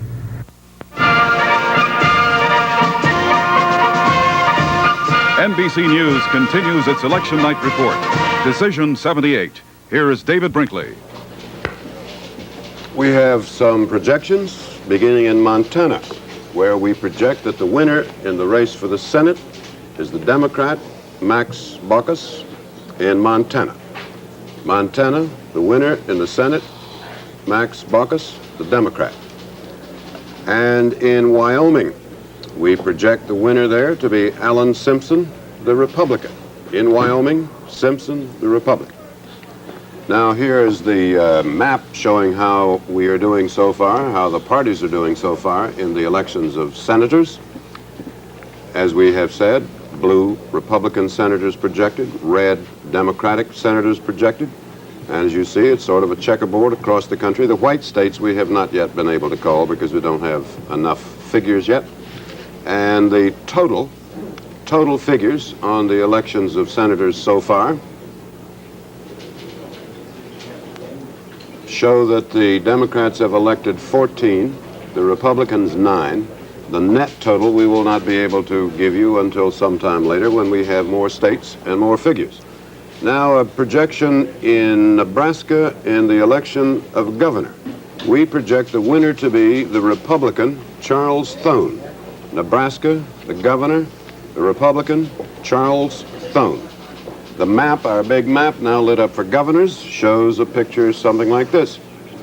The states that appear in dark gray are states in which there are no elections for governor this year.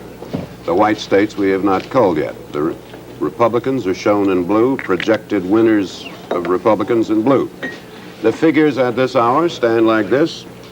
The Democrats have elected 11 governors, the Republicans 6, and at this time, that is by no means the final figure, at this time, the Republicans show a gain of 2. Now we have some returns from our NBC News AP poll today on the subject number 1 this year, the subject of inflation. We asked people who, in your opinion, is to blame for inflation? The president, Congress, business, unions, banks, foreign countries? Well, the poll has questioned 27,000 people across the country on this and other questions. Here are their responses. The biggest group, 45%, is ready to blame somebody or something for inflation, blamed Congress. 45%, the largest number. The next largest group saddled with the blame for inflation was labor unions, 20%. Only 6% blamed the president, 15% business, and a tiny 3% blamed the banks. 5% said they thought consumers were to blame, perhaps because they're spending too much money or something. Some more results from our poll. When we asked 30,000 voters whether public employees should be allowed to strike, which is, there have been a great many this year, and it has been a public issue, only 31% said yes. Almost twice as many said no, that public employees should not be permitted to strike. Among blue-collar workers, 4 out of 10 were against strikes by government employees. Jessica, what do you think of those figures from the Senate races? From the Senate race on insofar as blaming Congress for on the tax question? Well, what do you think of either of them? Before I get to answer that question, we have a remote now from Paul Tsongas, the new senator from the state of Massachusetts. If you can hang on for a second, I'll be through. So.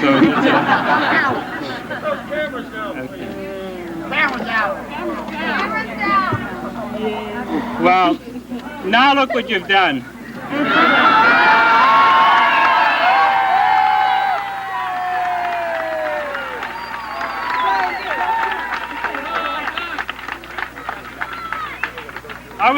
I would like to. If you're going to cheer, do it in English, please. Forget the Greek. I would like to start off by saying that I would just like to congratulate Senator Brooke on his grace and his courage. He was a very tough campaigner and showed great resilience.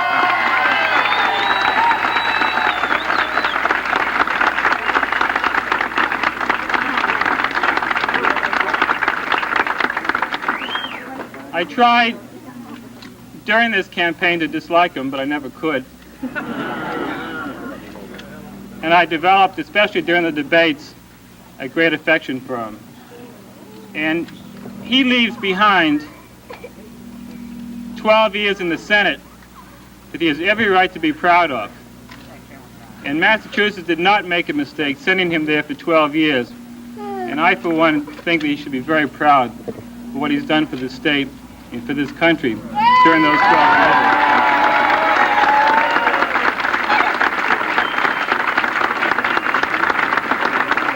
Entire Percy family.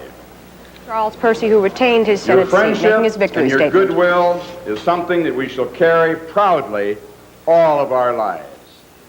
That you have selected me to represent you for another 6-year term in the United States Senate.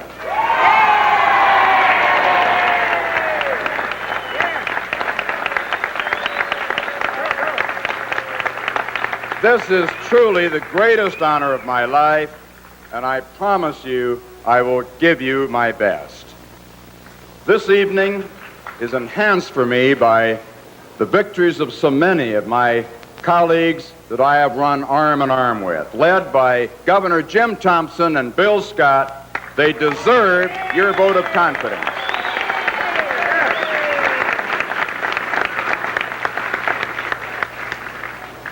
I remember what it feels like to lose an election.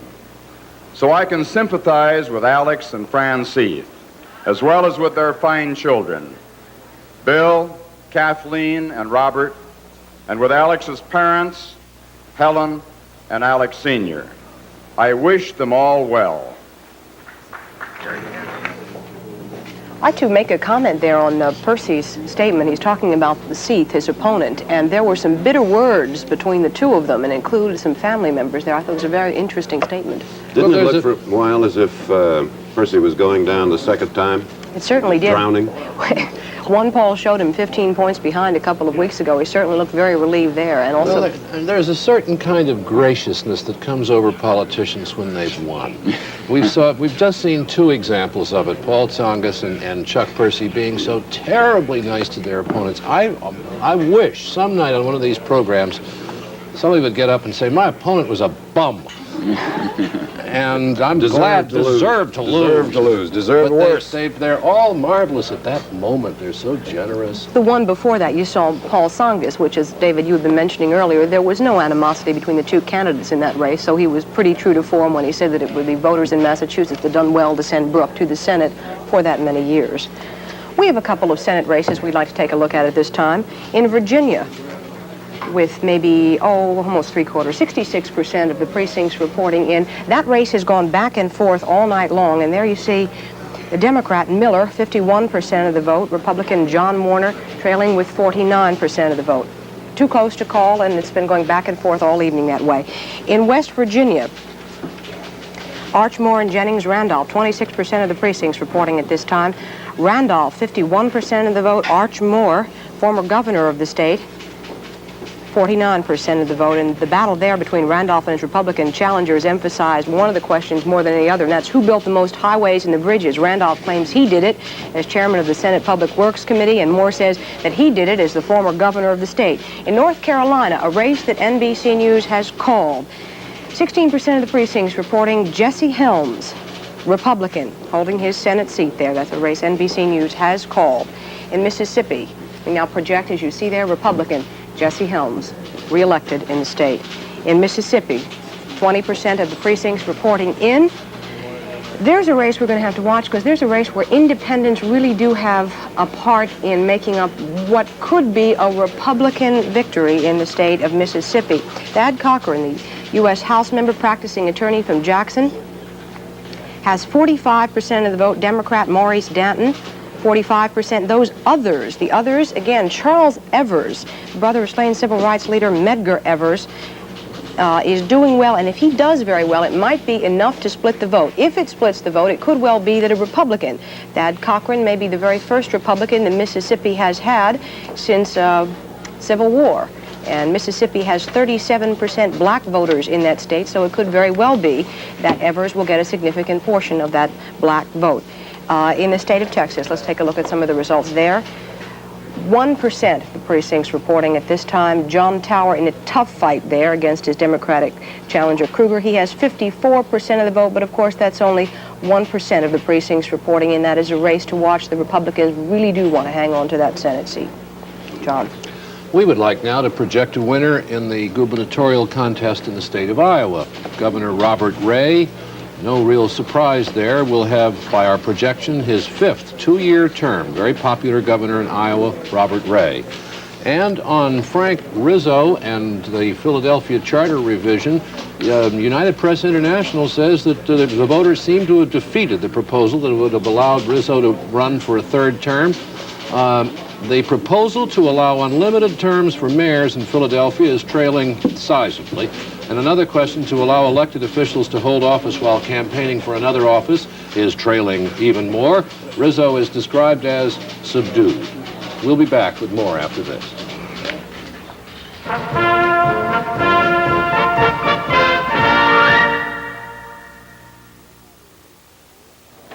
You're my relief man? Relief person. Is that so? Well, maybe you can give me a little relief for this cold. Stuffy nose and cough, huh? Here. Hall's menthol. Hall's mentholyptus with vapor action.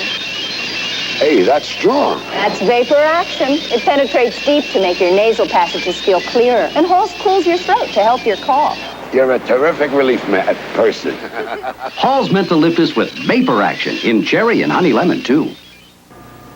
Show me a soup as beefy as my mom made, and I'll eat it. Okay, chunky beef. But Mom's had chunks of beef. Chunky has chunks of beef. Mom's had chunks of potatoes, then vegetables, too. Chunky has chunks of potatoes and vegetables, too. Mmm. Beefy enough for you? I'll eat it. Mmm. Campbell's Chunky Beef Soup. So chunky, you'll be tempted to eat it with a fork. But use a spoon to get every drop. Introducing a whole new breed of Mustang.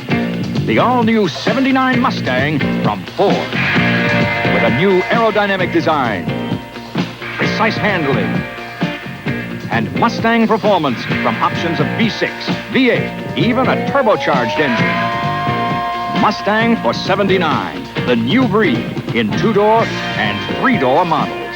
Capture one at your Ford dealer now.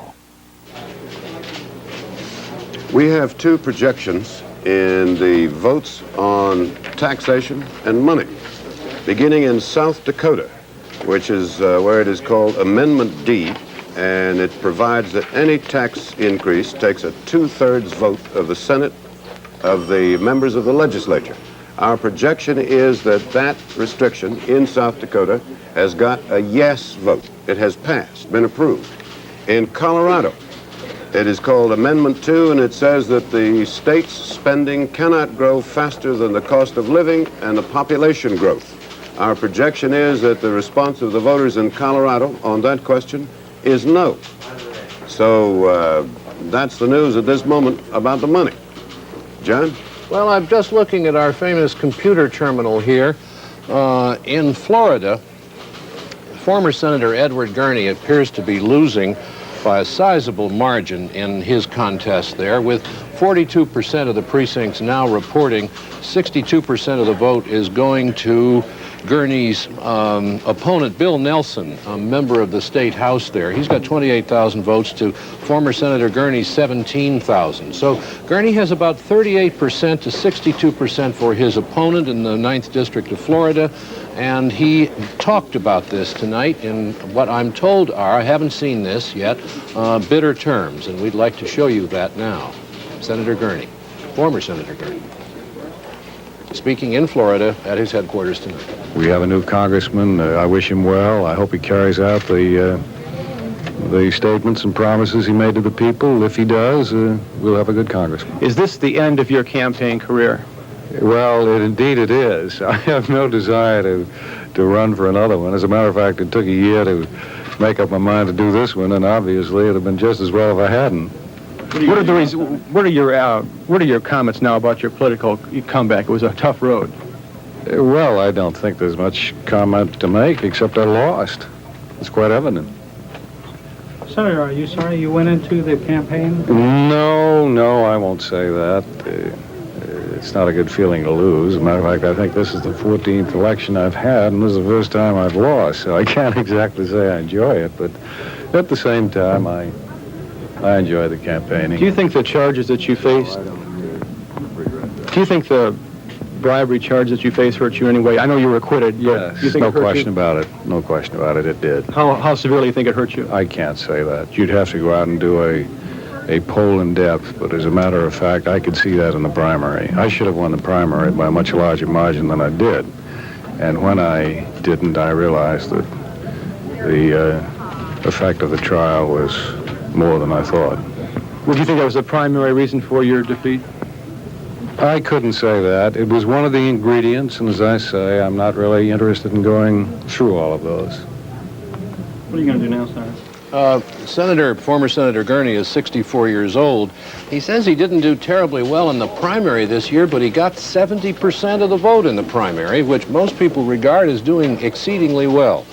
Some other congressmen who have won tonight: in Indiana, Andy Jacobs is listed as a winner. In Kentucky, Tim Lee Carter is a Republican. A Democrat, Carl Perkins. The chairman of the House Budget Committee, Robert Giammo of North Haven, Connecticut, is running well ahead of his Republican opponent, John Pucciano.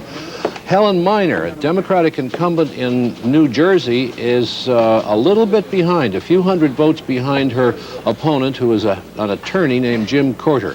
We don't have all that much vote in yet, and Mrs. Minor could pull it out. And look who's there on our screen, somebody who knows all about these races, the Speaker of the House, Congressman Thomas P. O'Neill of Massachusetts. And David and I and the rest of us are very happy to have you here, Mr. Speaker. Fine, John. Happy to talk to you. And if I were sitting there and you and I were just in your office, and I'd asked you how you thought things were going, what would you say?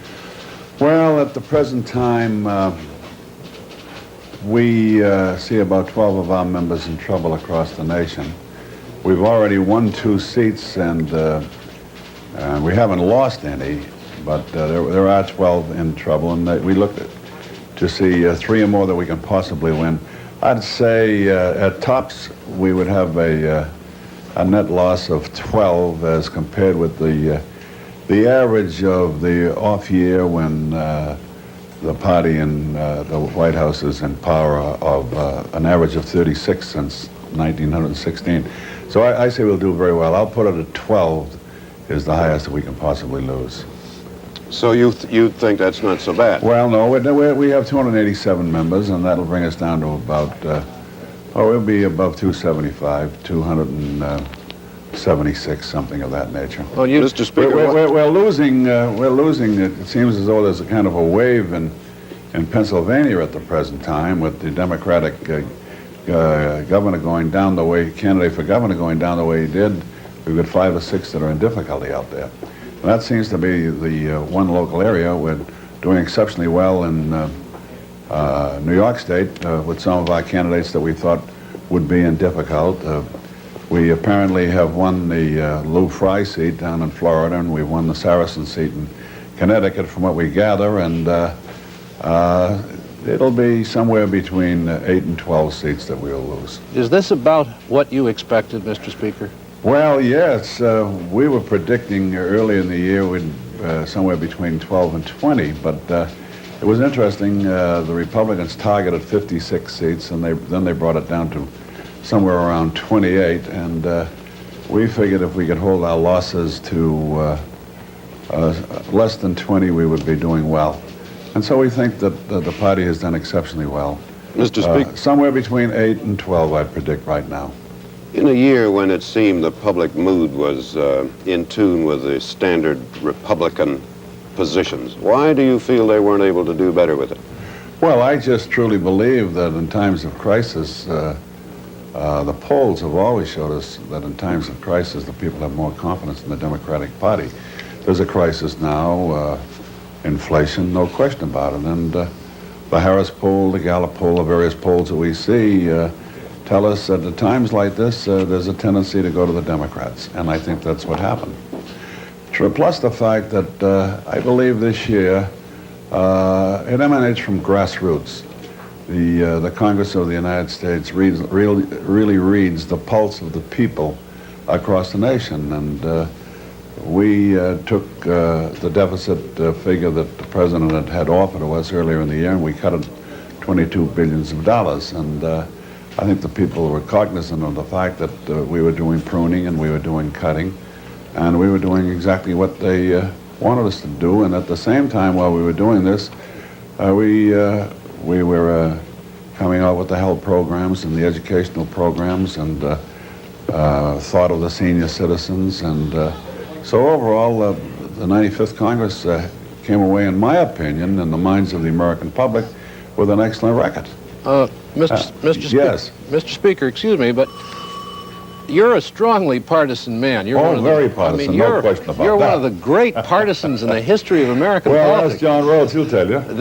But is there any limit to the size of the Democratic Party? It seems to get bigger all the time in the Congress. Well, John, there's no limit because of the fact that there are so many under the umbrella or under the tent of the Democratic Party.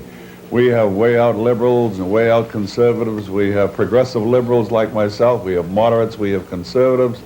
Oftentimes we don't go far enough for the ultra liberals, and we always go too far for the ultra conservative. And politics is the art of compromise, and that's what the Democratic Party is.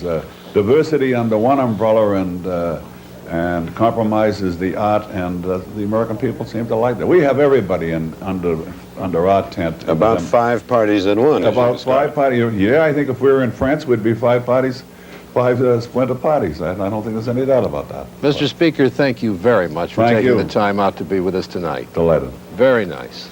Thomas P. O'Neill, Tip O'Neill, one of the great political figures in the United States. We'll be back with more coverage after this.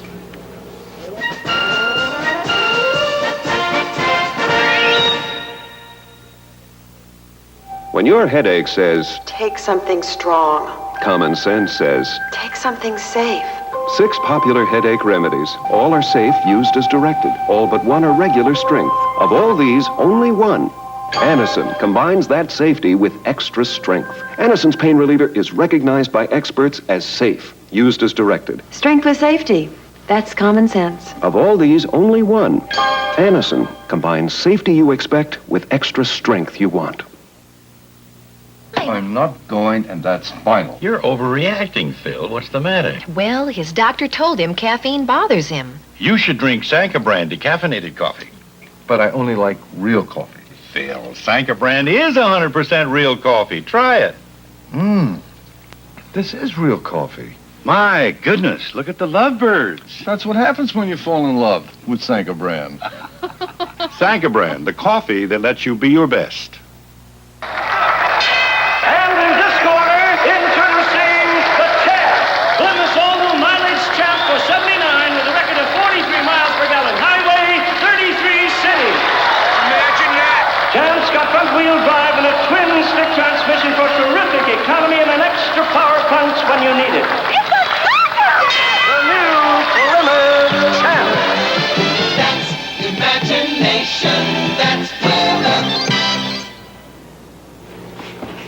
Now we're going to look at some of the returns from the tax proposals that people have been voting on during the day, beginning in Illinois, where the question put to the people was, would you like to have some kind of law or something putting a ceiling on the state's spending?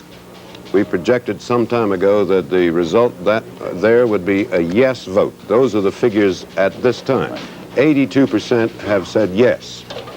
Now, in Michigan, there are two separate propositions in Michigan. One called Proposition J, which would make substantial cuts in property taxes. Substantial cuts. At this hour, with 6% of the precincts voting, 6% in, the no vote is a little ahead, 58,000 to 55,000, 52% to 48, which may be surprising. Michigan has another proposition called E, Proposition E, which does not cut taxes. It merely puts a freeze on spending in the future. And the returns on that are 65% no and 35% yes, which may also be surprising. In any case, that's where it stands at this moment. The governor in Connecticut, Ella Grasso, we projected to have been reelected. She has made a little statement on her reelection, and here's what she said. Governor Ella Grasso, Connecticut.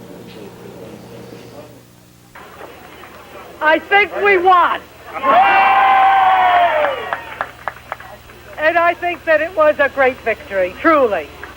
We had a wonderful turnout, and that's the expression of the confidence and the interest of the people of our state in their affairs.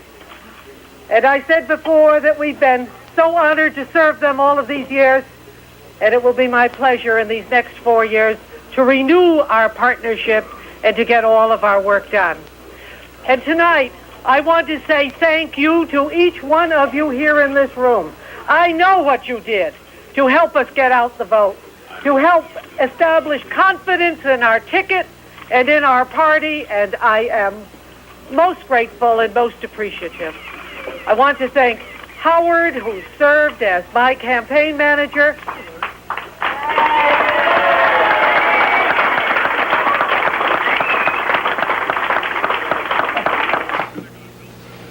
Bill Bradley, whom we have projected to be the winner in New Jersey in the race for the Senate, has a little something to say. And we're going to switch there and see what it is. Bill Bradley, basketball player, Democrat, our projected winner for the Senate in New Jersey.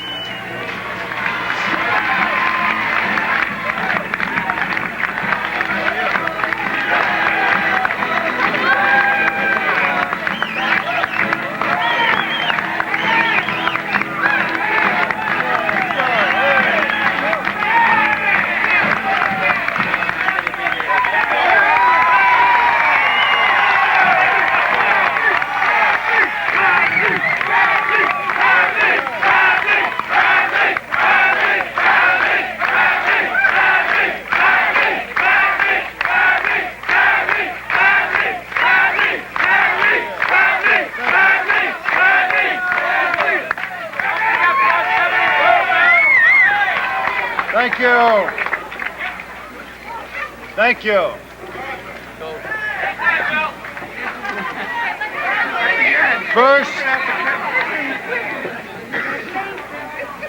First, let me say a word about Jeff Bell.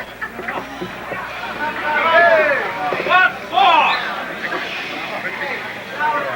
Jeff Bell Down with the camera. Camera's down, please.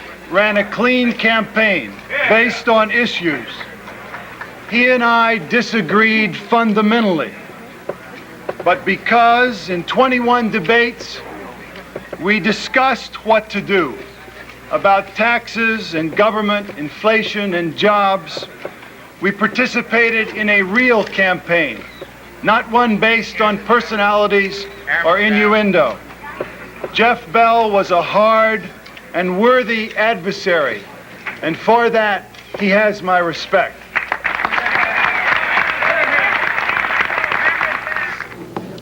Well, one thing you can say about Bill Bradley, he's tall enough so that you can see him in any kind of crowd. We'll be back with more after this. On Dick Clark's Live Wednesday, scheduled to appear Charo, Tom Jones, Aretha Franklin, David Steinberg, Milton Berle, and An Amazing Illusion and more. Live Wednesday on NBC. Nick Nolte in return to Macon County. They planned on running in drag racing's nationals. Instead, they're running for their lives. We got everybody chasing us. Nick Nolte, Wednesday. Wait till you see the kitchen. Beautiful. And here's a little housewarming gift. Oh, I'll get the glasses. Use these. Puritan oil. From the NBC News Election Center, this is NBC Nightly News with David Brinkley and John Chancellor. Good evening. The 1978 elections are over, leaving the Republican Party in somewhat better shape. Republicans picked up 3 seats in the U.S. Senate, 13 in the House, and half a dozen governorships. The party also made important gains in state legislatures. All in all, not a huge success, but a respectable showing. Liberals in both parties did poorly, and there was a trend toward more conservative candidates, which may be a significant reflection of the mood of the country. Some of the contests weren't decided until today. David? The U.S. Senate. The Democrats have owned it for 30 years, and they still do. But they did lose a little yesterday, 3 seats, apparently. So at this hour, it looks as if the new Senate in January will have 59 Democrats and 41 Republicans. The Democrats will have fewer votes, but still enough to run things. 2 Senate elections were so close the differences were down into fractions of 1%. Here are the numbers in Virginia.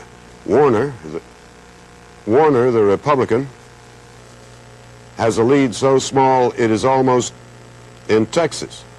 Senator John Tower has a lead so small it is invisible, but it is there, and he appears to be a winner. And in Virginia, Warner, the Republican, has a very small lead, but he too appears to be the winner. Here's a report from Texas and George Lewis.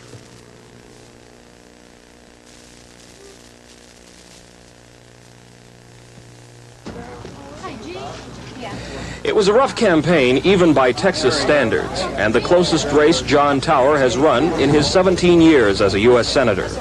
He went to bed last night without knowing whether he had won or lost. Today at noon, leading by a fraction of a percentage point, Tower proclaimed his victory. It's been a close election. It's been a tough one. But I believe that the majority has prevailed, and the majority viewpoint in Texas has prevailed. And I look forward to doing my job for another 6 years. Congressman Bob Kruger, who had campaigned for 18 months against Tower, met with reporters and his volunteers this afternoon. His voice hoarse from a frenzy of last-minute speech-making, Kruger stopped short of admitting defeat. Because of the problems with computers and with incomplete returns, it's too early to make either a final or a definitive statement.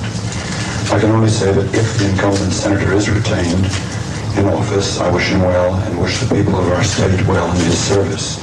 George Lewis, NBC News, Austin, Texas. The next U.S. Senate is going to be more conservative. There were 7 senators defeated yesterday, and of the 7, only 1 was not a liberal, Robert Griffin of Michigan. Here they are, Griffin, a Republican, a moderate conservative, the rest all fairly liberal. Haskell of Colorado, Clark of Iowa, Anderson of Minnesota, Hathaway of Maine, McIntyre of New Hampshire, and Republican Edward Brooke of Massachusetts. They all lost. Brooke was engulfed in a sea of personal troubles about his finances and was defeated by Congressman Paul Tsongas. Lee McCarthy has more on that story. Senator Brooke had prepared himself and his staff for defeat, and when it came, he accepted it gracefully. Brooke's personal problems had been the key issue in the campaign, but this had been a contest between gentlemen. Paul Tsongas had never mentioned the charges against Brooke, and he was thankful for that. And I want to congratulate Paul Tsongas for the quality of his campaign. I want to congratulate him for the honorable manner in which he has conducted this campaign. Today, Tsongas thanked the voters who 6 months ago were expected to re-elect Brooke to a 3rd term. Tsongas thinks many of the voters simply decided it was time for a change. Later, as the senator-elect relaxed with his family, he said many of the stands he will take will resemble those of the man he defeated. The difference between myself and Senator Brooke on basically national issues are, from a national perspective, really minor. Senator Brooke was in seclusion today, unwinding from the tough campaign, and his aides were already saying Ed Brooke has lost before, and he'll be heard from again. Lee McCarthy, NBC News, Boston. Now let's have a look at the new names we'll be seeing in the Senate next year, and here they are in alphabetical order, 20 of them. Armstrong in Colorado, Baucus in Montana, Boren in Oklahoma, Boschwitz in Minnesota, Bradley in New Jersey, Cochran in Minnesota, Cohen in Maine. Durenberger in Minnesota, Exxon in Nebraska, Heflin in Alabama, Humphrey in New Hampshire, Jepsen in Iowa, Kassebaum in Kansas, Levin in Michigan. Pressler in South Dakota, Pryor in Arkansas, Simpson in Wyoming, Stewart in Alabama, Tsongas in Massachusetts, and Warner in Virginia, winners. And that's the biggest class of new faces in the Senate since 1946. One of them is the first Republican to go to the Senate from Mississippi since just after the Civil War, Thad Cochran of Jackson. Andrea Mitchell reports on that contest.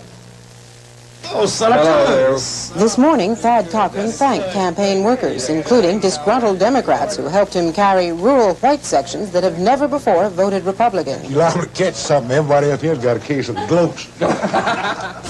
Well, it looks like they finally got us stopped. Cochran defeated Maurice Danton, the Democrat handpicked by retiring Senator Jim Eastland to fill the seat he had held for 36 years. The Republicans even carried Eastland's home county. They did it with the help of a third candidate, independent Charles Evers. Evers ran a strong third and helped guarantee Republican success. Republicans here still have no power in local courthouse politics, and Cochran says he's not interested in rebuilding the party from the bottom up. More than a Republican victory, he says this is a victory for coalition politics and for a new generation of Mississippi politicians. Nobody will ever take Mississippi for granted again. Andrea Mitchell, NBC News, Jackson, Mississippi. Anyone who is not at least in his 30s can't even remember the last time the Republicans controlled the House of Representatives, and those who wish to see it will have to wait. The Republicans gained 13 seats yesterday, but they're still far behind. This is our figuring on the new Congress in January. It looks as if the Democrats will have 275, the Republicans 160.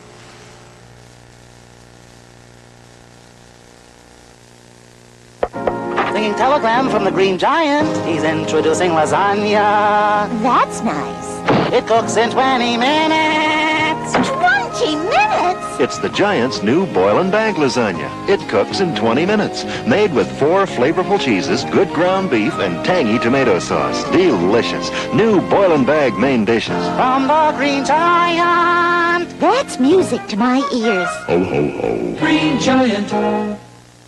Get ready to deal. Get ready to drive. Now during Chevy Truck Tryout time at your local participating Chevy dealers. Get behind the wheel of those great new Chevy trucks. Try them out for available features. Try them out for comfort. Try them out for ride. Don't miss a deal now during your Chevy dealer's big Chevy Truck Tryout time. Am I too late? You're just in time. Chevy trucks, built to stay tough. Governors, old and new, let's have a look at the map now to see what the situation is following yesterday's voting. The blue-colored states will have Republican governors. The red-colored states will have Democratic governors. And you can see 18 Republican governors, 32 Democratic governors in the 50 states, including Hawaii and Alaska. That's a net gain of 6 governorships for the Republicans. And Robert Hager has the story of what happened to some governors. Republican William Clements walked into his campaign headquarters in Austin, Texas this morning and claimed victory. The vote count, which had been extremely close all night, confirmed it. Clements is the first Republican governor elected in Texas in more than 100 years. There is a constancy there, and I am satisfied that you are now looking at the new governor. Another late winner. Ohio's Republican Governor James Rhodes, back for a 4th term. Rhodes also had to wait until this morning to claim victory. The people of Ohio have spoken, expressing their support for our programs and policies.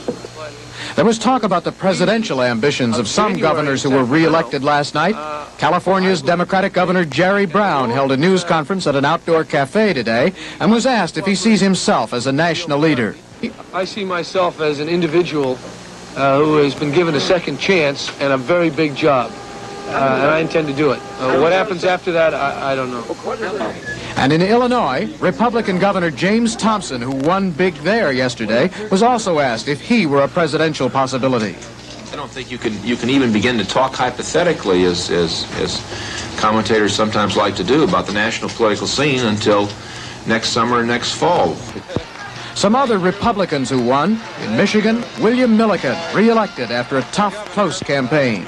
In Pennsylvania, a new Republican face, Richard Thornburg, elected governor there. But in New Hampshire, the Republicans lost the state house. The outspoken conservative governor, Meldon Thompson, was upset in his try for a fourth term. And finally, in New York, Democratic Governor Hugh Carey was re-elected, and Carey, a widower and father of 12, hinted he may celebrate by getting married again soon to Ann Ford Uzieli. Robert Hager, NBC News, New York.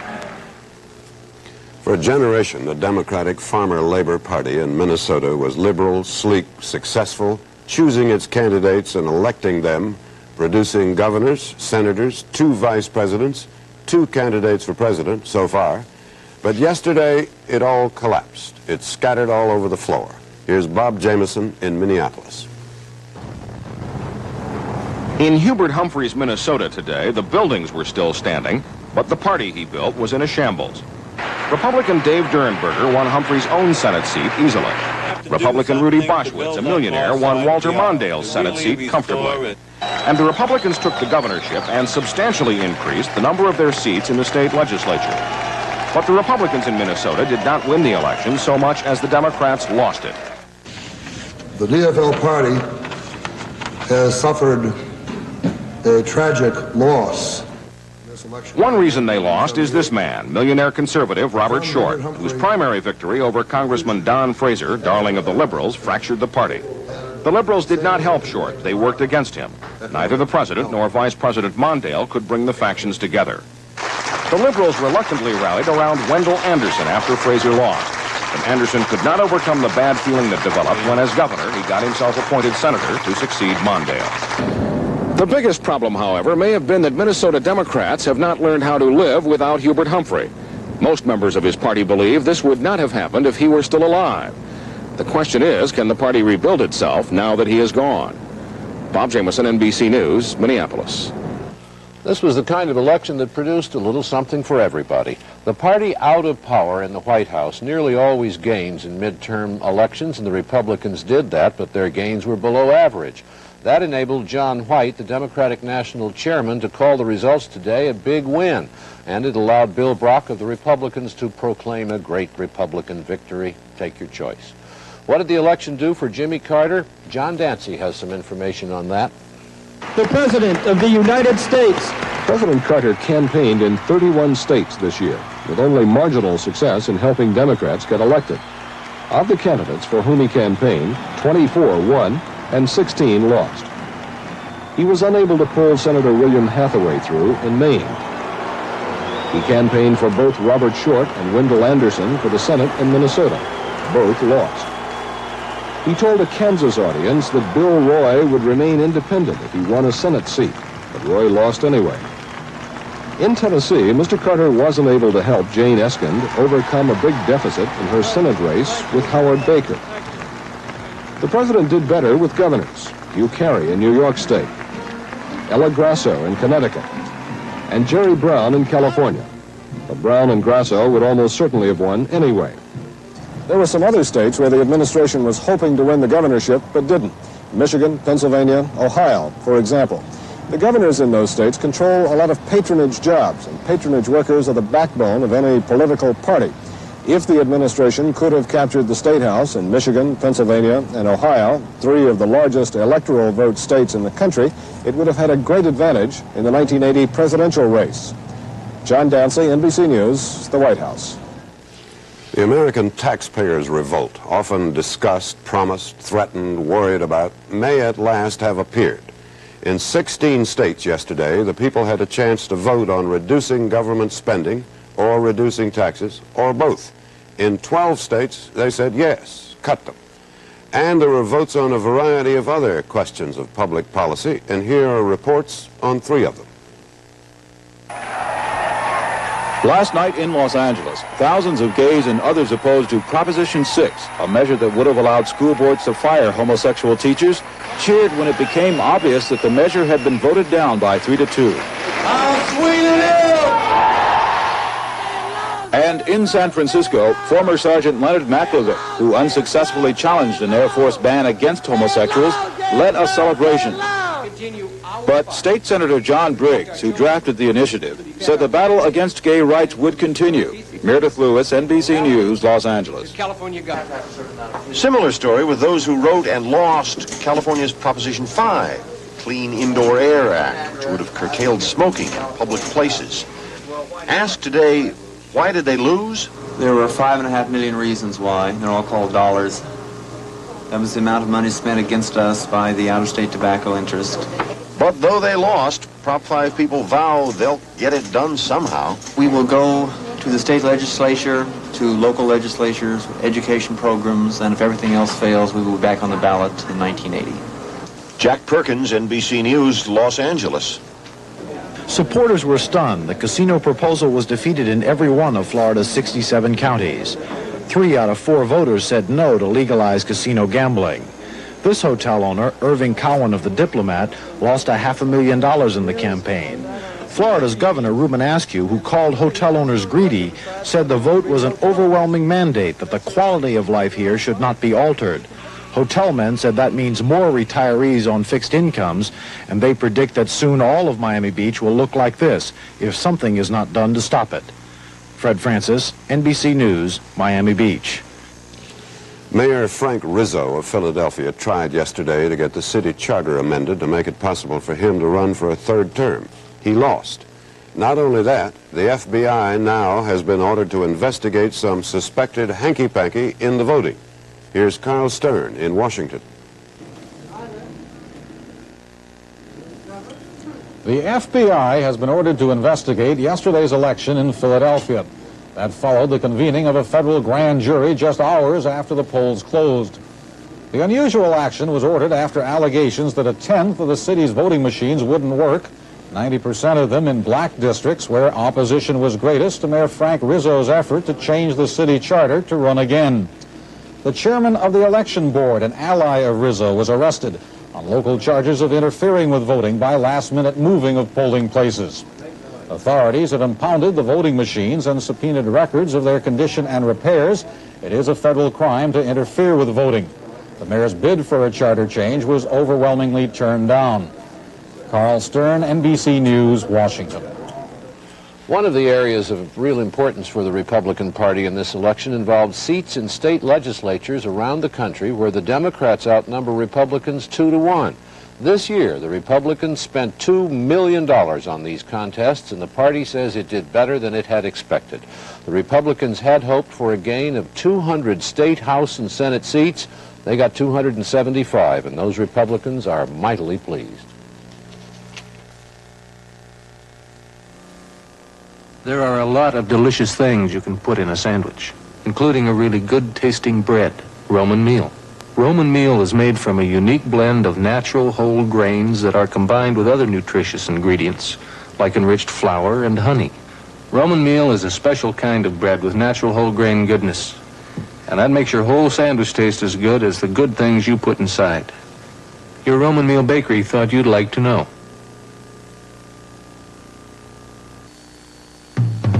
When your car starts giving out, you are never stuck if you've got clout. When my kids need decking out, thank heavens for the car that carries clout. When I want service, I don't shout. I flash the card that carries clout. Master Charge, the #1 card in the world. When you carry Master Charge, you carry clout. Checking out? Use your clout.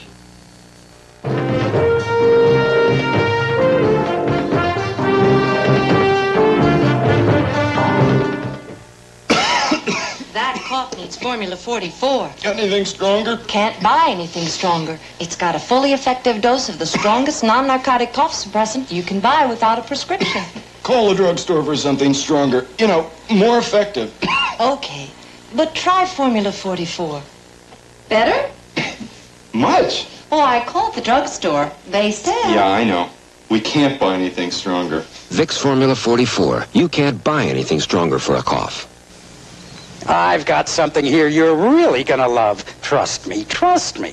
It's new Wonder Bond glue. With Wonder Bond, you can glue glass, china, plastic or metal in just seconds. And one drop of Wonder Bond is strong enough to hold up to 5,000 pounds. You still don't trust me? Then trust this. It's from Elmer's. Stick with a name you can trust. New Elmer's Wonder Bond. The dollar slid down again. Under the deal they have made with President Carter, several central banks intervened trying to prop up the dollar, but it wasn't enough. It sagged further against the Japanese yen, the German mark, and the Swiss franc. Too much inflation in the U.S., they said, and too much foreign trade deficit. John? Egypt's President Sadat said today that he and President Carter are agreed that Israel must withdraw from the occupied Golan Heights, part of Syria. Sadat said the Camp David Accords covering Israel's withdrawal from the Sinai Desert apply as well to the Golan Heights. Sadat said the two are the same. Israeli construction crews began breaking ground today for a settlement on the West Bank. The site is 10 miles east of Jerusalem. The Israeli government said, very carefully, this is not a new settlement. That would violate the peace accords. They said it is instead a new site for an old settlement. A settlement now located 5 miles away, and that is supposed to be abandoned. David? The military government in Iran arrested a former prime minister. The U.S. is sending tear gas and other riot control equipment. Some of the anger in Iran now is being turned against the Americans living and working there, about 41,000 of them. Here's Jim Bitterman in Iran. At least part of the hatred the anti-government protesters shout is directed against the foreigners in Iran. Americans in particular are blamed for putting and keeping the Shah of Iran in power. There is the feeling, too, that foreigners have stolen Iran's natural wealth. The oil money that has drawn many Americans here has not, the protesters say, reached most Iranians. There is a belief, too, that the best oil industry jobs have gone to outsiders. One of the places Americans are more apparent is the southern oil town of Awaz. It's not a large city, but 4,000 Americans live here. Lately, there have been threats. There has been some violence. There has been some individual cases with some Americans where either they were abused or people were throwing stones at them and, things like that. But that's about it. They've had these leaflets passed around in houses which say that leave our country before December 1, before you get killed, and these type of things. I go out here and walk, the children in the evenings or during the daytime. But I stay right close to the house. In case there is trouble, I can get back inside pretty fast. The American Embassy is not advising anyone to get out, suggesting only that Americans keep a low profile and stay away from demonstrations. Americans in Iran are not in any immediate danger, but in many places around the country, life for them is not as comfortable as it used to be. For many Americans, that's reason enough to want to leave. Jim Bitterman, NBC News, Tehran. Gene Tunney, the heavyweight champion of another age, the 20s, retired undefeated, quoted Shakespeare, kept his money and retired comfortably, had a son in the U.S. Senate, lived to 81, and died last night. Here's Richard Hunt. The Fighting Marine, they called him, or Gentleman Gene. He fought in France during the First World War, then went back to his career as a professional boxer. Tunney made the big time when he knocked out Georges Carpentier of France in 1924. In 1926, he was training for a title bout with Jack Dempsey. Tunney won the heavyweight title, then met Dempsey for a rematch in Chicago in 1927, the Battle of the Long Count. In the 7th round, Tunney went down. A series of 7 devastating punches. Tunney goes down for the first time in his career. Dempsey stays near the fallen fighter. Referee Dave Barry waits for Jack to move to a neutral corner before he starts the count of 1. Is Tunney dazed or wisely taking full advantage of those precious extra seconds to recover? At the end, Tunney was the winner by a decision. He fought only once more and retired as champion. Later, Dempsey and Tunney became good friends. Tunney became a successful businessman and kept up with the sport. When Tunney died, Jack Dempsey, now 84, sent out word that he was deeply saddened and terribly shocked. Richard Hunt, NBC News, New York.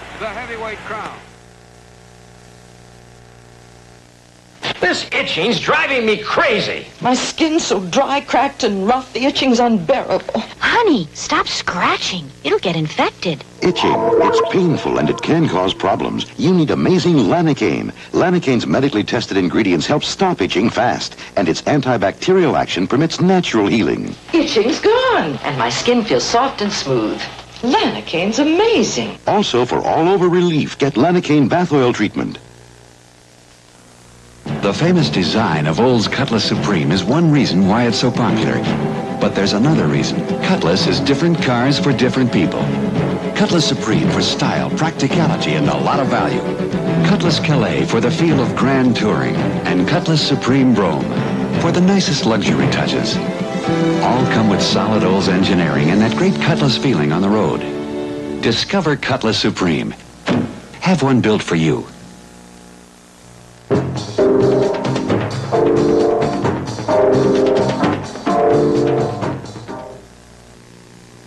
Second honeymoon at Niagara Falls? After 20 years, we still feel like newlyweds. Today, denture wearers can stay close with the power cleaning of anti-odor Polident. Polident safely helps remove bacterial plaque, helps strip away stubborn stains, and helps power away trapped food particles with a vigorous effervescent action. That's the power cleaning that makes Polident anti-odor Polident, so you can stay close. Well, the last national election of the 1970s is over. Think back to the election of 1970, Vietnam and Cambodia and Nixon in the White House and demonstrators in the streets. What a change in these 8 years. The country's quite different now with different concerns, and I think that was reflected in this election we've just had. David? Well, and for other reasons, John, it was unlike any election we have seen before. We chose the usual run of office holders. But there was a growing trend of people demanding to make the laws themselves. And so there were votes on taxes, bottles and cans, homosexuals, gambling, drinking ages, abortion, smoking, and false teeth. Where will it all end? Thank you, and good night. Fondue parties can be great fun if the cheese doesn't get too hot and the oil gets hot enough. But with Oster's thermostatically controlled electric fondue, you control the temperature. Low for dessert fondues, medium for cheese fondues, high for beef or oriental fondues. And here's another nifty idea. Serve crepes, all kinds of crepes, from breakfast to dessert crepes, made perfectly with the Oster Creperie electric crepe maker. 2 more convenient ideas from the Osterizer blender people. Surprise! It's me, Ali, up here in Alaska to tell you how Motorcraft parts from Ford were tested tough. Motorcraft heavy-duty batteries tough as these were tested in all kinds of nasty weather on 50 cars and trucks from Ford, GM, and Chrysler. After 6 months, not one Motorcraft battery went bad. Motorcraft batteries, they have the stuff. Motorcraft parts are tested tough.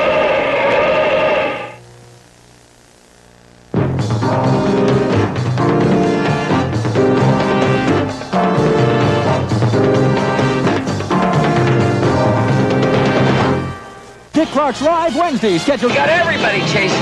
Nick Nolte tonight. A piece of the country with a little time to spare. Harper's Country Hams, a pure delight to share. Harper's Country Hams are made the old way, carefully with time and patience, cured in hickory smoke to give them the flavor you expect from real country ham. Harper's Country Ham, whole or packaged by the slice, the best in the country. Harper's Country Hams.